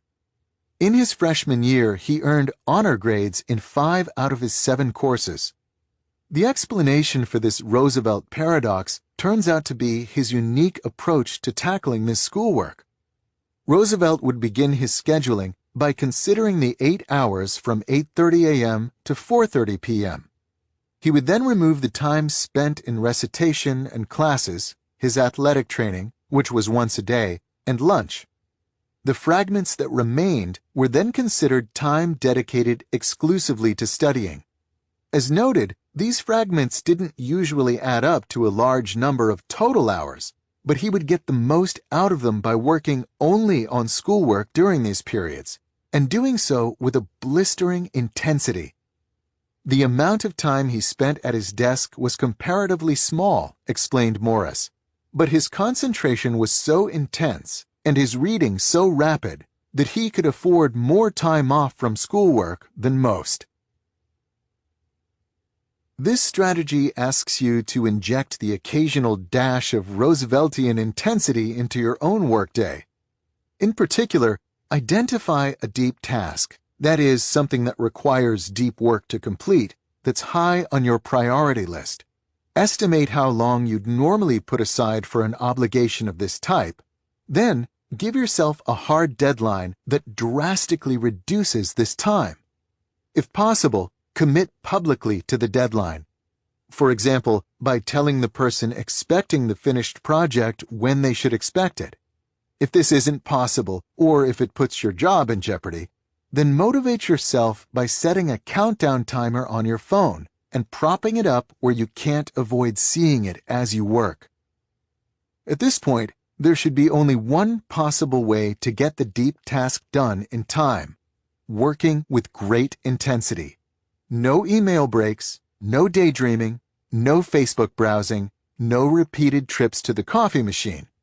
Like Roosevelt at Harvard, attack the task with every free neuron until it gives way under your unwavering barrage of concentration. Try this experiment no more than once a week at first, giving your brain practice with intensity, but also giving it and your stress levels time to rest in between. Once you feel confident in your ability to trade concentration for completion time, increase the frequency of these Roosevelt dashes. Remember, however, to always keep your self-imposed deadlines right at the edge of feasibility. You should be able to consistently beat the buzzer, or at least be close, but to do so should require teeth-gritting concentration. The main motivation for this strategy is straightforward. Deep work requires levels of concentration well beyond where most knowledge workers are comfortable. Roosevelt dashes leverage artificial deadlines to help you systematically increase the level you can regularly achieve, providing in some sense interval training for the attention centers of your brain. An additional benefit is that these dashes are incompatible with distraction. There's no way you can give in to distraction and still make your deadlines. Therefore, every completed dash provides a session in which you're potentially bored and really want to seek more novel stimuli, but you resist. As argued in the previous strategy, the more you practice resisting such urges, the easier such resistance becomes. After a few months of deploying this strategy, your understanding of what it means to focus will likely be transformed as you reach levels of intensity stronger than anything you've experienced before. And if you're anything like a young Roosevelt, you can then repurpose the extra free time it generates toward the finer pleasures in life, like trying to impress the always discerning members of the Nuttall Ornithological Club. Meditate productively. During the 2 years I spent as a postdoctoral associate at MIT, my wife and I lived in a small but charming apartment on Pinckney Street in historic Beacon Hill. Though I lived in Boston and worked in Cambridge, the two locations were close, only a mile apart, sitting on opposite banks of the Charles River. Intent on staying fit, even during the long and dark New England winter, I decided to take advantage of this proximity by traveling between home and work to the greatest extent possible on foot. My routine had me walk to campus in the morning, crossing the Longfellow Bridge in all weather. The city, it turns out to my dismay, is often slow to shovel the pedestrian path after snowstorms. Around lunch, I would change into running gear and run back home on a longer path that followed the banks of the Charles, crossing at the Massachusetts Avenue Bridge. After a quick lunch and shower at home, I would typically take the subway across the river on the way back to campus, saving perhaps a third of a mile on the trek, and then walk home when the workday was done. In other words, I spent a lot of time on my feet during this period. It was this reality that led me to develop the practice that I'll now suggest you adopt in your own deep work training: productive meditation. The goal of productive meditation is to take a period in which you're occupied physically but not mentally, walking, jogging, driving, showering, and focus your attention on a single, well-defined professional problem. Depending on your profession, this problem might be outlining an article, writing a talk, making progress on a proof, or attempting to sharpen a business strategy. As in mindfulness meditation, you must continue to bring your attention back to the problem at hand when it wanders or stalls. I used to practice productive meditation in at least one of my daily cross-river treks while living in Boston, and as I improved, so did my results. I ended up, for example, working out the chapter outlines for a significant portion of my last book while on foot, and made progress on many knotty technical problems in my academic research. I suggest that you adopt a productive meditation practice in your own life. You don't necessarily need a serious session every day, but your goal should be to participate in at least 2 or 3 such sessions in a typical week. Fortunately, finding time for this strategy is easy, as it takes advantage of periods that would otherwise be wasted, such as walking the dog or commuting to work, and, if done right, can actually increase your professional productivity instead of taking time away from your work. In fact, you might even consider scheduling a walk during your workday specifically for the purpose of applying productive meditation to your most pressing problem at the moment. I'm not, however, suggesting this practice for its productivity benefits, though they're nice. I'm instead interested in its ability to rapidly improve your ability to think deeply. In my experience, productive meditation builds on both of the key ideas introduced at the beginning of this rule.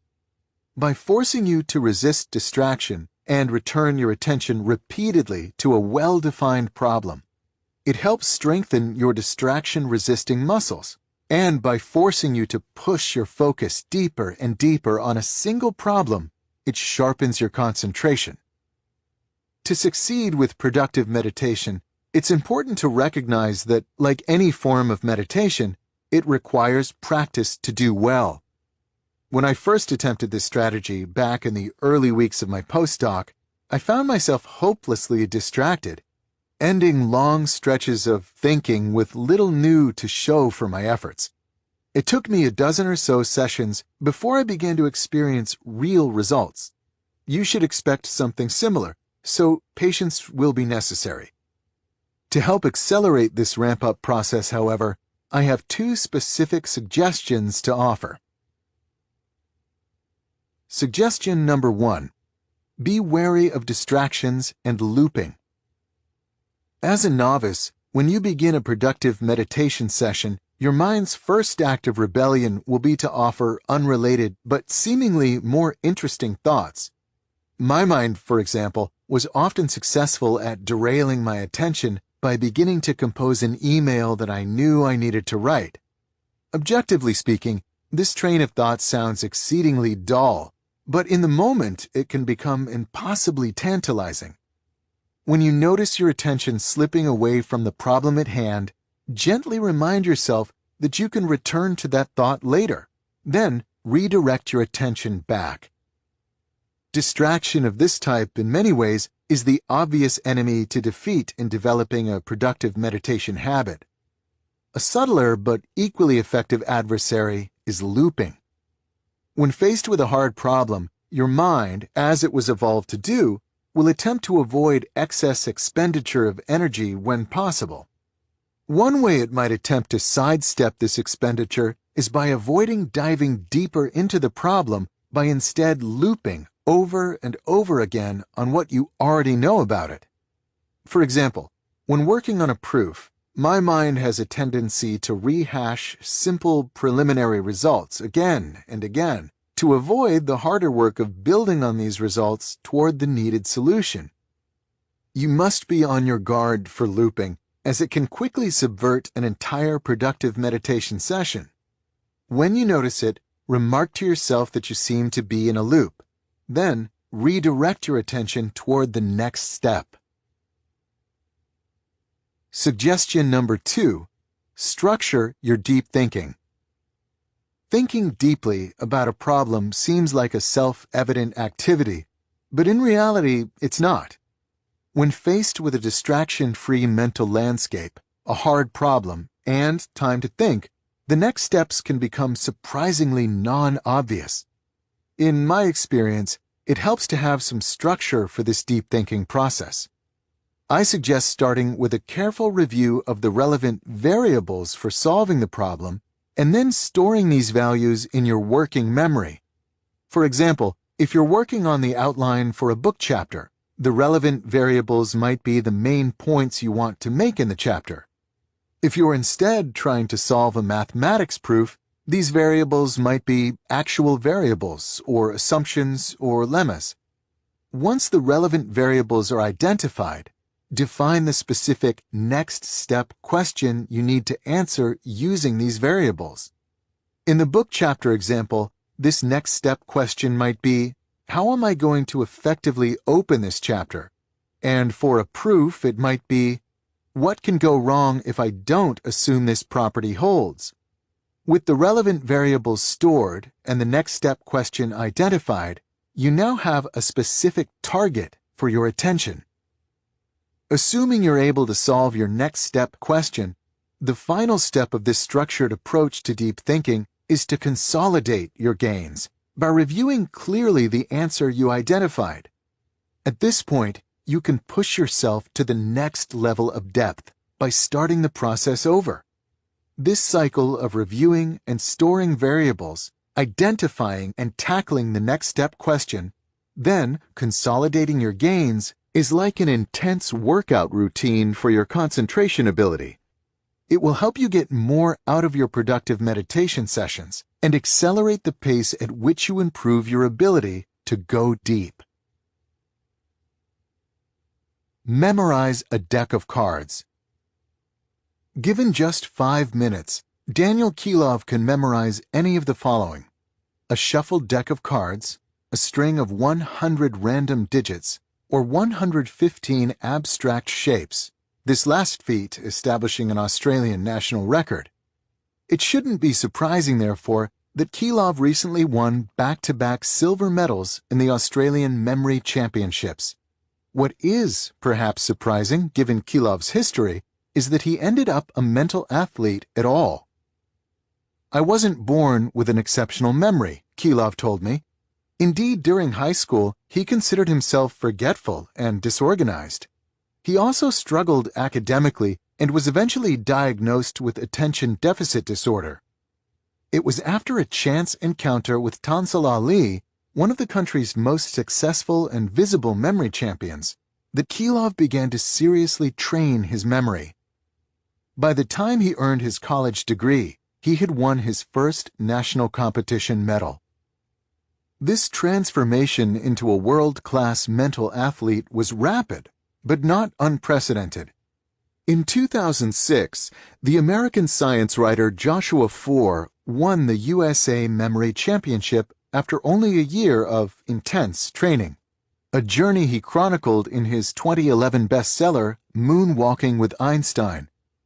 But what's important to us about Kilov's story is what happened to his academic performance during this period of intensive memory development. While training his brain, he went from a struggling student with attention deficit disorder to graduating from a demanding Australian university with first-class honors. He was soon accepted into the PhD program at one of the country's top universities, where he currently studies under a renowned philosopher. One explanation for this transformation comes from research led by Henry Roediger, who runs the Memory Lab at the University of Washington at St. Louis. In 2014, Roediger and his collaborators sent a team equipped with a battery of cognitive tests to the Extreme Memory Tournament held in San Diego. They wanted to understand what differentiated these elite memorizers from the population at large. We found that one of the biggest differences between memory athletes and the rest of us is in a cognitive ability that's not a direct measure of memory at all, but of attention, explained Roediger in a New York Times blog post. The ability in question is called attentional control, and it measures the subject's ability to maintain their focus on essential information.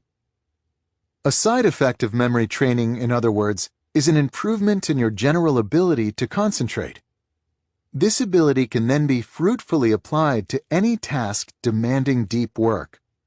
Daniel Kilov, we can therefore conjecture, didn't become a star student because of his award-winning memory. It was instead his quest to improve this memory that, incidentally, gave him the deep work edge needed to thrive academically.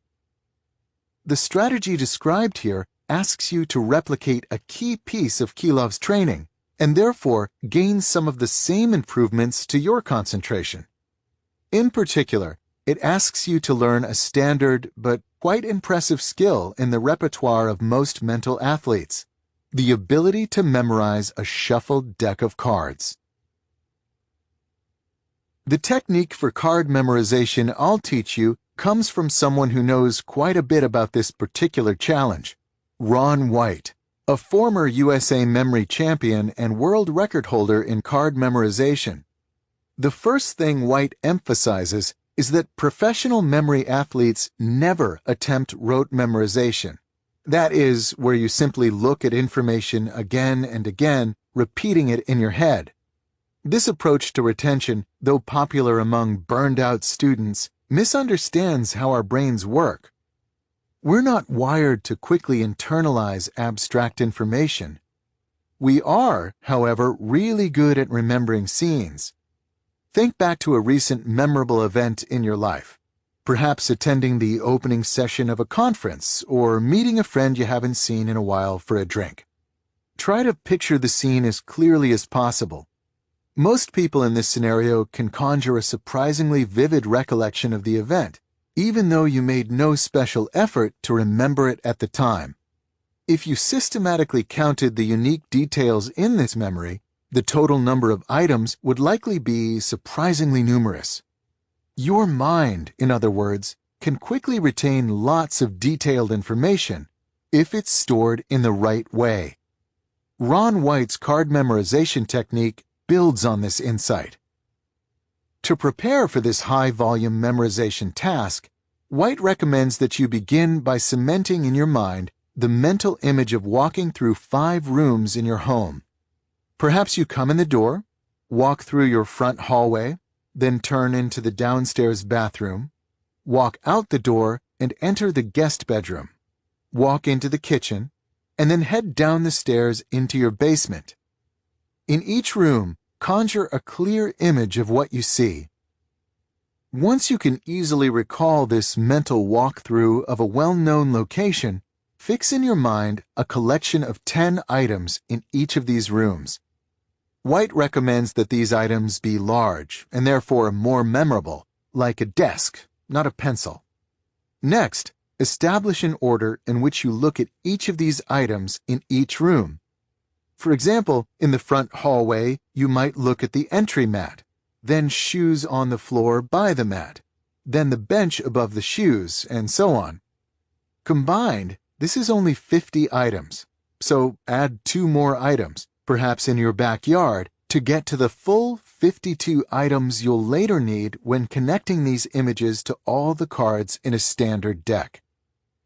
Practice this mental exercise of walking through the rooms and looking at items in each room in a set order. You should find that this type of memorization, because it's based on visual images of familiar places and things, will be much easier than the rote memorizing you might remember from your school days. The second step in preparing to memorize a deck of cards is to associate a memorable person or thing with each of the 52 possible cards. To make this process easier, try to maintain some logical association between the card and the corresponding image. White provides the example of associating Donald Trump with the King of Diamonds, as diamonds signify wealth.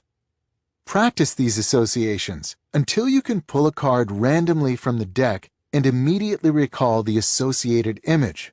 As before, the use of memorable visual images and associations will simplify the task of forming these connections. The 2 steps mentioned previously are advanced steps, things you do just once and can then leverage again and again in memorizing specific decks. Once these steps are done, you're ready for the main event, memorizing as quickly as possible the order of 52 cards in a freshly shuffled deck. The method here is straightforward. Begin your mental walkthrough of your house. As you encounter each item, look at the next card from the shuffled deck and imagine the corresponding memorable person or thing doing something memorable near that item. For example, if the first item and location is the mat in your front entry and the first card is the King of Diamonds, you might picture Donald Trump wiping mud off of his expensive loafers on the entry mat in your front hallway.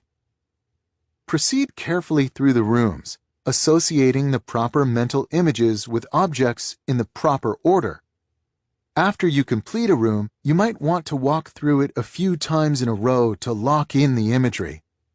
Once you're done, you're ready to hand the deck to a friend and amaze him by rattling off the cards in order without peeking. To do so, of course, simply requires that you perform the mental walkthrough one more time, connecting each memorable person or thing to its corresponding card as you turn your attention to it. If you practice this technique, you'll discover, like many mental athletes who came before you, that you can eventually internalize a whole deck in just minutes. More important than your ability to impress friends, of course, is the training such activities provide your mind. Proceeding through the steps described earlier requires that you focus your attention again and again on a clear target. Like a muscle responding to weights, this will strengthen your general ability to concentrate, allowing you to go deeper with more ease. It's worth emphasizing, however, the obvious point that there's nothing special about card memorization. Any structured thought process that requires unwavering attention can have a similar effect. Be it studying the Talmud, like Adam Marlin from Rule Number 2's introduction, or practicing productive meditation, or trying to learn the guitar part of a song by ear, a past favorite of mine. If card memorization seems weird to you, in other words, then choose a replacement that makes similar cognitive requirements. The key to this strategy is not the specifics, but instead the motivating idea that your ability to concentrate is only as strong as your commitment to train it. Rule number 3. Quit social media. In 2013, author and digital media consultant Baratunde Thurston launched an experiment. He decided to disconnect from his online life for 25 days.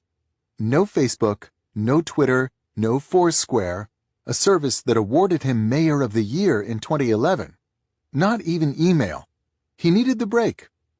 Thurston, who is described by friends as the most connected man in the world, had, by his own count, participated in more than 59,000 Gmail conversations and posted 1,500 times on his Facebook wall in the year leading up to his experiment. "I was burnt out, fried, done, toast," he explained. We know about Thurston's experiment because he wrote about it in a cover article for Fast Company magazine, ironically titled #Unplug. As Thurston reveals in the article, it didn't take long to adjust to a disconnected life. By the end of that first week, the quiet rhythm of my days seemed far less strange, he said. I was less stressed about not knowing new things. I felt that I still existed despite not having shared documentary evidence of said existence on the internet. Thurston struck up conversations with strangers. He enjoyed food without Instagramming the experience. He bought a bike. Turns out it's easier to ride the thing when you're not trying to simultaneously check your Twitter. The end came too soon, Thurston lamented. But he had startups to run and books to market. So after the 25 days passed, he reluctantly reactivated his online presence. Baratunde Thurston's experiment neatly summarizes two important points about our culture's current relationship with social networks like Facebook, Twitter, and Instagram, and infotainment sites like Business Insider and BuzzFeed, two categories of online distraction that I will collectively call network tools in the sections ahead. The first point is that we increasingly recognize that these tools fragment our time and reduce our ability to concentrate. This reality no longer generates much debate. We all feel it. This is a real problem for many different people, but the problem is especially dire if you're attempting to improve your ability to work deeply. In the preceding rule, for example, I described several strategies to help you sharpen your focus. These efforts will become significantly more difficult if you simultaneously behave like a pre-experiment Baratunde Thurston, allowing your life outside such training to remain a distracted blur of apps and browser tabs. Willpower is limited, and therefore, the more enticing tools you have pulling at your attention, the harder it'll be to maintain focus on something important. To master the art of deep work, therefore, you must take back control of your time and attention from the many diversions that attempt to steal them. Before we begin fighting back against these distractions, however, we must better understand the battlefield.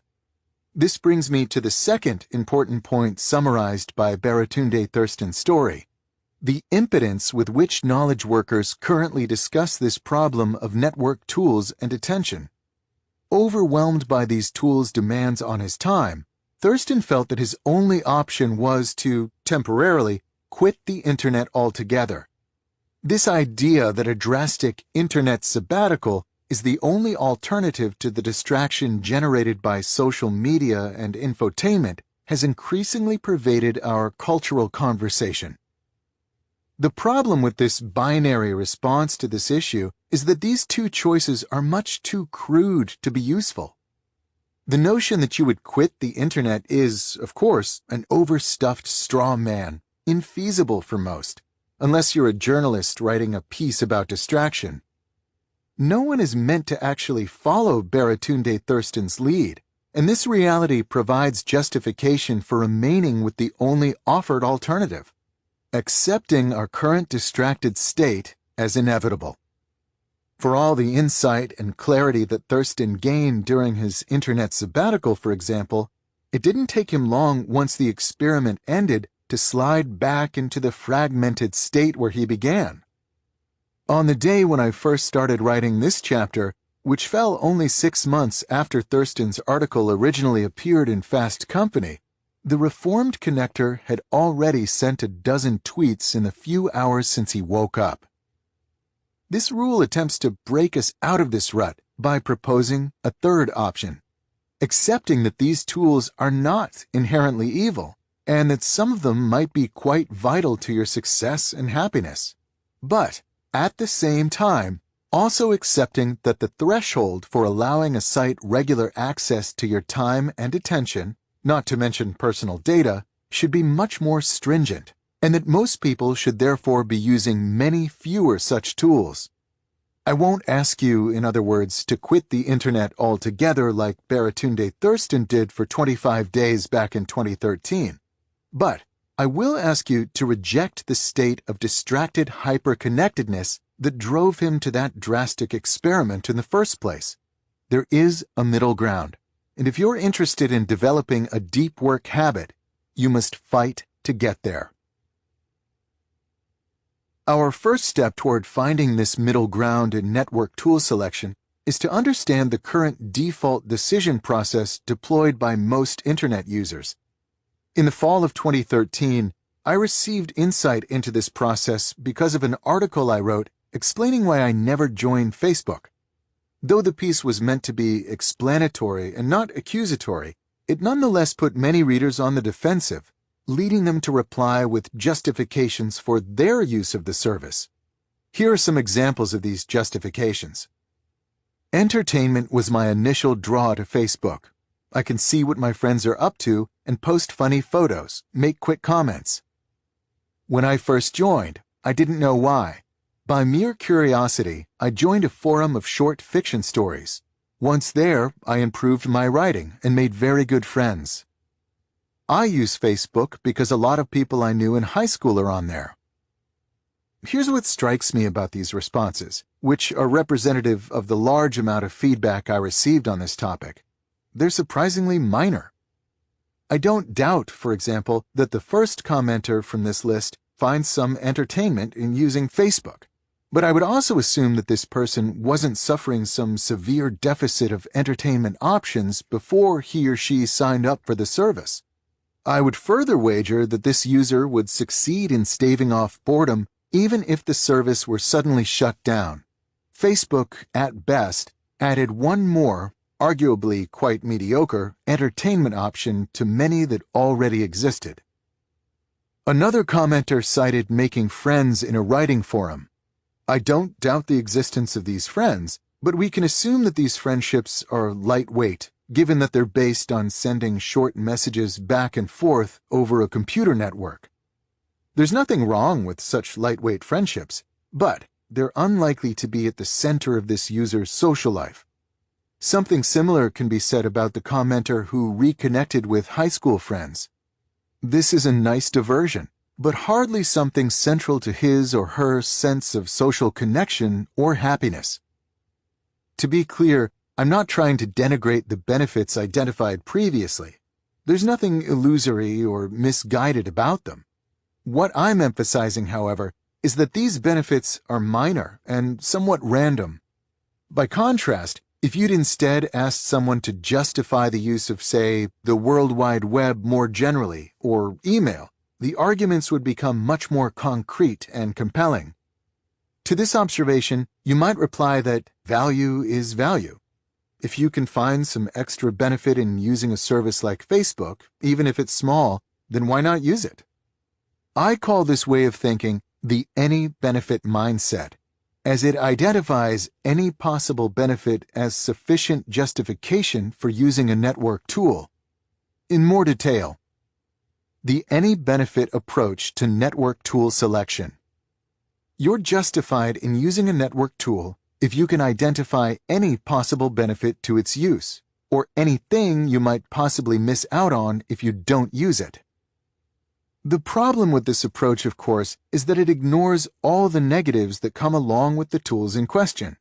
These services are engineered to be addictive, robbing time and attention from activities that more directly support your professional and personal goals, such as deep work. Eventually, if you use these tools enough, you'll arrive at the state of burned-out, hyper-distracted connectivity that plagued Baratunde Thurston and millions of others like him. It's here that we encounter the true, insidious nature of an any-benefit mindset. The use of network tools can be harmful. If you don't attempt to weigh pros against cons, but instead use any glimpse of some potential benefit as justification for unrestrained use of a tool, then you are unwittingly crippling your ability to succeed in the world of knowledge work. This conclusion, if considered objectively, shouldn't be surprising. In the context of network tools, we've become comfortable with the any-benefit mindset. But if we instead zoom out and consider this mindset in the broader context of skilled labor, it suddenly seems a bizarre and ahistorical approach to choosing tools. In other words, once you put aside the revolutionary rhetoric surrounding all things Internet, the sense summarized in Part 1 that you're either fully committed to the revolution or a Luddite curmudgeon, you'll soon realize that network tools are not exceptional. They're tools, no different from a blacksmith's hammer or an artist's brush, used by skilled laborers to do their jobs better, and occasionally to enhance their leisure.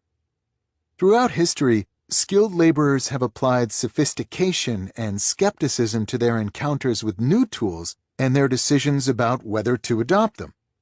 There's no reason why knowledge workers cannot do the same when it comes to the internet. The fact that the skilled labor here now involves digital bits doesn't change this reality. To help understand what this more careful tool curation might look like, it makes sense to start by talking to someone who makes a living working with non-digital tools and relies on a complex relationship with these tools to succeed. Fortunately, for our purposes, I found just such an individual in a lanky English major turned successful, sustainable farmer named, almost too aptly, Forrest Pritchard. Forrest Pritchard runs Smith Meadows, a family farm located an hour west of D.C., one of many farms clustered in the valleys of the Blue Ridge Mountains. Soon after taking control of the land from his parents, as I learned, Pritchard moved the operation away from traditional monoculture crops and toward the then novel concept of grass-finished meat. The farm bypasses wholesaling. You cannot find Smith Meadows steaks in Whole Foods to sell direct to consumers at the bustling farmers markets in the Washington, D.C. metro area. By all accounts, the farm is thriving in an industry that rarely rewards small operations. I first encountered Pritchard at our local farmers market in Tacoma Park, Maryland, where the Smith Meadows stand does good business. To see Pritchard, usually standing a foot taller than most of his suburbanite customers, wearing the obligatory faded flannel of the farmer, is to see a craftsman confident in his trade. I introduced myself to him because farming is a skill dependent on the careful management of tools, and I wanted to understand how a craftsman in a non-digital field approaches this crucial task. Haymaking is a good example, he told me not long into one of our conversations on the topic. It's a subject where I can give you the basic idea without having to gloss over the underlying economics. When Pritchard took over Smith Meadows, he explained, the farm made its own hay to use as animal feed during the winter months when grazing is impossible. Haymaking is done with a piece of equipment called a hay baler, a device you pull behind a tractor that compresses and binds dried grass into bales. If you raise animals on the East Coast, there's an obvious reason to own and operate a hay baler.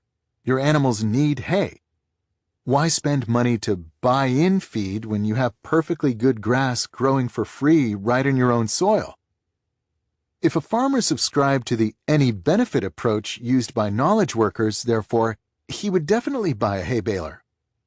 But, as Pritchard explained to me after preemptively apologizing for a moment of snark, if a farmer actually adopted such a simplistic mindset, I'd be counting the days until the forced sale goes up on the property. Pritchard, like most practitioners of his trade, instead deploys a more sophisticated thought process when assessing tools. And after applying this process to the hay baler, Pritchard was quick to sell it. Smith Meadows now purchases all the hay it uses. Here's why. Let's start by exploring the costs of making hay, Pritchard said. First, there's the actual cost of fuel and repairs and the shed to keep the baler. You also have to pay taxes on it. These directly measurable costs, however, were the easy part of his decision. It was instead the opportunity costs that required more attention. As he elaborated, if I make hay all summer, I can't be doing something else. For example, I now use that time instead to raise boilers, chickens meant for eating. These generate positive cash flow because I can sell them. But they also produce manure, which I can then use to enhance my soil. Then there's the equally subtle issue of assessing the secondary value of a purchased bale of hay. As Pritchard explained, when I'm buying in hay, I'm trading cash for animal protein as well as manure once it passes through the animal system, which means I'm also getting more nutrients from my land in exchange for my money. I'm also avoiding compacting soils by driving heavy machinery over my ground all summer long. When making his final decision on the baler, Pritchard moved past the direct monetary costs, which were essentially a wash, and instead shifted his attention to the more nuanced issue of the long-term health of his fields. For the reasons described previously, Pritchard concluded that buying in hay results in healthier fields, and, as he summarized, soil fertility is my baseline. By this calculation, the baler had to go. Notice the complexity of Pritchard's tool decision. This complexity underscores an important reality: the notion that identifying some benefit is sufficient to invest money, time, and attention in a tool is near laughable to people in his trade. Of course, a hay baler offers benefits. Every tool at the farm supply store has something useful to offer. At the same time, of course, it offers negatives as well. Pritchard expected this decision to be nuanced. He began with a clear baseline, in his case that soil health is of fundamental importance to his professional success, and then built off this foundation toward a final call on whether to use a particular tool. I propose that if you're a knowledge worker, especially one interested in cultivating a deep work habit, you should treat your tool selection with the same level of care as other skilled workers, such as farmers.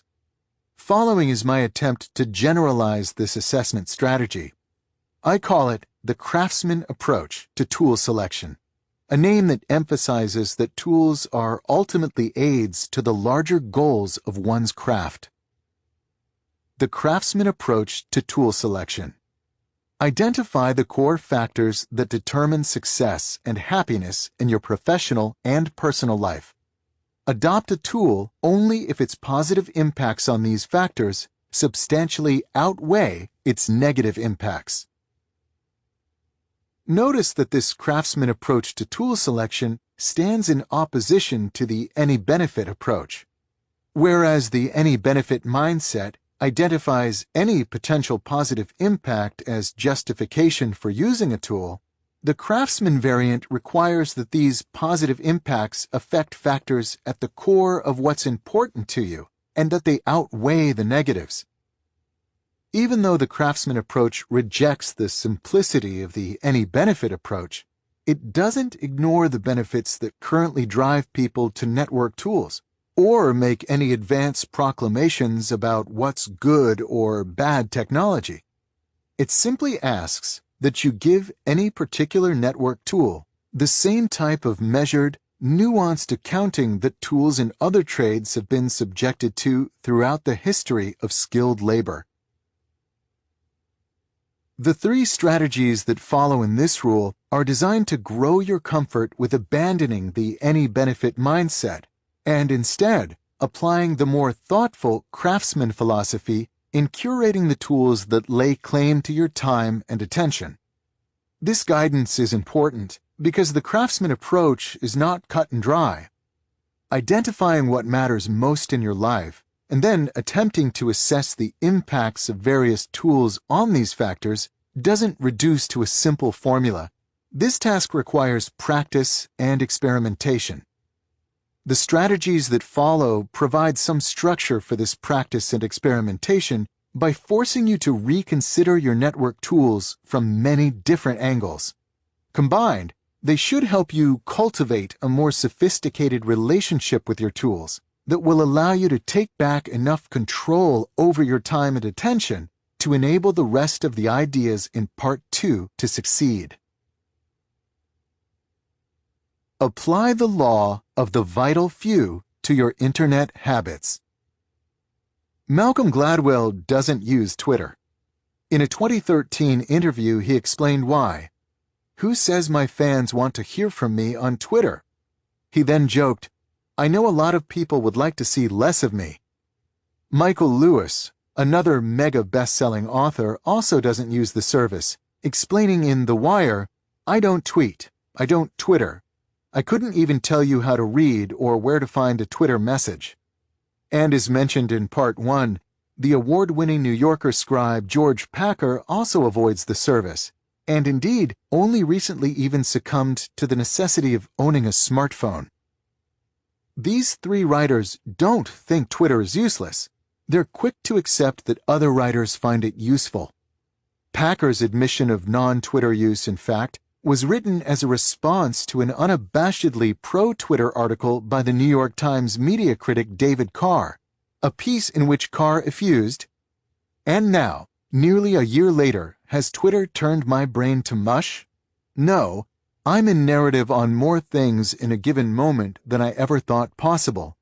And instead of spending a half-hour surfing in search of illumination, I get a sense of the day's news and how people are reacting to it in the time that it takes to wait for coffee at Starbucks." At the same time, however, Gladwell, Lewis, and Packer don't feel like the service offers them nearly enough advantages to offset its negatives in their particular circumstances.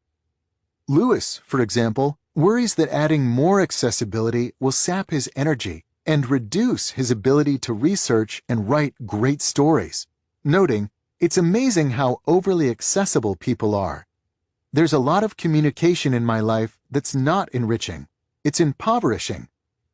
While Packer, for his part, worries about distraction, saying, "Twitter is crack for media addicts." He goes so far as to describe Carr's rave about the service as the most frightening picture of the future that I've read thus far in the new decade. We don't have to argue about whether these authors are right in their personal decisions to avoid Twitter and similar tools, because their sales numbers and awards speak for themselves. We can, instead, use these decisions as a courageous illustration of the craftsman approach to tool selection in action. In a time when so many knowledge workers, and especially those in creative fields, are still trapped in the any benefit mindset, it's refreshing to see a more mature approach to sorting through such services. But the very rareness of these examples reminds us that mature and confident assessments of this type aren't easy to make. Recall the complexity of the thought process highlighted earlier that Forrest Pritchard had to slog through to make a decision on his hay baler. For many knowledge workers and many of the tools in their lives, these decisions will be equally complex. The goal of this strategy, therefore, is to offer some structure to this thought process, a way to reduce some of the complexity of deciding which tools really matter to you. The first step of this strategy is to identify the main high-level goals in both your professional and your personal life. If you have a family, for example, then your personal goals might involve parenting well and running an organized household. In the professional sphere, the details of these goals depend on what you do for a living. In my own work as a professor, for example, I pursue two important goals. One centered on being an effective teacher in the classroom and effective mentor to my graduate students, and another centered on being an effective researcher. While your goals will likely differ, the key is to keep the list limited to what's most important, and to keep the description suitably high level. If your goal includes a specific target, to reach $1 million in sales, or to publish a half-dozen papers in a single year, then it's too specific for our purposes here. When you're done, you should have a small number of goals for both the personal and professional areas of your life. Once you've identified these goals, list for each the 2 or 3 most important activities that help you satisfy the goal. These activities should be specific enough to allow you to clearly picture doing them. On the other hand, they should be general enough that they're not tied to a one-time outcome. For example, do better research is too general. What does it look like to be doing better research? While finish paper on broadcast lower bounds in time for upcoming conference submission is too specific. It's a one-time outcome. A good activity in this context would be something like, regularly read and understand the cutting-edge results in my field. The next step in this strategy is to consider the network tools you currently use.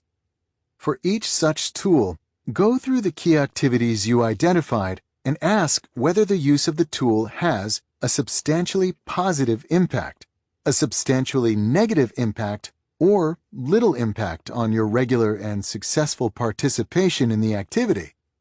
Now comes the important decision. Keep using this tool only if you concluded that it has substantial positive impacts and that these outweigh the negative impacts. To help illustrate this strategy in action, let's consider a case study. For the purposes of this example, assume that Michael Lewis, if asked, would have produced the following goal and corresponding important activities for his writing career. Professional goal: to craft well-written, narrative-driven stories that change the way people understand the world. Key activities supporting this goal: research patiently and deeply. Write carefully and with purpose. Now imagine that Lewis was using this goal to determine whether or not to use Twitter. Our strategy requires him to investigate Twitter's impact on the key activities he listed that support his goal. There's no convincing way to argue that Twitter would make Lewis substantially better at either of these activities. Deep research for Lewis, I assume, requires him to spend weeks and months getting to know a small number of sources. He's a master of the long-form journalism skill of drawing out a source's story over many sessions, and careful writing, of course, requires freedom from distraction. In both cases, Twitter, at best, has no real impact, and at worst could be substantially negative, depending on Lewis's susceptibility to the service's addictive attributes. The conclusion would therefore be that Lewis shouldn't use Twitter. You might argue at this point that confining our example to this single goal is artificial, as it ignores the areas where a service like Twitter has its best chance of contributing. For writers, in particular, Twitter is often presented as a tool to establish connections with your audience that ultimately lead to more sales. For a writer like Michael Lewis, however, marketing doesn't likely merit its own goal when he assesses what's important in his professional life.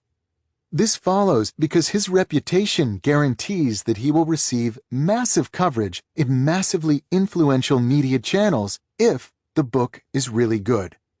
His focus, therefore, is much more productively applied to the goal of writing the best possible book than instead trying to squeeze out a few extra sales through inefficient author-driven means. In other words, the question is not whether Twitter has some conceivable benefit to Lewis. It's instead whether Twitter use significantly and positively affects the most important activities in his professional life. What about a less famous writer? In this case, book marketing might play a more primary role in his or her goals. But when forced to identify the 2 or 3 most important activities supporting this goal, it's unlikely that the type of lightweight, one-on-one contact enabled by Twitter would make the list. This is the result of simple math. Imagine that our hypothetical author diligently sends 10 individualized tweets a day, 5 days a week, each of which connects one-on-one with a new potential reader. Now imagine that 50% of the people contacted in this manner become loyal fans who will definitely buy the author's next book.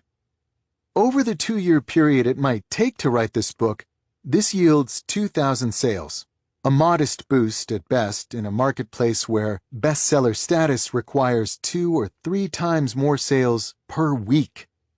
The question, once again, is not whether Twitter offers some benefits, but instead whether it offers enough benefits to offset its drag on your time and attention, 2 resources that are especially valuable to a writer. Having seen an example of this approach applied to a professional context, let's next consider the potentially more disruptive setting of personal goals. In particular, let's apply this approach to one of our culture's most ubiquitous and fiercely defended tools, Facebook. When justifying the use of Facebook or similar social networks, most people cite its importance to their social lives. With this in mind, let's apply our strategy to understand whether Facebook makes the cut due to its positive impact on this aspect of our personal goals. To do so, we'll once again work with a hypothetical goal and key supporting activities.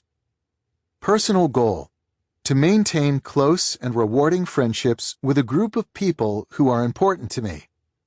Key activities supporting this goal. 1. Regularly take the time for meaningful connection with those who are most important to me, e.g., a long talk, a meal, joint activity. 2. Give of myself to those who are most important to me, e.g., making non-trivial sacrifices that improve their lives. Not everyone will share this exact goal or supporting activities, but hopefully you'll stipulate that they apply to many people. Let's now step back and apply our strategy's filtering logic to the example of Facebook in the context of this personal goal. This service, of course, offers any number of benefits to your social life. To name a few that are often mentioned, it allows you to catch up with people you haven't seen in a while. It allows you to maintain lightweight contact with people you know but don't run into regularly. It allows you to more easily monitor important events in people's lives, such as whether or not they're married or what their new baby looks like. And it allows you to stumble onto online communities or groups that match your interests. These are real benefits that Facebook undeniably offers, but none of these benefits provide a significant positive impact to the two key activities we listed, both of which are offline and effort-intensive. Our strategy, therefore, would return a perhaps surprising but clear conclusion. Of course, Facebook offers benefits to your social life, but none are important enough to what really matters to you in this area to justify giving it access to your time and attention. To be clear, I'm not arguing that everyone should stop using Facebook. I'm instead showing that for this specific representative case study, the strategy proposed here would suggest dropping this service. I can imagine, however, other plausible scenarios that would lead to the opposite conclusion. Consider, for example, a college freshman. For someone in this situation, it might be more important to establish new friendships than to support existing relationships. The activities this student identifies for supporting his goal of a thriving social life, therefore, might include something like attend lots of events and socialize with lots of different people. If this is a key activity and you're on a college campus, then a tool like Facebook would have a substantially positive impact and should be used. To give another example, consider someone in the military who's deployed overseas. For this hypothetical soldier, keeping in frequent, lightweight touch with friends and family left back home is a plausible priority, and one that might once again be best supported through social networks. What should be clear from these examples is that this strategy, if applied as described, will lead many people who currently use tools like Facebook or Twitter to abandon them. But not everyone. You might at this point complain about the arbitrariness of allowing only a small number of activities to dominate your decisions about such tools. As we established previously, for example, Facebook has many benefits to your social life. Why would one abandon it just because it doesn't happen to help the small number of activities that we judged most important? What's key to understand here, however, is that this radical reduction of priorities is not arbitrary, but is instead motivated by an idea that has arisen repeatedly in any number of different fields, from client profitability to social equality to prevention of crashes in computer programs. The law of the vital few. In many settings, 80% of a given effect is due to just 20% of the possible causes. For example, it might be the case that 80% of a business's profits come from just 20% of its clients. 80% of a nation's wealth is held by its richest 20% of citizens. Or 80% of computer software crashes come from just 20% of the identified bugs. There's a formal mathematical underpinning to this phenomenon. An 80-20 split is roughly what you would expect when describing a power law distribution over impact, a type of distribution that shows up often when measuring quantities in the real world. But It's probably most useful when applied heuristically as a reminder that, in many cases, contributions to an outcome are not evenly distributed. Moving forward, let's assume that this law holds for the important goals in your life. As we noted, many different activities can contribute to your achieving these goals. The law of the vital few, however, reminds us that the most important 20% or so of these activities provide the bulk of the benefit. Assuming that you could probably list somewhere between 10 and 15 distinct and potentially beneficial activities for each of your life goals, this law says that it's the top 2 or 3 such activities, the number that this strategy asks you to focus on, that make most of the difference in whether or not you succeed with the goal. Even if you accept this result, however, you still might argue that you shouldn't ignore the other 80% of possible beneficial activities.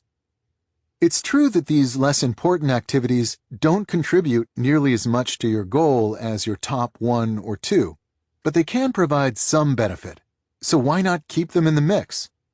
As long as you don't ignore the more important activities, it seems like it can't hurt to also support some of the less important alternatives.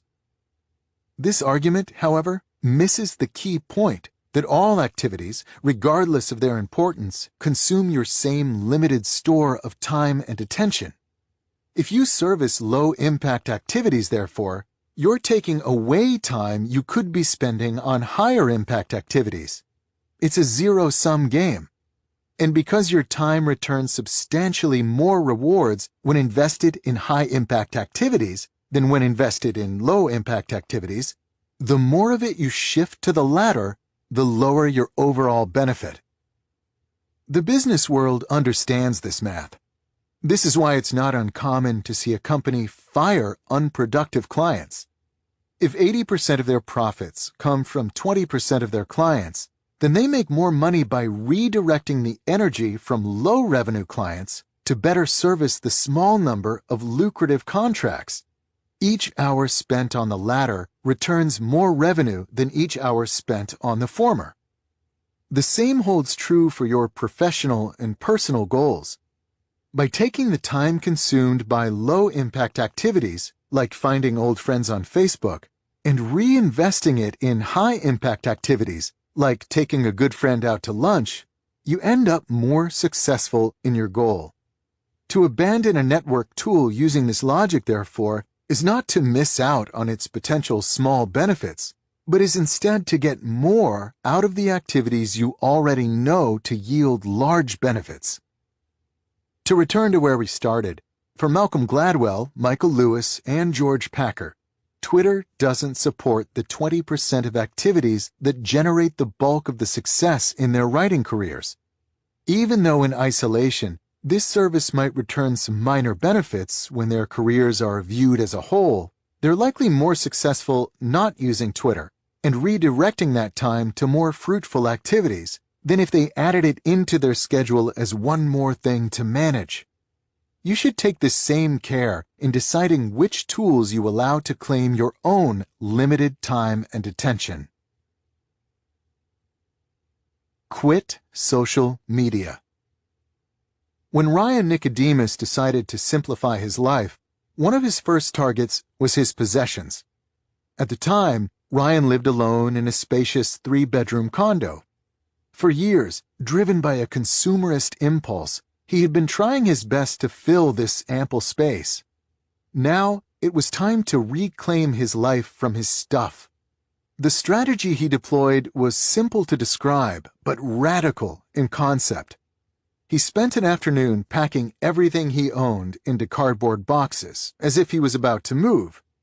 In order to transform what he described as a difficult undertaking into something less onerous, he called it a packing party, explaining, "Everything's more exciting when it's a party, right?"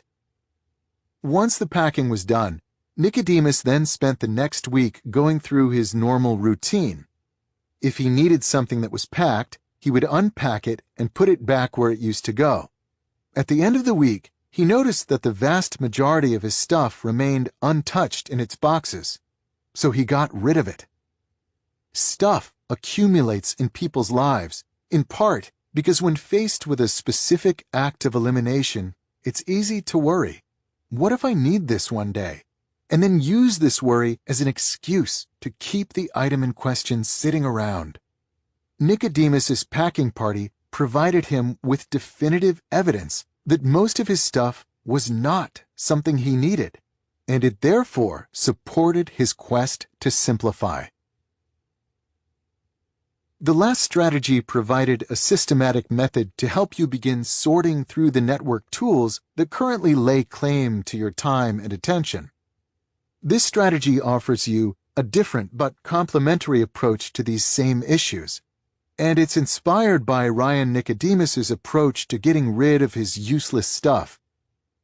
In more detail, this strategy asks that you perform the equivalent of a packing party on the social media services that you currently use.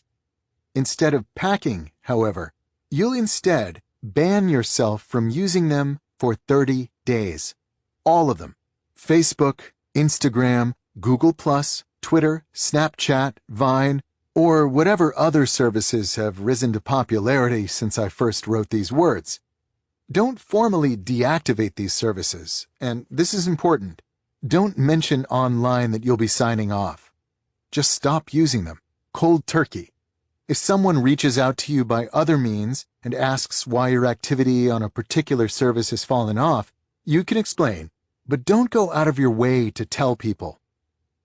After 30 days of this self-imposed network isolation, ask yourself the following 2 questions about each of the services you temporarily quit. 1. Would the last 30 days have been notably better if I'd been able to use this service? 2. Did people care that I wasn't using this service? If your answer is no to both questions, quit the service permanently. If your answer was a clear yes, then return to using the service. If your answers are qualified or ambiguous, it's up to you whether you return to the service, though I would encourage you to lean toward quitting. You can always rejoin later. This strategy picks specifically on social media because among the different network tools that can claim your time and attention, these services, if used without limit, can be particularly devastating to your quest to work deeper. They offer personalized information arriving on an unpredictable, intermittent schedule, making them massively addictive, and therefore capable of severely damaging your attempts to schedule and succeed with any act of concentration. Given these dangers, you might expect that more knowledge workers would avoid these tools altogether, especially those like computer programmers or writers whose livelihood explicitly depends on the outcome of deep work. But part of what makes social media insidious is that the companies that profit from your attention have succeeded with a masterful marketing coup, convincing our culture that if you don't use their products, you might miss out. This fear that you might miss out has obvious parallels to Nicodemus's fear that the voluminous stuff in his closets might one day prove useful, which is why I'm suggesting a corrective strategy that parallels his packing party. By spending a month without these services, you can replace your fear that you might miss out on events, on conversations, on shared cultural experience, with a dose of reality. For most people, this reality will confirm something that seems obvious only once you've done the hard work of freeing yourself from the marketing messages surrounding these tools. They're not really all that important in your life. The reason why I ask you to not announce your 30-day experiment is because, for some people, another part of the delusion that binds them to social media is the idea that people want to hear what you have to say, and that they might be disappointed if you suddenly leave them bereft of your commentary. I'm being somewhat facetious here in my wording, but this underlying sentiment is nonetheless common and important to tackle. As of this writing, for example, the average number of followers for a Twitter user is 208. When you know that more than 200 people volunteered to hear what you have to say, it's easy to begin to believe that your activities on these services are important. Speaking from experience, as someone who makes a living trying to sell my ideas to people, this is a powerfully addictive feeling. But here's the reality of audiences in a social media era.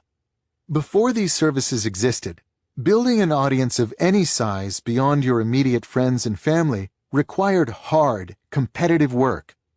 In the early 2000s, for example, anyone could start a blog, but to gain even just a handful of unique visitors per month required that you actually put in the work to deliver information that's valuable enough to capture someone's attention. I know this difficulty well. My first blog was started in the fall of 2003. It was called, cleverly enough, Inspiring Moniker. I used it to muse on my life as a 21-year-old college student.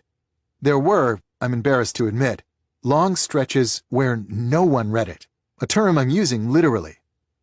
As I learned in the decade that followed, a period in which I patiently and painstakingly built an audience for my current blog, Study Hacks, from a handful of readers to hundreds of thousands per month, is that earning people's attention online is hard, hard work. Except now it's not. Part of what fueled social media's rapid ascent, I contend, is its ability to short-circuit this connection between the hard work of producing real value and the positive reward of having people pay attention to you. It has instead replaced this timeless capitalist exchange with a shallow collectivist alternative. I'll pay attention to what you say if you pay attention to what I say, regardless of its value.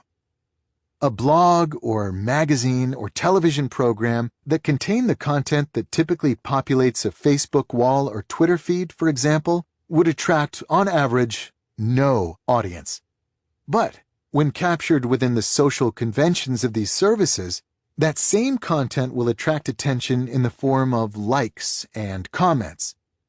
The implicit agreement motivating this behavior is that in return for receiving, for the most part, undeserved attention from your friends and followers, you'll return the favor by lavishing, similarly undeserved, attention on them. You like my status update, and I'll like yours. This agreement gives everyone a simulacrum of importance without requiring much effort in return. By dropping off these services without notice, you can test the reality of your status as a content producer. For most people and most services, the news might be sobering. No one outside your closest friends and family will likely even notice you've signed off. I recognize that I come across as curmudgeonly when talking about this issue. Is there any other way to tackle it? But it's important to discuss, because this quest for self-importance plays an important role in convincing people to continue to thoughtlessly fragment their time and attention. For some people, of course, this 30-day experiment will be difficult and generate lots of issues. If you're a college student or online personality, for example, the abstention will complicate your life and will be noted.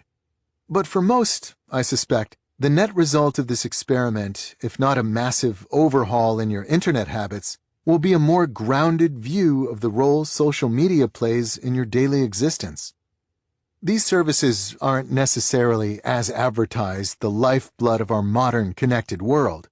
They're just products developed by private companies, funded lavishly, marketed carefully, and designed ultimately to capture, then sell your personal information and attention to advertisers. They can be fun, but in the scheme of your life and what you want to accomplish, they're a lightweight whimsy, one unimportant distraction among many threatening to derail you from something deeper. Or maybe social media tools are at the core of your existence. You won't know either way until you sample life without them.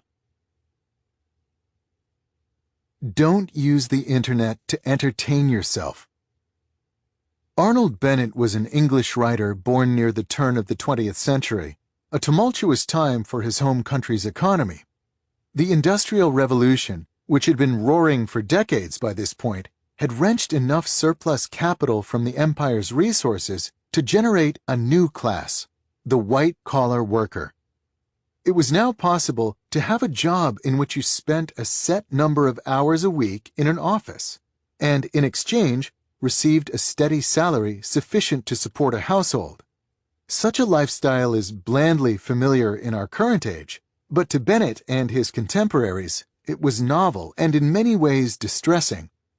Chief among Bennett's concerns was that members of this new class were missing out on the opportunities it presented to live a full life.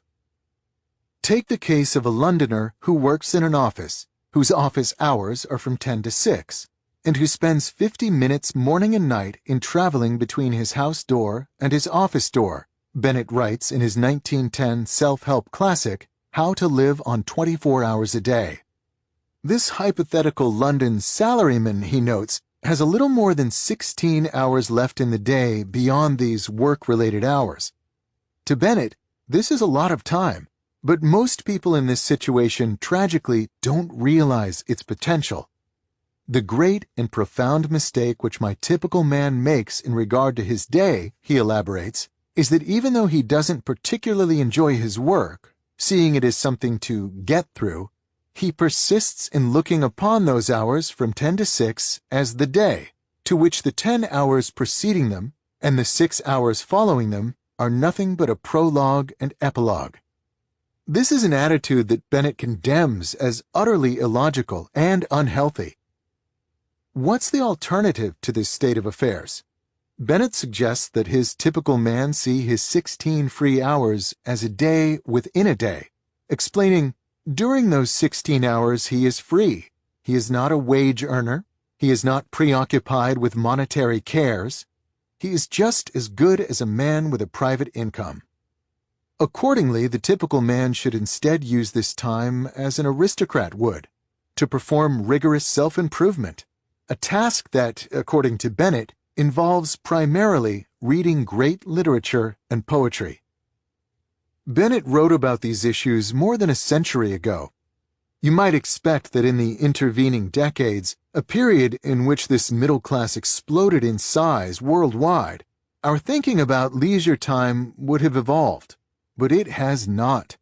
If anything, with the rise of the Internet and the lowbrow attention economy it supports, the average 40-hour-a-week employee, especially those in my tech-savvy millennial generation, has seen the quality of his or her leisure time remain degraded, consisting primarily of a blur of distracted clicks on least common denominator digital entertainment.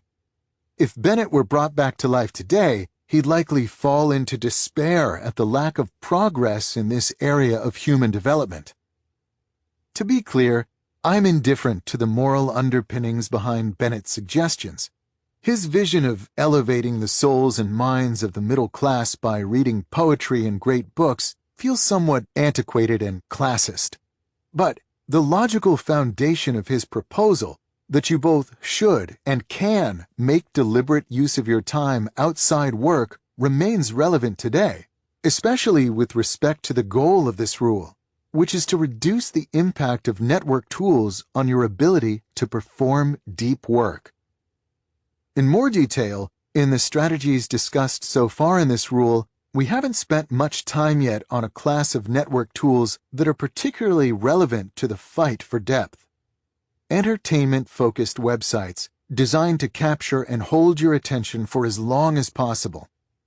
At the time of this writing, the most popular examples of such sites include the Huffington Post, BuzzFeed, Business Insider, and Reddit. This list will undoubtedly continue to evolve, but what this general category of sites shares is the use of carefully crafted titles and easily digestible content, often honed by algorithms to be maximally attention-catching. Once you've landed on one article in one of these sites, links on the side or bottom of the page beckon you to click on another, then another. Every available trick of human psychology, from listing titles as popular or trending to the use of arresting photos, is used to keep you engaged. At this particular moment, for example, some of the most popular articles on BuzzFeed include 17 words that mean something totally different when spelled backward, and 33 dogs winning at everything. These sites are especially harmful after the workday is over, where the freedom in your schedule enables them to become central to your leisure time. If you're waiting in line, or waiting for the plot to pick up in a TV show, or waiting to finish eating a meal, they provide a cognitive crutch to ensure you eliminate any chance of boredom. As I argued in rule number 2, however, such behavior is dangerous, as it weakens your mind's general ability to resist distraction, making deep work difficult later when you really want to concentrate. To make matters worse, these network tools are not something you join, and therefore they're not something you can remove from your life by quitting, rendering the previous 2 strategies irrelevant. They're always available, just a click away. Fortunately, Arnold Bennett identified the solution to this problem 100 years earlier. Put more thought into your leisure time. In other words, this strategy suggests that when it comes to your relaxation, don't default to whatever catches your attention at the moment, but instead dedicate some advanced thinking to the question of how you want to spend your day within a day. Addictive websites of the type mentioned previously thrive in a vacuum. If you haven't given yourself something to do in a given moment, they'll always beckon as an appealing option. If you instead fill this free time with something of more quality, their grip on your attention will loosen. It's crucial, therefore, that you figure out in advance what you're going to do with your evenings and weekends before they begin. Structured hobbies provide good fodder for these hours, as they generate specific actions with specific goals to fill your time. A set program of reading, a la Bennett, where you spend regular time each night making progress on a series of deliberately chosen books, is also a good option, as is, of course, exercise or the enjoyment of good in-person company. In my own life, for example, I managed to read a surprising number of books in a typical year, given the demands on my time as a professor, writer, and father. On average, I'm typically reading 3 to 5 books at a time. This is possible because one of my favorite pre-planned leisure activities after my kids' bedtime is to read an interesting book. As a result, my smartphone and computer and the distractions they can offer typically remain neglected between the end of the workday and the next morning. At this point, you might worry that adding such structure to your relaxation will defeat the purpose of relaxing, which many believe requires complete freedom from plans or obligations. Won't a structured evening leave you exhausted, not refreshed, the next day at work? Bennett, to his credit, anticipated this complaint. As he argues, such worries misunderstand what energizes the human spirit. What? You say that full energy given to those 16 hours will lessen the value of the business 8? Not so. On the contrary, it will assuredly increase the value of the business 8. One of the chief things which my typical man has to learn is that the mental faculties are capable of a continuous hard activity. They do not tire like an arm or a leg. All they want is change, not rest, except in sleep. In my experience, this analysis is spot on. If you give your mind to something meaningful to do throughout all your waking hours, you'll end the day more fulfilled and begin the next one more relaxed than if you instead allow your mind to bathe for hours in semi-conscious and unstructured web surfing. To summarize, if you want to eliminate the addictive pull of entertainment sites on your time and attention, give your brain a quality alternative. Not only will this preserve your ability to resist distraction and concentrate, but you might even fulfill Arnold Bennett's ambitious goal of experiencing, perhaps for the first time, what it means to live and not just exist. Rule number 4. Drain the shallows. In the summer of 2007, the software company 37 Signals, now called Basecamp, launched an experiment. They shortened their work week from 5 days to 4. Their employees seemed to accomplish the same amount of work with one less day, so they made this change permanent. Every year, from May through October, 37 Signals employees work only Monday to Thursday, with the exception of customer support, which still operates the full week. As company co-founder Jason Fried quipped in a blog post about the decision, people should enjoy the weather in the summer. It didn't take long before the grumbles began in the business press. A few months after Fried announced his company's decision to make 4-day weeks permanent, journalist Tara Weiss wrote a critical piece for Forbes titled, "Why a 4-Day Workweek Doesn't Work." She summarized her problem with this strategy as follows. Packing 40 hours into 4 days isn't necessarily an efficient way to work. Many people find that 8 hours are tough enough. Requiring them to stay for an extra 2 could cause morale and productivity to decrease. Fried was quick to respond.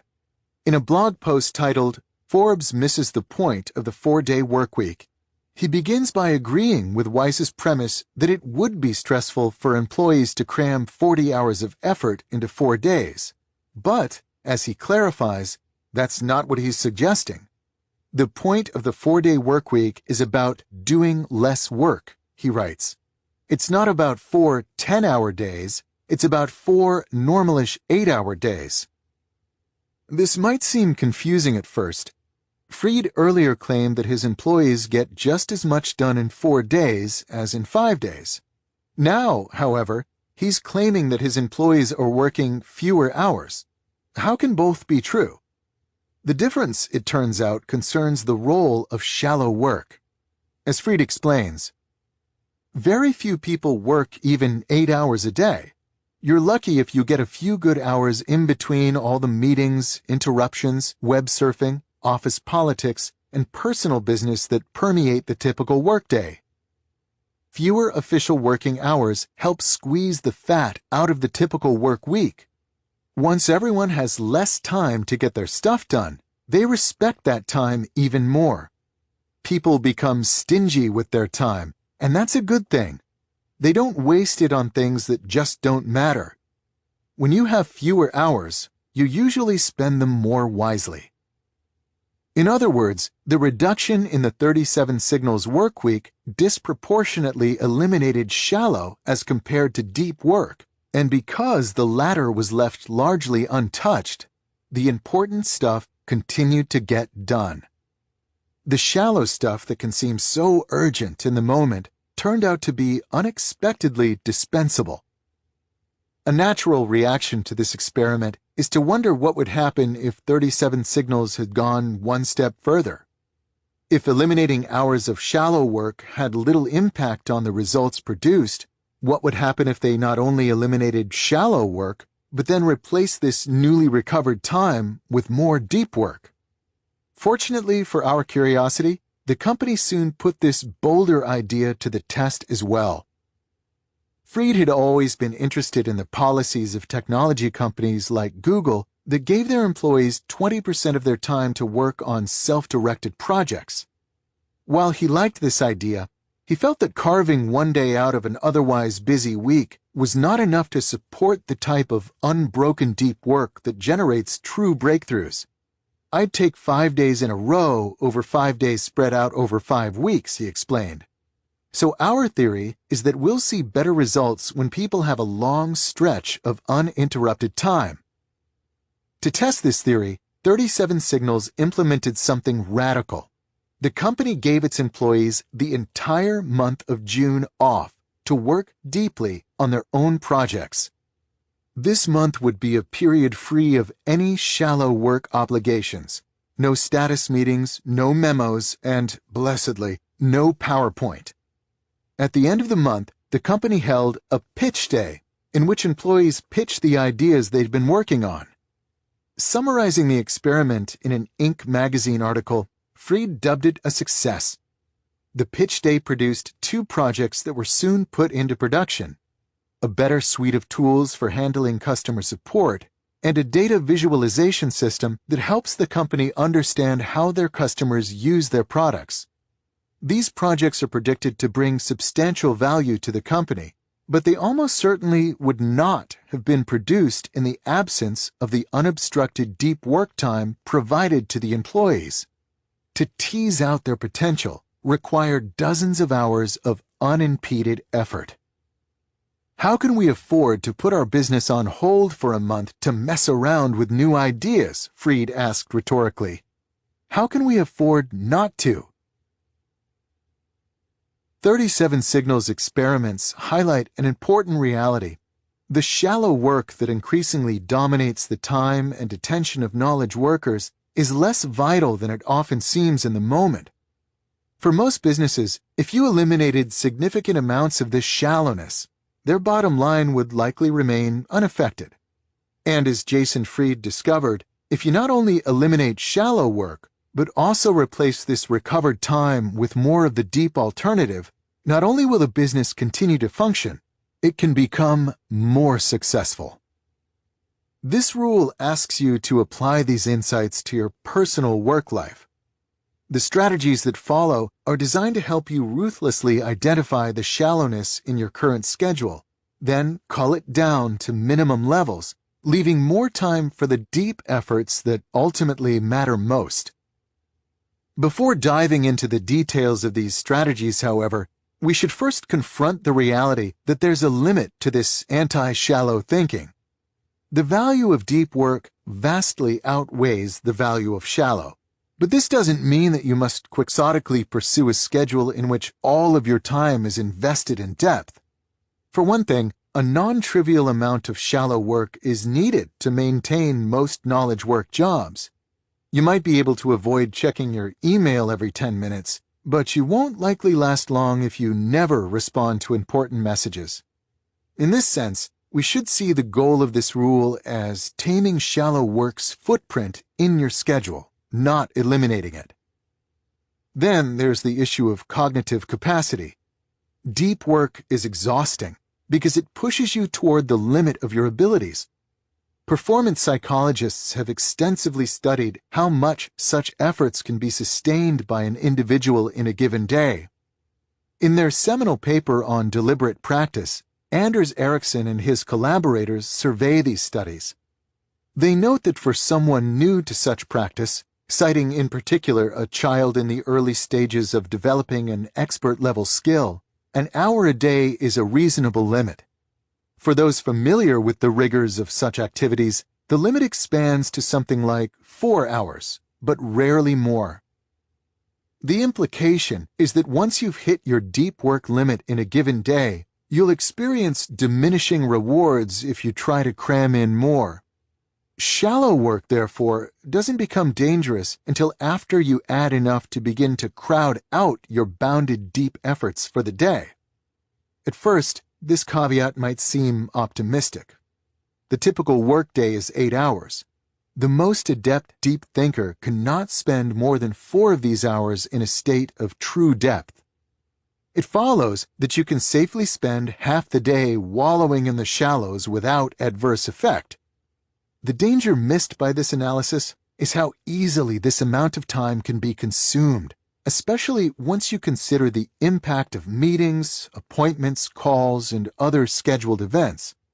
For many jobs, these time drains can leave you with surprisingly little time left for solo work. My job as a professor, for example, is traditionally less plagued by such commitments, but even so, they often take large chunks out of my time, especially during the academic year. Turning to a random day in my calendar from the previous semester, I'm writing this during a quiet summer month. For example, I see I had a meeting from 11 to 12, another from 1 to 2:30, and a class to teach from 3 to 5. My 8-hour workday in this example is already reduced by 4 hours.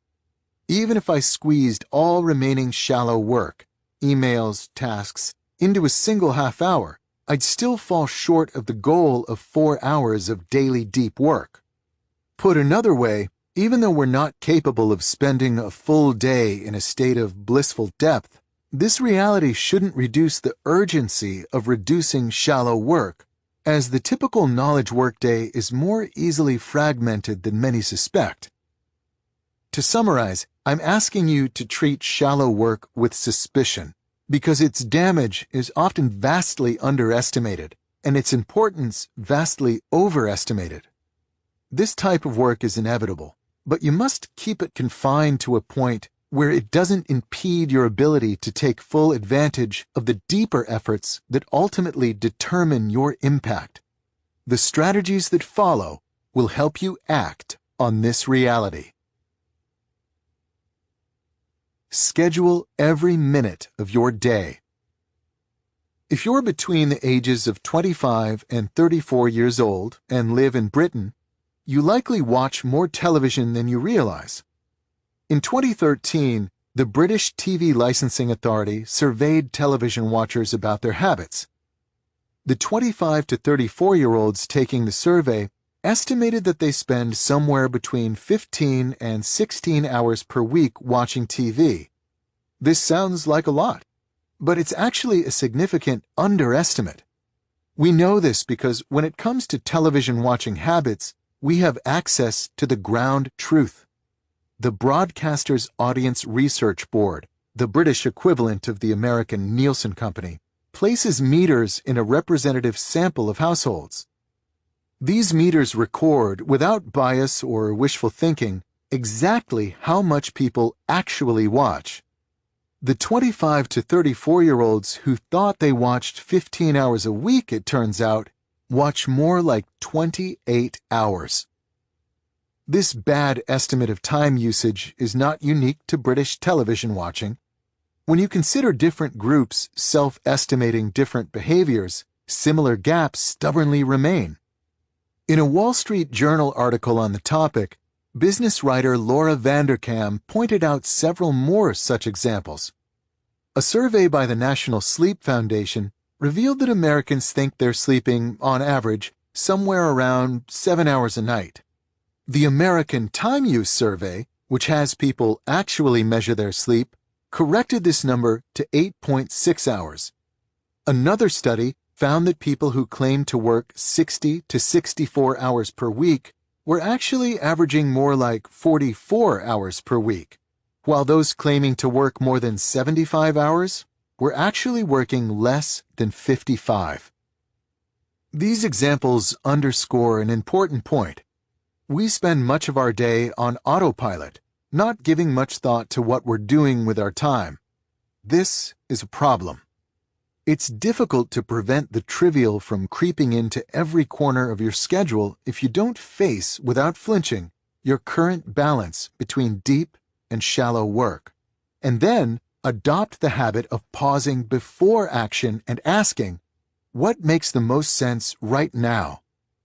The strategy described in the following paragraphs is designed to force you into these behaviors. It's an idea that might seem extreme at first, but will soon prove indispensable in your quest to take full advantage of the value of deep work. Schedule every minute of your day. Here's my suggestion. At the beginning of each workday, turn to a new page of lined paper in a notebook you dedicate to this purpose. Down the left-hand side of the page, mark every other line with an hour of the day, covering the full set of hours you typically work. Now comes the important part. Divide the hours of your workday into blocks and assign activities to the blocks. For example, you might block off 9 a.m. to 11 a.m. for writing a client's press release. To do so, actually draw a box that covers the lines corresponding to these hours. Then, write press release inside the box. Not every block need be dedicated to a work task. There might be time blocks for lunch or relaxation breaks. To keep things reasonably clean, the minimum length of a block should be 30 minutes, i.e., one line on your page. This means, for example, that instead of having a unique small box for each small task on your plate for the day, respond to boss's email, submit reimbursement form, ask Carl about report. You can batch similar things into more generic task blocks. You might find it useful, in this case, to draw a line from a task block to the open right-hand side of the page where you can list out the full set of small tasks you plan to accomplish in that block. When you're done scheduling your day, every minute should be part of a block. You have, in effect, given every minute of your workday a job. Now, as you go through your day, use this schedule to guide you.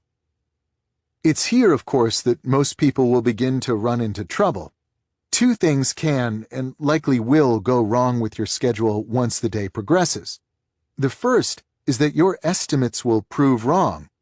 You might put aside 2 hours for writing a press release, for example, and in reality, it takes 2.5 hours. The second problem is that you'll be interrupted, and new obligations will unexpectedly appear on your plate. These events will also break your schedule. This is okay.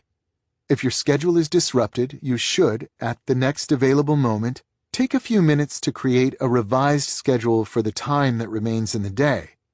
You can turn to a new page, you can erase and redraw blocks, or do as I do, cross out the blocks for the remainder of the day and create new blocks to the right of the old ones on the page. I draw my blocks skinny so I have room for several revisions. On some days, you might rewrite your schedule half a dozen times. Don't despair if this happens. Your goal is not to stick to a given schedule at all costs. It's instead to maintain at all times a thoughtful say in what you're doing with your time going forward, even if these decisions are reworked again and again as the day unfolds. If you find that schedule revisions become overwhelming in their frequency, there are a few tactics that can inject some more stability. First, you should recognize that almost definitely you're going to underestimate at first how much time you require for most things. When people are new to this habit, they tend to use their schedule as an incarnation of wishful thinking, a best-case scenario for their day. Over time, you should make an effort to accurately, if not somewhat conservatively, predict the time tasks will require. The second tactic that helps is the use of overflow conditional blocks.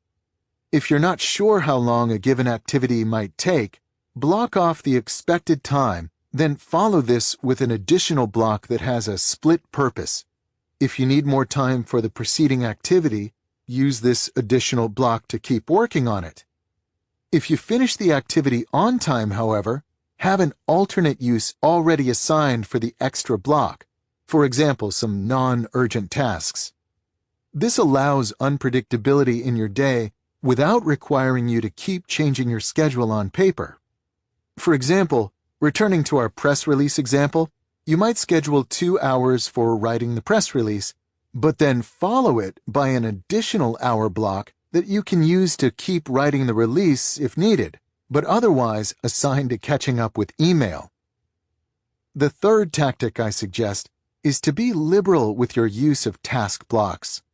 Deploy many throughout your day and make them longer than required to handle the tasks you plan in the morning. Lots of things come up during the typical knowledge worker's day. Having regularly occurring blocks of time to address these surprises keeps things running smoothly. Before leaving you to put this strategy in practice, I should address a common objection. In my experience pitching the values of daily schedules, I found that many people worry that this level of planning will become burdensomely restrictive. Here, for example, is part of a comment from a reader named Joseph on a blog post I wrote on this topic. I think you far understate the role of uncertainty. I worry about readers applying these observations too seriously, to the point of an obsessive and unhealthy relationship with one's schedule that seems to exaggerate the importance of minute counting over getting lost in activities, which, if we're talking about artists, is often the only really sensible course of action. I understand these concerns, and Joseph is certainly not the first to raise them. Fortunately, however, they're also easily addressed.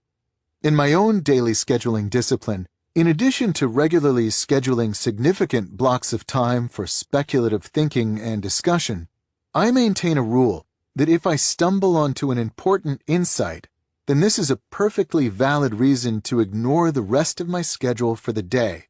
with the exception, of course, of things that cannot be skipped. I can then stick with this unexpected insight until it loses steam.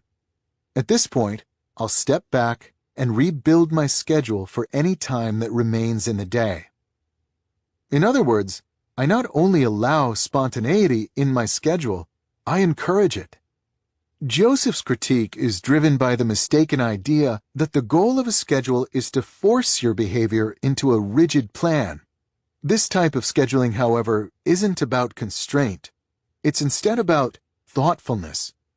It's a simple habit that forces you to continually take a moment throughout your day and ask, what makes sense for me to do with the time that remains? It's the habit of asking that returns results, not your unyielding fidelity to the answer.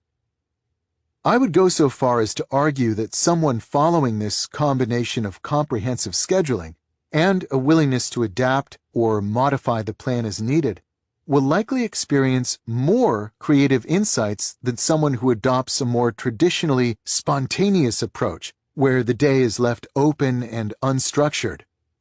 Without structure, it's easy to allow your time to devolve into the shallow. Email, social media, web surfing. This type of shallow behavior, though satisfying in the moment, is not conducive to creativity. With structure, on the other hand, you can ensure that you regularly schedule blocks to grapple with a new idea, or work deeply on something challenging, or brainstorm for a fixed period, the type of commitment more likely to instigate innovation. Recall, for example, the discussion in rule number 1 about the rigid rituals followed by many great creative thinkers. And because you're willing to abandon your plan when an innovative idea arises, you're just as well suited as the distracted creative to follow up when the muse strikes. To summarize, the motivation for this strategy is the recognition that a deep work habit requires you to treat your time with respect. A good first step toward this respectful handling is the advice outlined here. Decide in advance what you're going to do with every minute of your workday. It's natural at first to resist this idea, as it's undoubtedly easier to continue to allow the twin forces of internal whim and external request to drive your schedule. But you must overcome this distrust of structure if you want to approach your true potential as someone who creates things that matter. Quantify the depth of every activity. An advantage of scheduling your day is that you can determine how much time you're actually spending in shallow activities. Extracting this insight from your schedules, however, can become tricky in practice, as it's not always clear exactly how shallow you should consider a given task. To expand on this challenge, let's start by reminding ourselves of the formal definition of shallow work that I introduced in the introduction. Shallow work, non-cognitively demanding, logistical-style tasks, often performed while distracted. These efforts tend not to create much new value in the world and are easy to replicate. Some activities clearly satisfy this definition. Checking email, for example, or scheduling a conference call is unquestionably shallow in nature. But the classification of other activities can be more ambiguous. Consider the following tasks. Example number 1. Editing a draft of an academic article that you and a collaborator will soon submit to a journal. Example number 2. Building a PowerPoint presentation about this quarter's sales figures. Example number 3. Attending a meeting to discuss the current status of an important project and to agree on the next steps. It's not obvious at first how to categorize these examples. The first two describe tasks that can be quite demanding, and the final example seems important to advance a key work objective. The purpose of this strategy is to give you an accurate metric for resolving such ambiguity, providing you with a way to make clear and consistent decisions about where given work tasks fall on the shallow to deep scale. To do so, It asks that you evaluate activities by asking a simple but surprisingly illuminating question. How long would it take, in months, to train a smart, recent college graduate with no specialized training in my field to complete this task? To illustrate this approach, let's apply this question to our examples of ambiguous tasks. Analyzing example number 1. To properly edit an academic paper requires that you understand the nuances of the work, so you can make sure it's being described precisely, and the nuances of the broader literature, so you can make sure it's being cited properly. These requirements require cutting-edge knowledge of an academic field, a task that in the age of specialization takes years of diligent study at the graduate level and beyond. When it comes to this example, the answer to our question would therefore be quite large, perhaps on the scale of 50 to 75 months. Analyzing example number 2. The second example doesn't fare so well by this analysis. To create a PowerPoint presentation that describes your quarterly sales requires 3 things. First, knowledge of how to make a PowerPoint presentation. Second, an understanding of the standard format of these quarterly performance presentations within your organization. And third, an understanding of what sales metrics your organization tracks and how to convert them into the right graphs.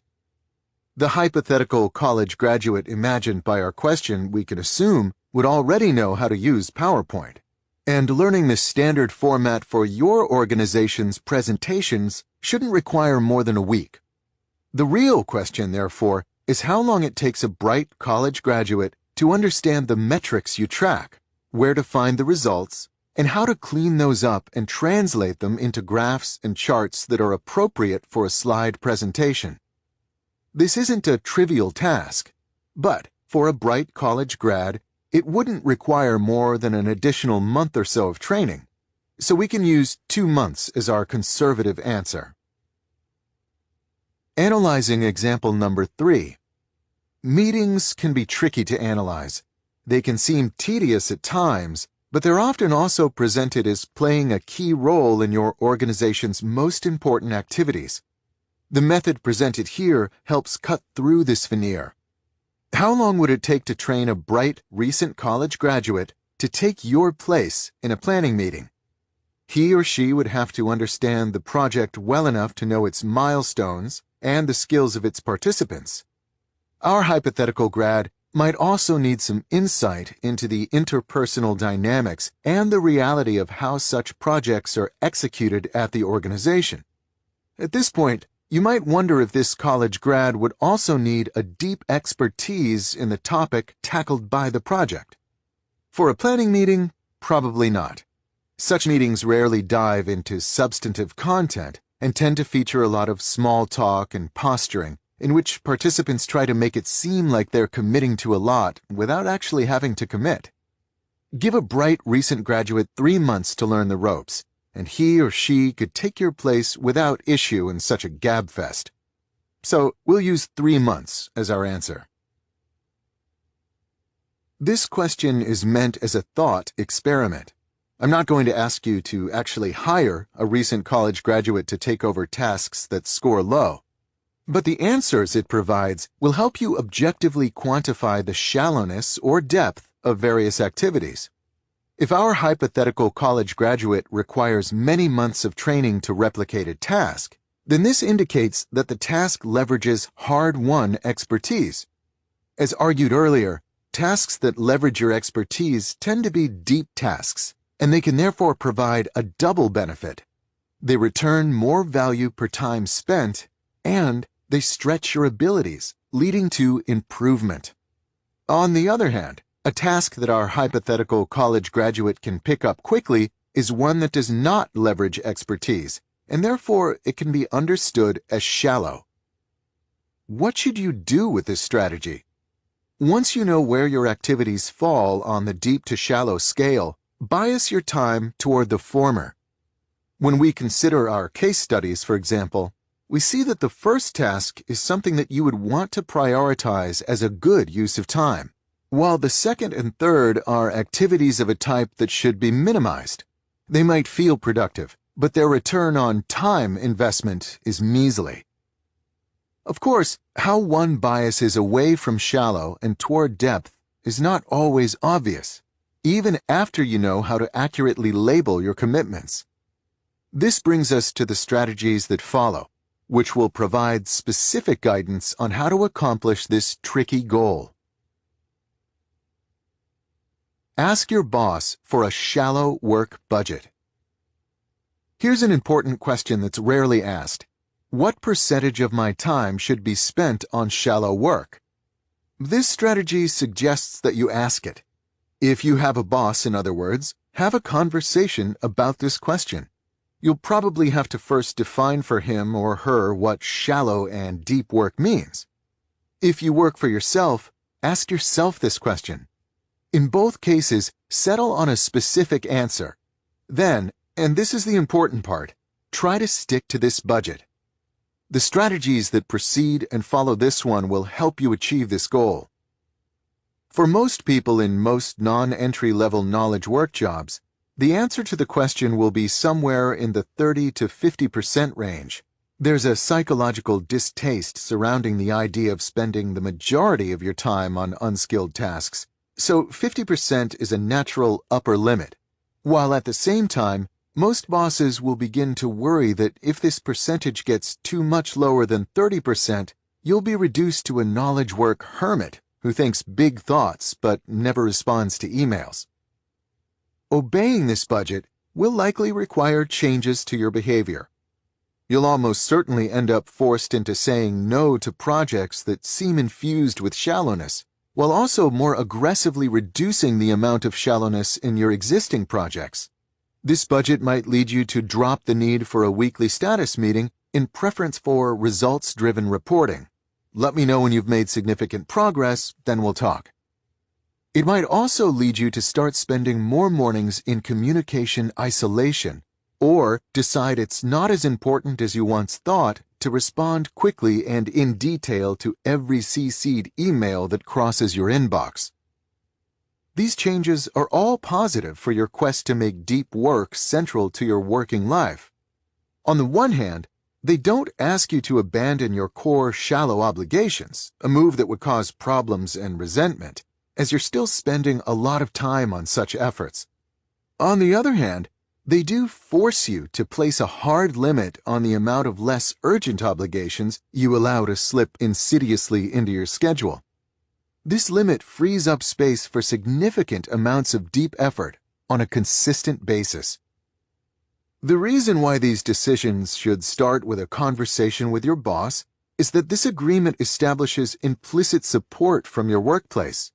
If you work for someone else, this strategy provides cover when you turn down an obligation or restructure a project to minimize shallowness. You can justify the move because it's necessary for you to hit your prescribed target mix of work types. As I discussed in Chapter 2, part of the reason shallow work persists in large quantities in knowledge work is that we rarely see the total impact of such efforts on our schedules. We instead tend to evaluate these behaviors one by one in the moment, a perspective from which each task can seem quite reasonable and convenient.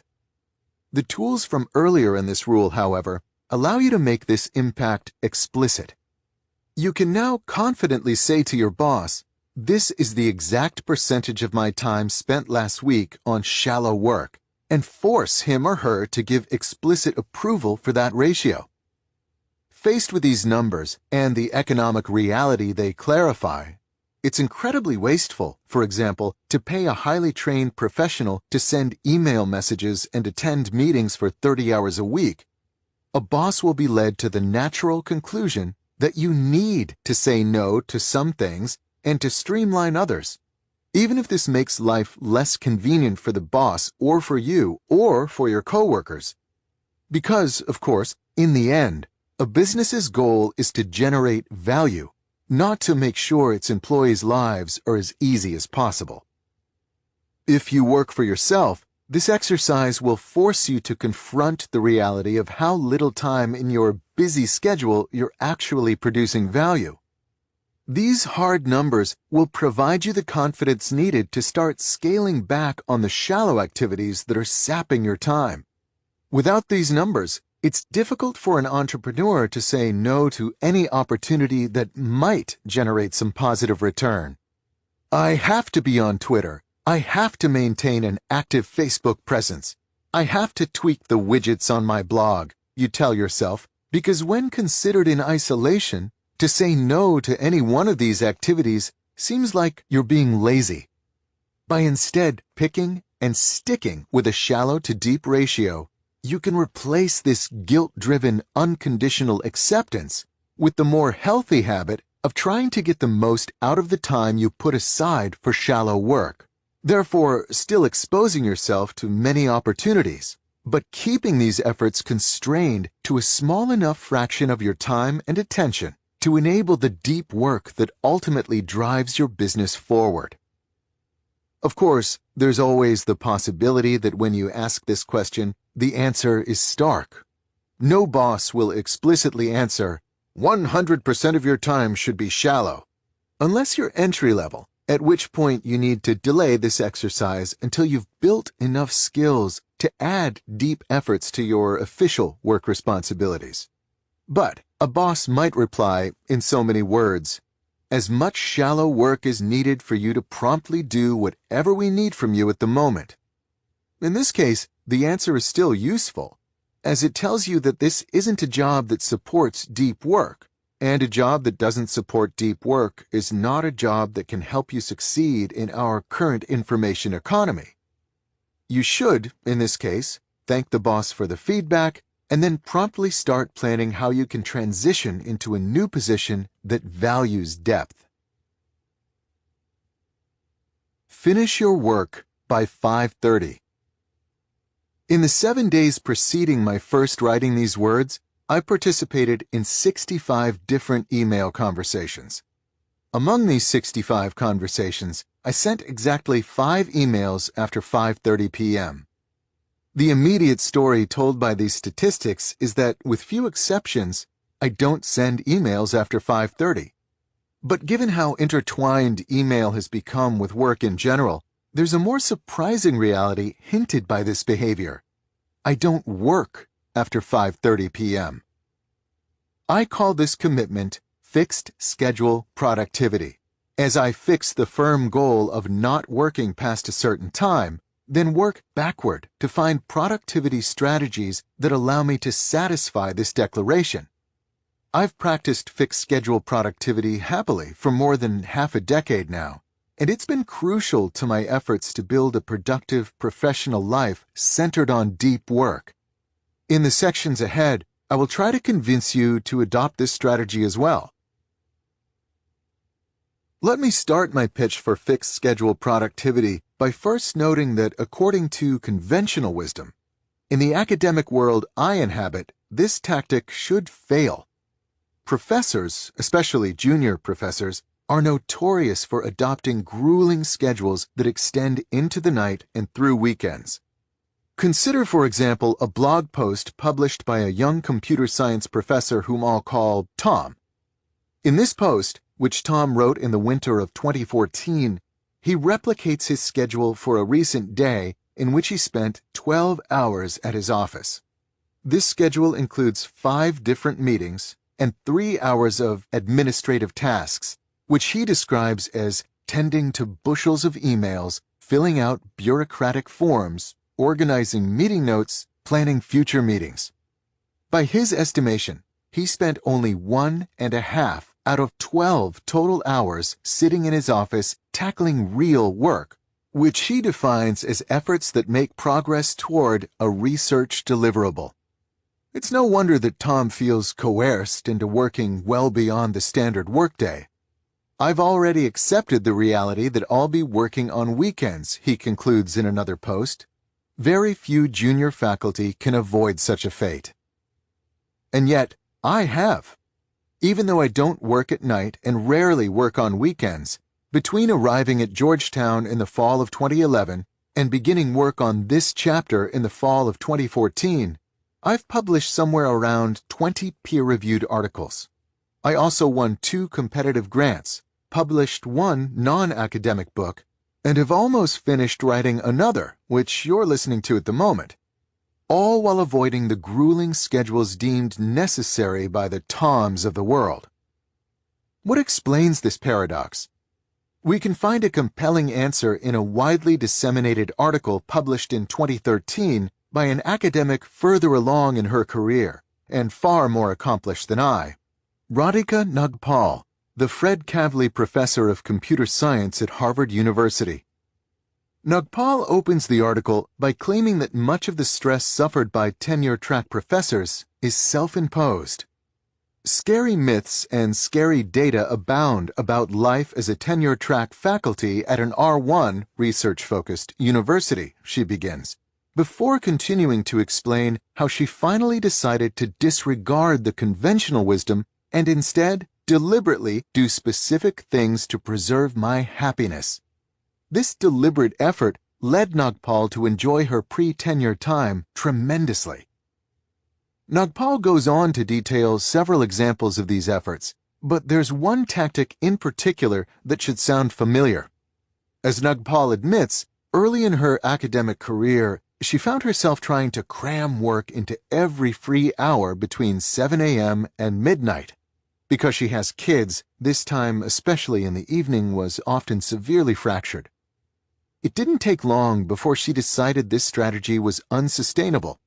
So, she set a limit of 50 hours a week and worked backward to determine what rules and habits were needed to satisfy this constraint. Nagpal, in other words, deployed fixed schedule productivity. We know this strategy didn't hurt her academic career, as she ended up earning tenure on schedule and then jumping to the full professor level after only 3 additional years, an impressive ascent. How did she pull this off? According to her article, one of the main techniques for respecting her hour limit was to set drastic quotas on the major sources of shallow endeavors in her academic life. For example, she decided she would travel only 5 times per year for any purpose, as trips can generate a surprisingly large load of urgent, shallow obligations, from making lodging arrangements to writing talks. 5 trips a year may still sound like a lot, but for an academic, it's light. To emphasize this point, note that Matt Welsh, a former colleague of Nagpal in the Harvard Computer Science Department, he now works for Google, once wrote a blog post in which he claimed it was typical for junior faculty to travel 12 to 24 times a year. Imagine the shallow efforts Nagpal avoided in sidestepping an extra 10 to 15 trips. The travel quota is just one of several tactics that Nagpal used to control her workday. She also, for example, placed limits on the number of papers she would review per year. But what all her tactics shared was a commitment to ruthlessly capping the shallow while protecting the deep efforts, that is, original research, that ultimately determined her professional fate. Returning to my own example, it's a similar commitment that enables me to succeed with fixed scheduling. I, too, am incredibly cautious about my use of the most dangerous word in one's productivity vocabulary: yes. It takes a lot to convince me to agree to something that yields shallow work. If you ask for my involvement in university business that's not absolutely necessary, I might respond with a defense I learned from the department chair who hired me. Talk to me after tenure. Another tactic that works well for me is to be clear in my refusal, but ambiguous in my explanation for the refusal. The key is to avoid providing enough specificity about the excuse that the requester has the opportunity to diffuse it. If, for example, I turn down a time-consuming speaking invitation with the excuse that I have other trips scheduled for around the same time, I don't provide details, which might leave the requester the ability to suggest a way to fit his or her event into my existing obligations, but instead just say, "Sounds interesting, but I can't make it due to schedule conflicts." In turning down obligations, I also resist the urge to offer a consolation prize that ends up devouring almost as much of my schedule, e.g., sorry I can't join your committee, but I'm happy to take a look at some of your proposals as they come together and offer my thoughts. A clean break is best. In addition to carefully guarding my obligations, I'm incredibly conscientious about managing my time. Because my time is limited each day, I cannot afford to allow a large deadline to creep up on me, or a morning to be wasted on something trivial, because I didn't take a moment to craft a smart plan.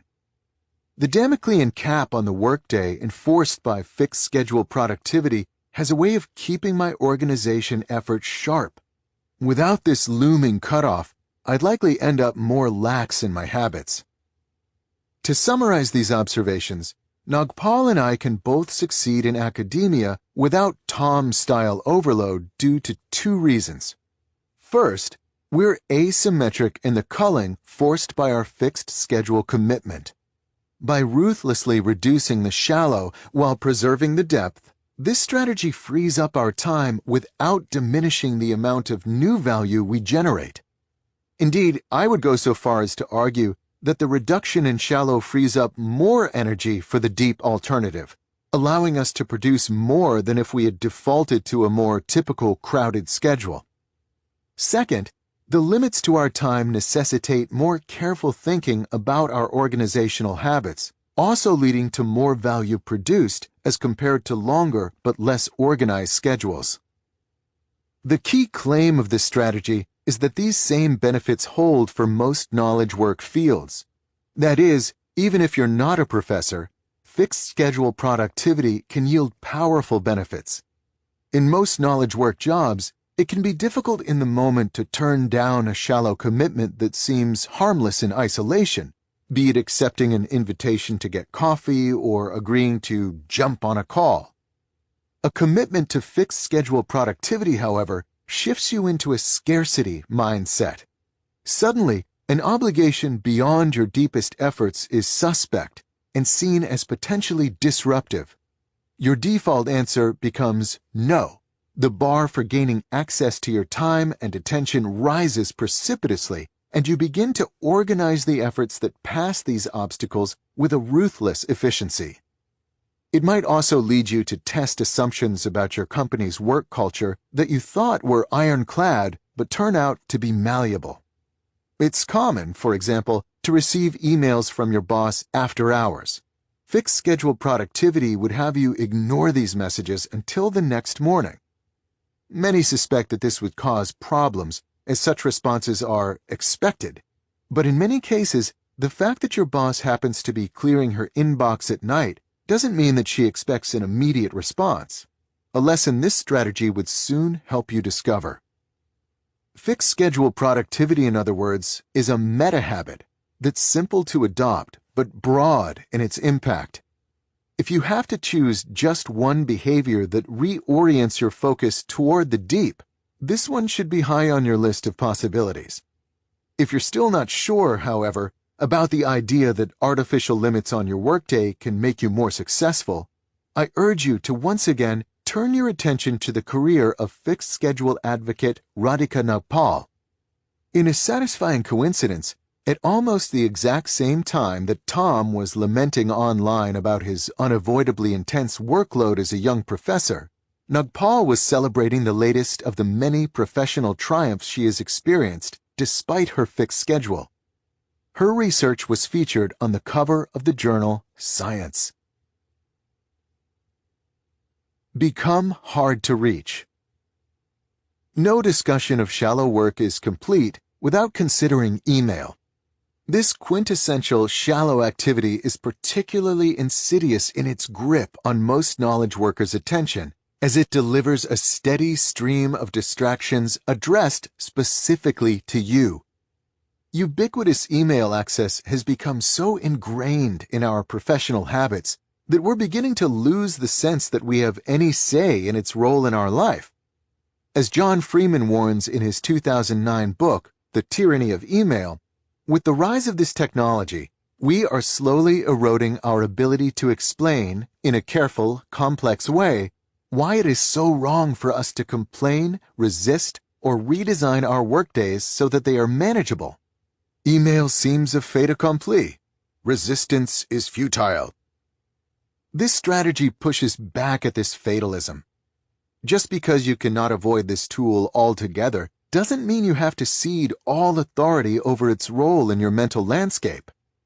In the following sections, I describe 3 tips that will help you regain authority over how this technology accesses your time and attention, and arrest the erosion of autonomy identified by Freeman. Resistance is not futile. You have more control over your electronic communication than you might at first assume. Tip number 1. Make people who send you email do more work. Most nonfiction authors are easy to reach. They include an email address on their author websites, along with an open invitation to send them any request or suggestion that comes to mind. Many even encourage this feedback as a necessary commitment to the elusive but much touted importance of community building among their readers. But here's the thing, I don't buy it. If you visit the contact page on my author website, there's no general-purpose email address. Instead, I list different individuals you can contact for specific purposes. My literary agent for rights requests, for example, or my speaking agent for speaking requests. If you want to reach me, I offer only a special-purpose email address that comes with conditions and a lowered expectation that I'll respond. If you have an offer, opportunity, or introduction that might make my life more interesting, email me at interesting@calnewport.com. For the reasons stated above, I'll only respond to those proposals that are a good match for my schedule and interests. I call this approach a sender filter, as I'm asking my correspondents to filter themselves before attempting to contact me. This filter has significantly reduced the time I spend in my inbox. Before I began using a sender filter, I had a standard general-purpose email address listed on my website. Not surprisingly, I used to receive a large volume of long emails asking for advice on specific and often quite complicated student or career questions. I like to help individuals, but these requests became overwhelming. They didn't take the senders long to craft, but they would require a lot of explanation and writing on my part to respond. My sender filter has eliminated most such communication, and in doing so, has drastically reduced the number of messages I encounter in my writing inbox. As for my own interest in helping my readers, I now redirect this energy towards settings I carefully choose to maximize impact. Instead of allowing any student in the world to send me a question, for example, I now work closely with a small number of student groups where I'm quite accessible and can offer more substantial and effective mentoring. Another benefit of a sender filter is that it resets expectations. The most crucial line in my description is the following: I'll only respond to those proposals that are a good match for my schedule and interests. This seems minor, but it makes a substantial difference in how my correspondents think about their messages to me. The default social convention surrounding email is that unless you're famous, if someone sends you something, you owe him or her a response. For most, therefore, an inbox full of messages generates a major sense of obligation. By instead resetting your correspondent's expectations to the reality that you'll probably not respond, the experience is transformed. The inbox is now a collection of opportunities that you can glance at when you have the free time, seeking out those that make sense for you to engage. But the pile of unread messages no longer generates a sense of obligation. You could, if you wanted to, ignore them all, and nothing bad would happen. Psychologically, this can be freeing. I worried when I first began using a sender filter that it would seem pretentious, as if my time was more valuable than that of my readers, and that it would upset people. But this fear wasn't realized. Most people easily accept the idea that you have a right to control your own incoming communication, as they would like to enjoy this same right. More important, people appreciate clarity. Most are okay to not receive a response if they don't expect one. In general, those with a minor public presence, such as authors, overestimate how much people really care about your replies to their messages. In some cases, this expectation reset might even earn you more credit when you do respond. For example, an editor of an online publication once sent me a guest post opportunity with the assumption, set by my filter, that I would likely not respond. When I did, it proved a happy surprise. Here's her summary of the interaction. So when I emailed Cal to ask if he wanted to contribute to the publication, my expectations were set. He didn't have anything on his sender filter about wanting to guest blog, so there wouldn't have been any hard feelings if I'd never heard a peep. Then when he did respond, I was thrilled. My particular sender filter is just one example of this general strategy. Consider consultant Clay Herbert, who is an expert in running crowdfunding campaigns for technology startups, a specialty that attracts a lot of correspondents hoping to glean some helpful advice. As a Forbes.com article on sender filters reports, at some point, the number of people reaching out exceeded Herbert's capacity, so he created filters that put the onus on the person asking for help. Though he started from a similar motivation as me, Herbert's filters ended up taking a different form. To contact him, you must first consult an FAQ to make sure your question has not already been answered, which was the case for a lot of the messages Herbert was processing before his filters were in place. If you make it through this FAQ sieve, he then asks you to fill out a survey that allows him to further screen for connections that seem particularly relevant to his expertise. For those who make it past this step, Herbert enforces a small fee you must pay before communicating with him. This fee is not about making extra money, but is instead about selecting individuals who are serious about receiving and acting on advice. Herbert's filters still enable him to help people and encounter interesting opportunities, but at the same time, they have reduced his incoming communication to a level he can easily handle. To give another example, consider Antonio Centeno, who runs the popular Real Man Style blog. Centeno's sender filter lays out a two-step process. If you have a question, he diverts you to a public location to post it. Centeno thinks it's wasteful to answer the same questions again and again in private one-on-one conversations. If you make it past this step, he then makes you commit to, by clicking checkboxes, the following 3 promises. I am not asking Antonio a style question I could find searching Google for 10 minutes. I am not spamming Antonio with a cut and pasting generic request to promote my unrelated business. I will do a good deed for some random stranger if Antonio responds within 23 hours. The message box in which you can type your message doesn't appear on the contact page until after you've clicked the box by all 3 promises. To summarize, the technologies underlying email are transformative, but the current social conventions guiding how we apply this technology are underdeveloped. The notion that all messages, regardless of purpose or sender, arrive in the same undifferentiated inbox, and that there's an expectation that every message deserves a timely response, is absurdly unproductive. The sender filter is a small but useful step toward a better state of affairs, and is an idea whose time has come, at least for the increasing number of entrepreneurs and freelancers who both receive a lot of incoming communication and have the ability to dictate their accessibility. I'd also love to see similar rules become ubiquitous for intra-office communication in large organizations, but for the reasons argued in Chapter 2, we're probably a long way from that reality. If you're in a position to do so, consider sender filters as a way of reclaiming some control over your time and attention. Tip number 2. Do more work when you send or reply to emails. Consider the following standard emails. Email number 1, it was great to meet you last week. I'd love to follow up on some of those issues we discussed. Do you want to grab coffee? Email number 2. We should get back to the research problem we discussed during my last visit. Remind me where we are with that? Email number 3.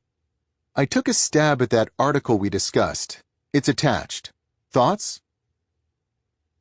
These 3 examples should be familiar to most knowledge workers, as they're representative of many of the messages that fill their inboxes. They're also potential productivity landmines. How you respond to them will have a significant impact on how much time and attention the resulting conversation ultimately consumes. In particular, interrogative emails like these generate an initial instinct to dash off the quickest possible response that will clear the message, temporarily, out of your inbox. A quick response will, in the short term, provide you with some minor relief because you're bouncing the responsibility implied by the message off your court and back onto the sender's. This relief, however, is short-lived, as this responsibility will continue to bounce back again and again, continually sapping your time and attention. I suggest, therefore, that the right strategy when faced with a question of this type is to pause a moment before replying and take the time to answer the following key prompt. What is the project represented by this message, and what is the most efficient in terms of messages generated process for bringing this project to a successful conclusion? Once you've answered this question for yourself, replace a quick response with one that takes the time to describe the process you identified, points out the current step, and emphasizes the step that comes next. I call this the process-centric approach to email, and it's designed to minimize both the number of emails you receive and the amount of mental clutter they generate. To better explain this process and why it works, consider the following process-centric responses to the sample emails from earlier. Process-centric response to email number 1. I'd love to grab coffee. Let's meet at the Starbucks on campus. Below, I listed 2 days next week when I'm free. For each day, I listed 3 times. If any of those day and time combinations work for you, let me know. I'll consider your reply confirmation for the meeting. If none of those date and time combinations work, give me a call at the number below and we'll hash out a time that works. Looking forward to it. Process-centric response to email number 2. I agree that we should return to this problem. Here's what I suggest. Sometime in the next week, email me everything you remember about our discussion on the problem. Once I receive that message, I'll start a shared directory for the project and add it to a document that summarizes what you sent me, combined with my own memory of our past discussion. In the document, I'll highlight the 2 or 3 most promising next steps. We can then take a crack at those next steps for a few weeks and check back in. I suggest we schedule a phone call for a month from now for this purpose. Below, I listed some dates and times when I'm available for a call. When you respond with your notes, indicate the date and time combination that works best for you, and we'll consider that reply confirmation for the call. I look forward to digging into this problem. Process-centric response to email number 3. Thanks for getting back to me. I'm going to read this draft of the article and send you back an edited version annotated with comments on Friday, the 10th. In this version I send back, I'll edit what I can do myself and add comments to draw your attention to places where I think you're better suited to make the improvement.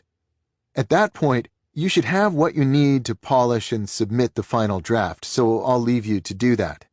No need to reply to this message or to follow up with me after I return the edits, unless, of course, there's an issue. In crafting these sample responses, I started by identifying the project implied by the message.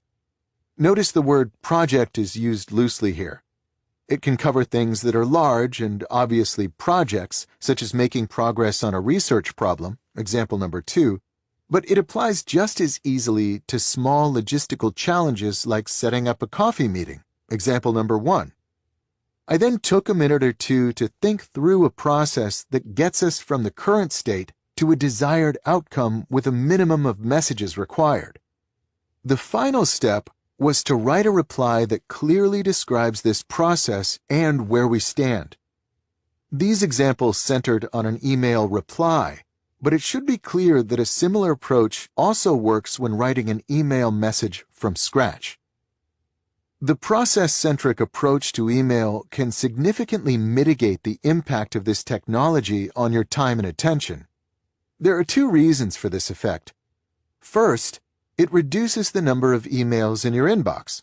Sometimes significantly, something as simple as scheduling a coffee meeting can easily spiral into a half a dozen or more messages over a period of many days if you're not careful about your replies. This, in turn, reduces the time you spend in your inbox and reduces the brain power you must expend when you do. Second, to steal terminology from David Allen, a good process-centric message immediately closes the loop with respect to the project at hand. When a project is initiated by an email that you send or receive, it squats in your mental landscape, becoming something that's on your plate in the sense that it has been brought to your attention and eventually needs to be addressed. This method closes this open loop as soon as it forms. By working through the whole process, adding to your task lists and calendar any relevant commitments on your part, and bringing the other party up to speed, your mind can reclaim the mental real estate the project once demanded. Less mental clutter means more mental resources available for deep thinking. Process-centric emails might not seem natural at first. For one thing, they require that you spend more time thinking about your messages before you compose them. In the moment, this might seem like you're spending more time on email, but the important point to remember is that the extra 2 to 3 minutes you spend at this point will save you many more minutes reading and responding to unnecessary extra messages later. The other issue is that process-centric messages can seem stilted and overly technical. The current social conventions surrounding email promote a conversational tone that clashes with the more systematic schedules or decision trees commonly used in process-centric communication. If this concerns you, I suggest that you add a longer conversational preamble to your messages. You can even separate the process-centric portion of the message from the conversational opening with a divider line, or label it Proposed Next Steps, so that its technical tone seems more appropriate in context. In the end, these minor hassles are worth it. By putting more thought up front into what's really being proposed by the email messages that flit in and out of your inbox, you'll greatly reduce the negative impact of this technology on your ability to do work that actually matters. Tip number 3, don't respond. As a graduate student at MIT, I had the opportunity to interact with famous academics. In doing so, I noticed that many shared a fascinating and somewhat rare approach to email. Their default behavior when receiving an email message is to not respond. Over time, I learned the philosophy driving this behavior. When it comes to email, they believed, it's the sender's responsibility to convince the receiver that a reply is worthwhile.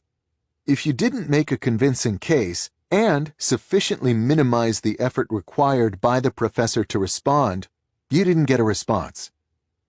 For example, the following email would likely not generate a reply with many of the famous names at the Institute. Hi, Professor. I'd love to stop by sometime to talk about topic X. Are you available? Responding to this message requires too much work. Are you available is too vague to be answered quickly. Also, there's no attempt to argue that this chat is worth the professor's time. With these critiques in mind, here's a version of the same message that would be more likely to generate a reply. Hi, Professor. I'm working on a project similar to Topic X with my advisor, Professor Y. Is it okay if I stop by in the last 15 minutes of your office hours on Thursday to explain what we're up to in more detail and see if it might complement your current project? Unlike the first message, this one makes a clear case for why this meeting makes sense and minimizes the effort needed from the receiver to respond. This tip asks that you replicate, to the extent feasible in your professional context, this professional ambivalence to email. To help you in this effort, try applying the following 3 rules to sort through which messages require a response and which do not. Professorial email sorting. Do not reply to an email message if any of the following applies. It's ambiguous or otherwise makes it hard for you to generate a reasonable response. It's not a question or proposal that interests you. Nothing really good would happen if you did respond, and nothing really bad would happen if you didn't. In all cases, there are many obvious exceptions. If an ambiguous message about a project you don't care about comes from your company's CEO, for example, you'll respond. But looking beyond these exceptions, this professorial approach asks you to become way more ruthless when deciding whether or not to click reply. This tip can be uncomfortable at first because it will cause you to break a key convention currently surrounding email. Replies are assumed, regardless of the relevance or appropriateness of the message. There's also no way to avoid that some bad things will happen if you take this approach. At the minimum, some people might get confused or upset, especially if they've never seen standard email conventions questioned or ignored. Here's the thing. This is okay. As the author Tim Ferriss once wrote, "Develop the habit of letting small bad things happen. If you don't, you'll never find time for the life-changing big things." It should comfort you to realize that, as the professors at MIT discovered, people are quick to adjust their expectations to the specifics of your communication habits. The fact that you didn't respond to their hastily scribed messages is probably not a central event in their lives. Once you get past the discomfort of this approach, you'll begin to experience its rewards. There are 2 common tropes bandied around when people discuss solutions to email overload. One says that sending emails generates more emails, while the other says that wrestling with ambiguous or irrelevant emails is a major source of inbox-related stress. The approach suggested here responds aggressively to both issues. You send fewer emails and ignore those that aren't easy to process, and by doing so, will significantly weaken the grip your inbox maintains over your time and attention. Conclusion. The story of Microsoft's founding has been told so many times that it's entered the realm of legend. In the winter of 1974, a young Harvard student named Bill Gates sees the Altair, the world's first personal computer, on the cover of Popular Electronics. Gates realizes that there's an opportunity to design software for the machine, so he drops everything, and with the help of Paul Allen and Monty Davidoff, spends the next 8 weeks hacking together a version of the basic programming language for the Altair. This story is often cited as an example of Gates's insight and boldness, but recent interviews have revealed another trait that played a crucial role in the tale's happy ending: Gates's preternatural deep work ability. As Walter Isaacson explained in a 2013 article on the topic for the Harvard Gazette, Gates worked with such intensity for such lengths during this 2-month stretch that he would often collapse into sleep on his keyboard in the middle of writing a line of code. He would then sleep for an hour or 2, wake up, and pick up right where he left off. An ability that has still impressed Paul Allen describes as a prodigious feat of concentration. In his book, The Innovators, Isaacson later summarized Gates's unique tendency toward depth as follows: "The one trait that differentiated Gates from Allen was focus. Allen's mind would flit between many ideas and passions, but Gates was a serial obsessor." It's here in this story of Gates's obsessive focus that we encounter the strongest form of my argument for deep work. It's easy, amid the turbulence of a rapidly evolving information age, to default to dialectical grumbling. The curmudgeons among us are vaguely uneasy about the attention people pay to their phones and pine for the days of unhurried concentration, while the digital hipsters equate such nostalgia with Luddism and boredom and believe that increased connection is the foundation for a utopian future. Marshall McLuhan declared that the medium is the message. But our current conversation on these topics seems to imply that the medium is morality. Either you're on board with the Facebook future or see it as our downfall.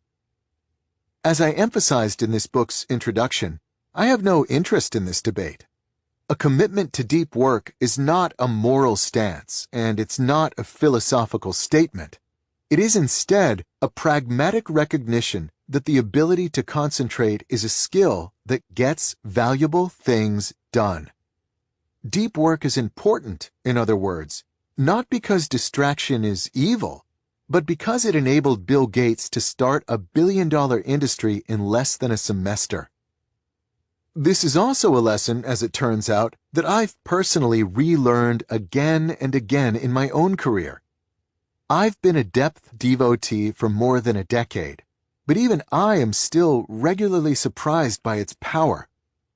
When I was in graduate school, the period when I first encountered and started prioritizing this skill, I found that deep work allowed me to write a pair of quality peer-reviewed papers each year, a respectable rate for a student, while rarely having to work past 5 on weekdays or work at all on weekends, a rarity among my peers. As I neared my transition to professorship, however, I began to worry. As a student and a postdoc, my time commitments were minimal, leaving me most of my day to shape as I desired. I knew I would lose this luxury in the next phase of my career, and I wasn't confident in my ability to integrate enough deep work into this more demanding schedule to maintain my productivity. Instead of just stewing in my anxiety, I decided to do something about it. I created a plan to bolster my deep work muscles. These training efforts were deployed during my last 2 years at MIT, while I was a postdoc starting to look for professor positions. My main tactic was to introduce artificial constraints on my schedule so as to better approximate the more limited free time I expected as a professor. In addition to my rule about not working at night, I started to take extended lunch breaks in the middle of the day to go for a run, and then eat lunch back at my apartment. I also signed a deal to write my 4th book, So Good They Can't Ignore You, during this period. A project, of course, that soon levied its own intense demands on my time. To compensate for these new constraints, I refined my ability to work deeply. Among other methods, I began to more carefully block out deep work hours and preserve them against incursion. I also developed an ability to carefully work through thoughts during the many hours I spent on foot each week, a boon to my productivity, and became obsessive about finding disconnected locations conducive to focus. During the summer, for example, I would often work under the dome in Barker Engineering Library, a pleasingly cavernous location that becomes too crowded when class is in session, and during the winter I sought more obscure locations for some silence, eventually developing a preference for the small but well-appointed Lewis Music Library. At some point, I even bought a $50 high-end grid-lined lab notebook to work on mathematical proofs, believing that its expense would induce more care in my thinking. I ended up surprised by how well this recommitment to depth ended up working. After I'd taken a job as a computer science professor at Georgetown University in the fall of 2011, my obligations did, in fact, drastically increase. But I had been training for this moment. Not only did I preserve my research productivity, it actually improved. My previous rate of 2 good papers a year, which I maintained as an unencumbered graduate student, leapt to 4 good papers a year on average once I became a much more encumbered professor. Impressive as this was to me, however, I was soon to learn that I had not yet reached the limits of what deep work could produce. This lesson would come during my third year as a professor. During my third year at Georgetown, which spanned the fall of 2013 through the summer of 2014, I turned my attention back to my deep work habits, searching for more opportunities to improve. A big reason for this recommitment to depth is the book you're currently listening to, most of which was written during this period. Writing a 70,000-word book manuscript, of course, placed a sudden new constraint on my already busy schedule, and I wanted to make sure my academic productivity didn't take a corresponding hit. Another reason I turned back to depth was the looming tenure process. I had a year or two of publications left before my tenure case was submitted. This was the time, in other words, to make a statement about my abilities, especially given that my wife and I were planning on growing our family with a second child in the final year before tenure. The final reason I turned back to depth was more personal, and admittedly a touch petulant. I had applied and been rejected for a well-respected grant that many of my colleagues were receiving. I was upset and embarrassed, so I decided that instead of just complaining or wallowing in self-doubt, I would compensate for losing the grant by increasing the rate and impressiveness of my publications, allowing them to declare on my behalf that I actually did know what I was doing, even if this one particular grant application didn't go my way. I was already an adept deep worker, but these three forces drove me to push this habit to an extreme. I became ruthless in turning down time-consuming commitments and began to work more in isolated locations outside my office. I placed a tally of my deep work hours in a prominent position near my desk and got upset when it failed to grow at a fast enough rate. Perhaps most impactful, I returned to my MIT habit of working on problems in my head whenever a good time presented itself, be it walking the dog or commuting. Whereas earlier, I tended to increase my deep work only as a deadline approached, this year I was relentless. Most every day of most every week, I was pushing my mind to grapple with results of consequence, regardless of whether or not a specific deadline was near. I solved proofs on subway rides and while shoveling snow. When my son napped on the weekend, I would pace the yard thinking, and when stuck in traffic, I would methodically work through problems that were stymieing me. As this year progressed, I became a deep work machine, and the result of this transformation caught me off guard. During the same year that I wrote a book and my oldest son entered the terrible twos, I managed to more than double my average academic productivity, publishing 9 peer-reviewed papers, all the while maintaining my prohibition on work in the evenings. I'm the first to admit that my year of extreme depth was, perhaps, a bit too extreme. It proved cognitively exhausting, and going forward, I'll likely moderate this intensity. But this experience reinforces the point that opened this conclusion. Deep work is way more powerful than most people understand. It's a commitment to this skill that allowed Bill Gates to make the most of an unexpected opportunity to create a new industry, and that allowed me to double my academic productivity the same year I decided to concurrently write a book. To leave the distracted masses to join the focused few, I'm arguing, is a transformative experience. The deep life, of course, is not for everybody. It requires hard work and drastic changes to your habits. For many, there's a comfort in the artificial busyness of rapid email messaging and social media posturing, while the deep life demands that you leave much of that behind. There's also an uneasiness that surrounds any effort to produce the best things you're capable of producing, as this forces you to confront the possibility that your best is not, yet, that good. It's safer to comment on our culture than to step into the Rooseveltian ring and attempt to wrestle it into something better. But if you're willing to sidestep these comforts and fears, and instead struggle to deploy your mind to its fullest capacity to create things that matter, then you'll discover, as others have before you, that depth generates a life rich with productivity and meaning. In part 1, I quoted writer Winifred Gallagher saying, "I'll live the focused life because it's the best kind there is." I agree. So does Bill Gates. And hopefully, now that you've finished this book, you agree too.